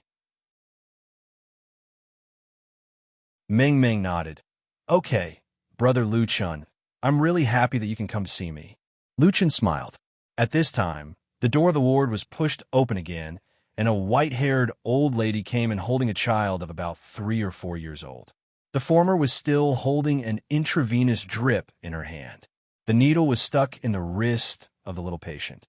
He opened his big black eyes and looked at Lu Chun curiously, and then climbed to the adjacent bed.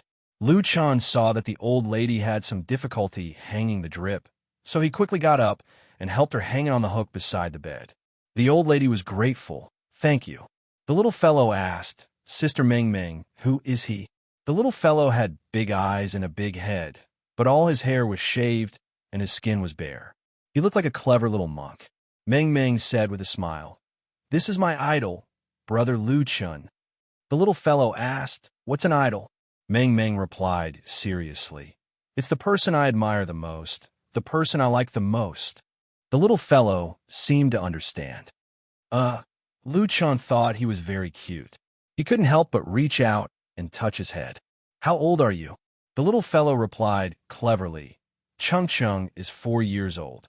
Lu Chun glanced at his medical record and found that his illness was exactly the same as Meng Meng's. Meng Meng obviously liked the little fellow very much. She took out a big red apple from the fruit basket and stuffed it into his mouth. Such a small child. Lu Chun sighed secretly in his heart. He could see that the family situation of the little patient was not good. The old lady was dressed very simply. It was estimated that she could not afford the treatment fees like Meng Meng. There were too many people in the world who needed help. Lu Chun increasingly felt the weakness of personal strength.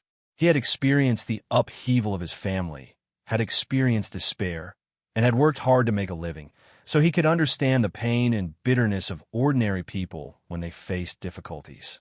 Now that Lu Chun had gotten rid of his predicament and realized his wish, he was willing to do his best to help others. Let's start with Meng Meng. After a few minutes, Lu Shi and Meng Meng's mother, Zhang Fong, came back together. There were still tears in the corners of Zhang Fong's eyes. Lu Shi nodded at Lu Chun. Lu Chun said to Meng Meng, Sister Meng Meng, I'm going back. You stay here and treat your illness well. If there's anything, you can call me. He left his private phone number to Meng Meng. Meng Meng was very reluctant, but she was very sensible and did not make things difficult for Lu Chun. Okay, goodbye, brother Lu Chun. The other girls also said reluctantly, Goodbye, brother Lu Chun. Goodbye. Lu Chun smiled and said to Zhang Fong, Goodbye. Thank you. Zhang Fong's eyes overflowed with tears again, and she said excitedly, Thank you.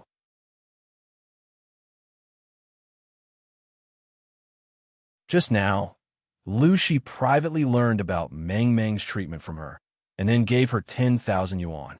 The most important thing was that Lu Shi promised on behalf of Lu Chun that she would find a way to help Meng Meng raise the treatment fees. Zhang Fong was really grateful.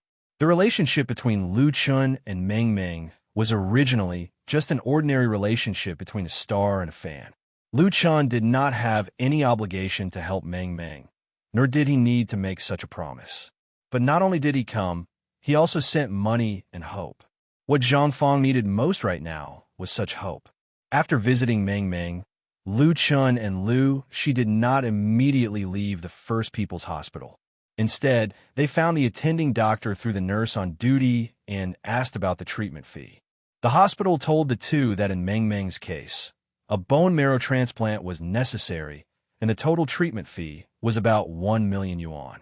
The problem was that this kind of serious illness was not covered by ordinary medical insurance. Meng Meng did not purchase the corresponding serious illness insurance, so the part that could be reimbursed was very limited. In the First People's Hospital, there were several people in similar situations as Meng Meng. After leaving the People's Hospital, Lu Chun and Lu Shi did not stay in Ningguan City. They took the high-speed train back to Beijing that night. The next morning, Lu Chun came to Mukin crowdfunding company upstairs in the studio and found Li Mushi. After careful consideration, he decided to use crowdfunding to solve Meng Meng's medical expenses. Now Lu Chun was no longer the chairman of Mukin crowdfunding, so he must discuss this matter with Li Mushi and win the latter's consent. After hearing about Lu Chen's intention, Li Mushi didn't hesitate at all. No problem. We can arrange for the project to go online today. And for this charity crowdfunding, we, Mukin Crowdfunding, will not charge any commission.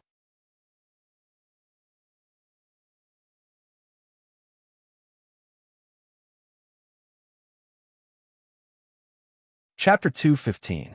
The crowdfunding website was established by Lu Chun himself, and it was his business idea from the dream world. Since the beginning of the website's establishment, Lu Chun has never thought of vigorously developing in this area. A few days ago, he smoothly transferred most of his shares to the Li family and then retired behind the scenes. Now, Li Mushi was really in charge of Mukin crowdfunding. As the founder, Lu Chun took tens of millions of earnings and 10% of the original shares, while Li Mubai was still a bitter business manager. Of course, what you get will inevitably be lost. After selling most of his shares, Lu Chun only had the right to suggest suggestions for the operation of the crowdfunding website. It was impossible to let the rising website only serve him. This time, Lu Chun wanted to carry out charity crowdfunding for Meng Meng through the crowdfunding website, so he must ask for help from Li Mushi. He was not worried that the latter would refuse such a request. Unexpectedly, Li Mushi not only agreed, but also treated it like a treasure. Charity crowdfunding. She asked Lu Chun with her eyes shining. How did you come up with such a good idea? Lu Chun was speechless. He just wanted to help Meng Meng and didn't think of the impact on the crowdfunding website. However, Lu Chun already understood Li Mushi's idea. Li Mushi wanted to use this charity crowdfunding project to promote and publicize, and at the same time to enhance the popularity and reputation of the crowdfunding website, as well as a good reputation. In contrast, what was a few percent commission? With her shrewdness and the power of the Li family, it was estimated that she would inevitably use the media to hype it up. To put it bluntly, as long as it was properly operated, the crowdfunding website was likely to soar to the sky with the help of such a project. At that time, it would not be a problem for the valuation to increase several times. Lu Chun only thought about saving people, while Li Mushi thought about commercial interests. But he didn't have much aversion. Lu Chun didn't have moral cleanliness. If hype could save a life, what did it matter? Helping others on the premise of obtaining reasonable and legal benefits was actually better than helping others completely for free. It was more worthy of support. Li Mushi seemed to have seen through Lu Chun's thoughts and smiled. Don't say that I'm cold-blooded and heartless. If this charity crowdfunding project can't be completed by then, I'll take care of the rest. Lu Chun admired. Sister Mushi is wise. Li Mushi rolled her eyes and said, Then ask your sister to help me. Lu Chun immediately interrupted her. I'll send you the details of the charity crowdfunding project when I get back. Goodbye. This person really refused to give up his evil intentions. Lu Chun hurriedly ran away. Li Mushi looked at his fleeing figure and smiled like a blooming spring flower. At 7 o'clock that evening, Lu Chun posted a new blog post on his blog, Lu Chun FMX. This was his first post after saving the damsel in distress. And this blog post had nothing to do with the acid incident. The title of the blog post was, As long as everyone gives a little love, the world will become a beautiful world. In the blog post, Lu Chun told about Meng Meng's experience and called on everyone to contribute a little love. Therefore, he set up a charity crowdfunding project on the online crowdfunding website with a fundraising goal of 1 million yuan. Each subscription was 1 yuan, and the fundraising period was 7 days. Lu Chen wrote in the article that he currently had a total of 7 million plus blog fans. As long as 1/10 of his fans were willing to donate 1 yuan, it would be enough to save Meng Meng's life. Unlike ordinary crowdfunding projects, this charity crowdfunding activity had no return, and the crowdfunding website would not charge any fees. Moreover, it would send people to supervise the use of charity funds to ensure that the funds were earmarked for special purposes, and the expenditure accounts will be made public to all donors at that time. In addition, Lu Chen also said that if the fundraising goal was not met by the deadline, he would undertake the rest to ensure that Meng Meng could be treated and continue her life journey. At the end of the blog post, Lu Chen attached a photo of him and Meng Meng and the address of the crowdfunding project. Due to the influence of the acid incident, Lu Chen's popularity in the Waves blog has always been high. The ordinary blog post he posted in Hangzhou the day before yesterday had more than 2 million plus comments. These comments were basically praises and applauds. Lu Chen's reputation in the blog could be said to be bursting, and the number of his fans has increased by a large margin, and he is very close to the 10 million mark. Therefore, when his new blog post was posted, it immediately received a lot of attention. Many people in the circle who followed Lu Chen quickly forwarded it. Among them were Tan Hong, Chun Fei-er, and other big names in the circle. When Chun Fei-er forwarded the blog post, he also posted a screenshot of the subscription and added a comment, "Come on, Meng Meng." The number of subscriptions she received was 50,000, which was a support of 50,000 yuan. This amount of money is undoubtedly a very small amount for Chun Fei. With her ability, not to mention 1 million, even 10 million can be easily taken out. But unless it is deliberately hyped up, most our artists will not be so generous. The reason is actually very simple. Rescuing one person is very likely to attract a group of people to ask for help. It is impossible to distinguish the real from the fake. At that time, there will be endless trouble and even lead to a bad reputation. It sounds incredible, but the fact is that this is the case, and there has been a lesson learned. Therefore, as a public figure, it is necessary to be cautious in giving love. If it is a catastrophic event, such as an earthquake, then it doesn't matter to donate more, but if it is for individuals, it must be controlled. Unless it is a completely undisclosed, anonymous donation, it is enough to express one's heart. At this point, people in the entertainment industry basically understand, and if they don't understand, there will be people to teach them. Lu Chen used charity crowdfunding to help Meng Meng. A small part of the reason was that he was short of funds, but most of the reason was based on such common sense. The same is true for Chun Fei-er, who subscribed 50,000 yuan. Tan Hong had also raised 50,000 yuan, which was a great show of respect. Interestingly, Tian, who was certified as the host of Zhejiang Satellite TV, subscribed 30,000 yuan. There is also the MSN girl group of Flying Stone Records, who also subscribed 20,000 yuan. In this kind of donation and love activity, there is a tacit, unspoken rule in the circle. That is, the amount of donation is determined by one's status. The higher one's status, the more one will donate. If one's status is not high enough, donating more money than a big shot is actually a slap in the face. In this way, in addition to other star artists in the circle who have a relationship with Lu Chen or have little to do with him, they have actually supported more than 500,000 plus, directly reaching more than half of the fundraising goal. Most importantly, after the forwarding and support of these big celebrities, this charity crowdfunding project has been paid attention to by more and more people, triggering the so-called tidal effect. The number of users of the crowdfunding website is rising steadily, reaching or even exceeding the sum of the previous period in a few hours. And this is just the beginning. From the time Lu Chen posted his blog post at 7 o'clock in the evening to 12 o'clock in the short period of 5 hours, the number of support for the charity crowdfunding project on the crowdfunding website has exceeded 1 million. The goal that originally took 7 days to complete was completed in less than half a day. The official V of Lu Chen's fan group, the related post bars, forums, and fan groups are all in full swing. People's hearts are like a tide, and love is surging. Meng Meng is Meng Meng. I've read the article she wrote. I must support her. Sister Meng Meng has leukemia. If you can support her, go to the crowdfunding website to support her. Even 1 yuan will do. I supported 10 copies. The money for tomorrow's breakfast. The breakfast upstairs actually costs 10 yuan. It's too extravagant. I supported 20 yuan. The money for a day's meal.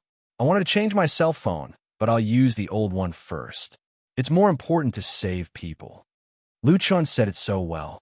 As long as everyone gives a little love, the world will become a beautiful world. I supported 100 copies. Sister Ming Ming, come on. 50 copies. More and more people joined the ranks of support and even caused the upgraded crowdfunding website to experience a brief lag. The traffic reached hundreds of times the usual. Such a situation made Lu Chun, the initiator, stunned. He underestimated his influence and underestimated the number of kind people. There are still many good people in the world. Lu Chun had to contact Li Mushi and change the original plan. When the amount of fundraising for the project exceeded 1.2 million, the crowdfunding website issued an announcement saying that part of the funds would be withdrawn in advance to pay for Meng Meng's medical expenses and help her complete the operation as soon as possible. For a disease like Meng Meng's, the earlier the treatment time, the better the effect of postoperative recovery, and it cannot be delayed. As for the time of the charity crowdfunding project, it will not change. The extra funds will be used to donate to other leukemia patients who are also in Ningguan First People's Hospital and are in urgent need of help. At 12:45 that night, Lu Chun posted another blog post. In his new blog post, Lu Chun first thanked everyone inside and outside the circle for supporting this charity crowdfunding project, and, at the same time, posted an audio. The content of the audio was a song he wrote for this charity event. The name of the song is Dedication of Love. This is the call of the heart. This is the dedication of love. This is the spring breeze of the world. This is the source of life. There is no more desert without heart. There is no more wilderness without love. Even the god of death is deterred. The flowers of happiness are blooming everywhere. As long as everyone gives a little love, the world will become a beautiful world. As long as everyone gives a little love, the world will become a beautiful world. As long as everyone gives a little love, the world will become a beautiful world. This song was played by Lu Chun on the piano. There was no arrangement or accompaniment, and the singer was Chun Feier. It was not recorded in a professional recording studio. It was a hastily produced and synthesized work. But it was precisely this crudely produced song that touched countless people and made the next day's charity crowdfunding event reach a new peak. It did not decline because of the achievement of the expected goal. Dedication of Love lyricist, Huang Qishir / composer, Lu Shizhao.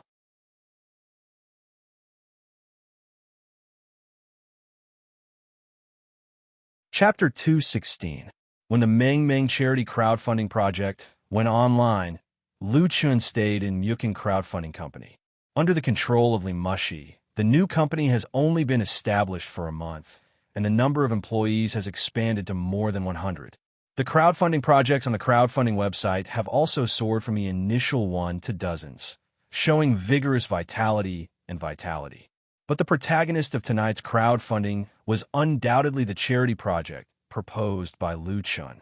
Mukin Crowdfunding Company gave strong support, and the effect of crowdfunding was beyond everyone's expectations. Seeing the amount of funds supported rising, the employees who stayed in the company to work overtime at night were stunned, and several technicians were even more busy and sweaty. The increase in data traffic was so fast that the server was a little overwhelmed. The number of registered members of the crowdfunding website has reached a surprising level. As the initiator, Lu Chun was surprised at first and then moved. He had to contact Li Mushi and ask the CEO of the crowdfunding website to hurry back to the company. Things are getting a bit big. Li Mushi was socializing outside at this time. After receiving the news, she decisively came back to preside over the overall situation. She didn't expect such a situation. But the outstanding graduate of the Wharton School of Business knew very well how much this would promote Mukin crowdfunding. It was a once-in-a-lifetime opportunity. Therefore, Li Mushi made a request to Lu Chun to continue this momentum. There was no problem in completing the Meng Meng charity crowdfunding. It was just that after the project funds reached the target, everyone's enthusiasm for support would inevitably drop big, which was what Li Mushi didn't want to see. She hoped that it would last for a few more days, so that the influence of the crowdfunding website would inevitably spread to more places and be known and understood by more people, which was equivalent to making a super advertisement. In business, Lu Chun could fully understand Li Mushi's idea. If it were him, he would probably do the same. So, Lu Chun proposed to expand the scope of the fundraising, not only to help Meng Meng, but to benefit more leukemia patients, such as Xiao Changsheng, who was in the same ward as Meng Meng. He knew very well that the crowdfunding website was not a real charity, and for such a charity crowdfunding campaign, the first time was undoubtedly the best. If it ended in a hurry, it would be a pity. Lu Chun thought of Xiao Changxing and other leukemia patients in Ningguan First People's Hospital who were in urgent need of help. So he called Chun Fair. The cell phone was quickly connected, and it was Chun Fair himself who answered the phone. Lu Chun, what's the matter? Hearing the familiar voice on the phone, Lu Chun couldn't help smiling and said, Fei thank you. He thanked Chun Fei for her support. The latter's blog repost undoubtedly expanded the publicity effect. In contrast, the 50,000 yuan was a trivial matter. Chun Fei said with a chuckle, It's nothing. That's what I should do. Yesterday, Tian called me and said that you didn't give her a chance to thank you, and you couldn't even stay for a meal. Did you go to see the sick little girl? Her voice was as soft and melodious as ever, and it gently tugged at Lu Chen's heartstrings. Lu Chun said in a low voice, Yes, Sister Fei, I have one more thing to ask you for help. Chun Fei asked curiously, What's the matter? Lu Chun replied, I want to ask you to sing a song for me tonight. Lu Chun thought about it. If he wanted to expand this project, he must have a publicity hotspot to attract more people's attention and support. Asking Chun Fei to sing a song to thank his supporters was the best way he could think of. Of course, he was also relying on Chun Fei's popularity. If it were other big stars, without that friendship, it would undoubtedly be very presumptuous to make such a request. But Lu Chun and Chun Fei he believed that this heavenly queen sister would definitely support him. Sure enough, Chun Fei was interested. What song?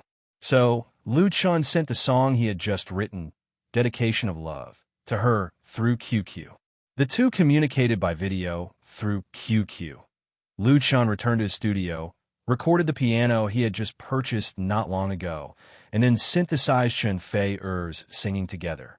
This was a completely amateur approach, just like two friends who were bored playing and singing, using a microphone to record and synthesize for fun. It just saved the trouble of professional recording, and the final product was undoubtedly very rough. However, Chun Fei found it very interesting, and she was also surprised by Lu Chen's work. The lyrics of Dedication of Love were simple and easy to understand. The melody was soothing and warm, but the theme was very lofty, even with a strong theme style. It was perfect to match this charity crowdfunding event. What made Chun Fei deeply impressed was Lu Chen's talent in music creation.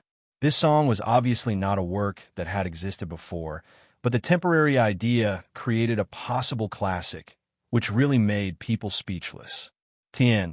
Lu Chun, after practicing singing several times, the Heavenly Queen's sister even had the urge to run to Lu Chen's place immediately and crack open his skull to see how the brain structure inside was different from that of ordinary people. With the cooperation of the two, this song, Dedication of Love, was produced in a hurry.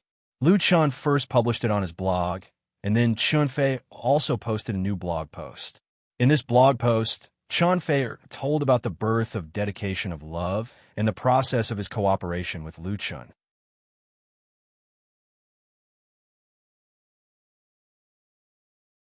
He hoped that with this work, more people would pay attention to and care about leukemia patients and provide support to those patients who need help. The two people, one after the other, plus a song, immediately became a new explosive point on the blog.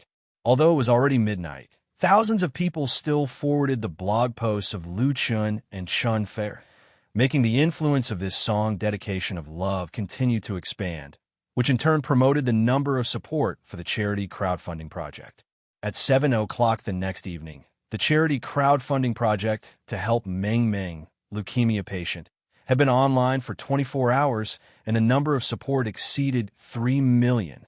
On the same day, the supervision representative sent by Mukin crowdfunding company had arrived at the First People's Hospital of Ningguan City and soon determined the second recipient. That was Xiao Chengsheng, who was in the same ward as Meng Meng. After receiving the news, the TV station in Ningguan City sent a reporter to conduct a live interview.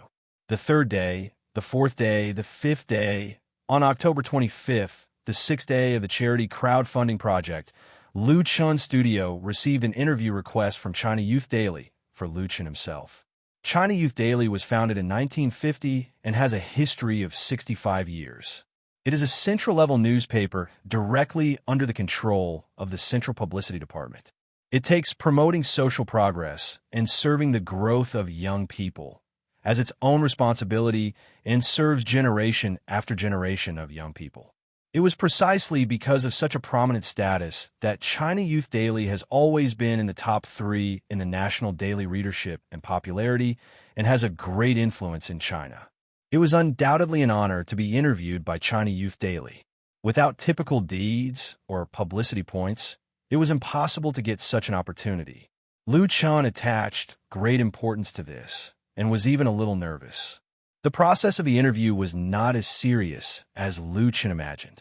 The two reporters sent by China Youth Daily were not very old, and they had a good understanding of him. The reporter's interview was completed in a very harmonious atmosphere. There were 3 main reasons why Lu Chun could attract the attention of this major central newspaper. The first was Lu Chun's talent in music creation. The reporter's focus was not on his debut album, You Who Sat Next to Me, but the already well-known song, I Love You, China. Since Lu Chun sang this song at the National Day Party of Beijing Television, it quickly spread all over the country. It was covered by many theme singers and appeared in many non-commercial party programs. It could be said that it was very popular. China Youth Daily asked Lu Chun about his creative motivation and inspiration.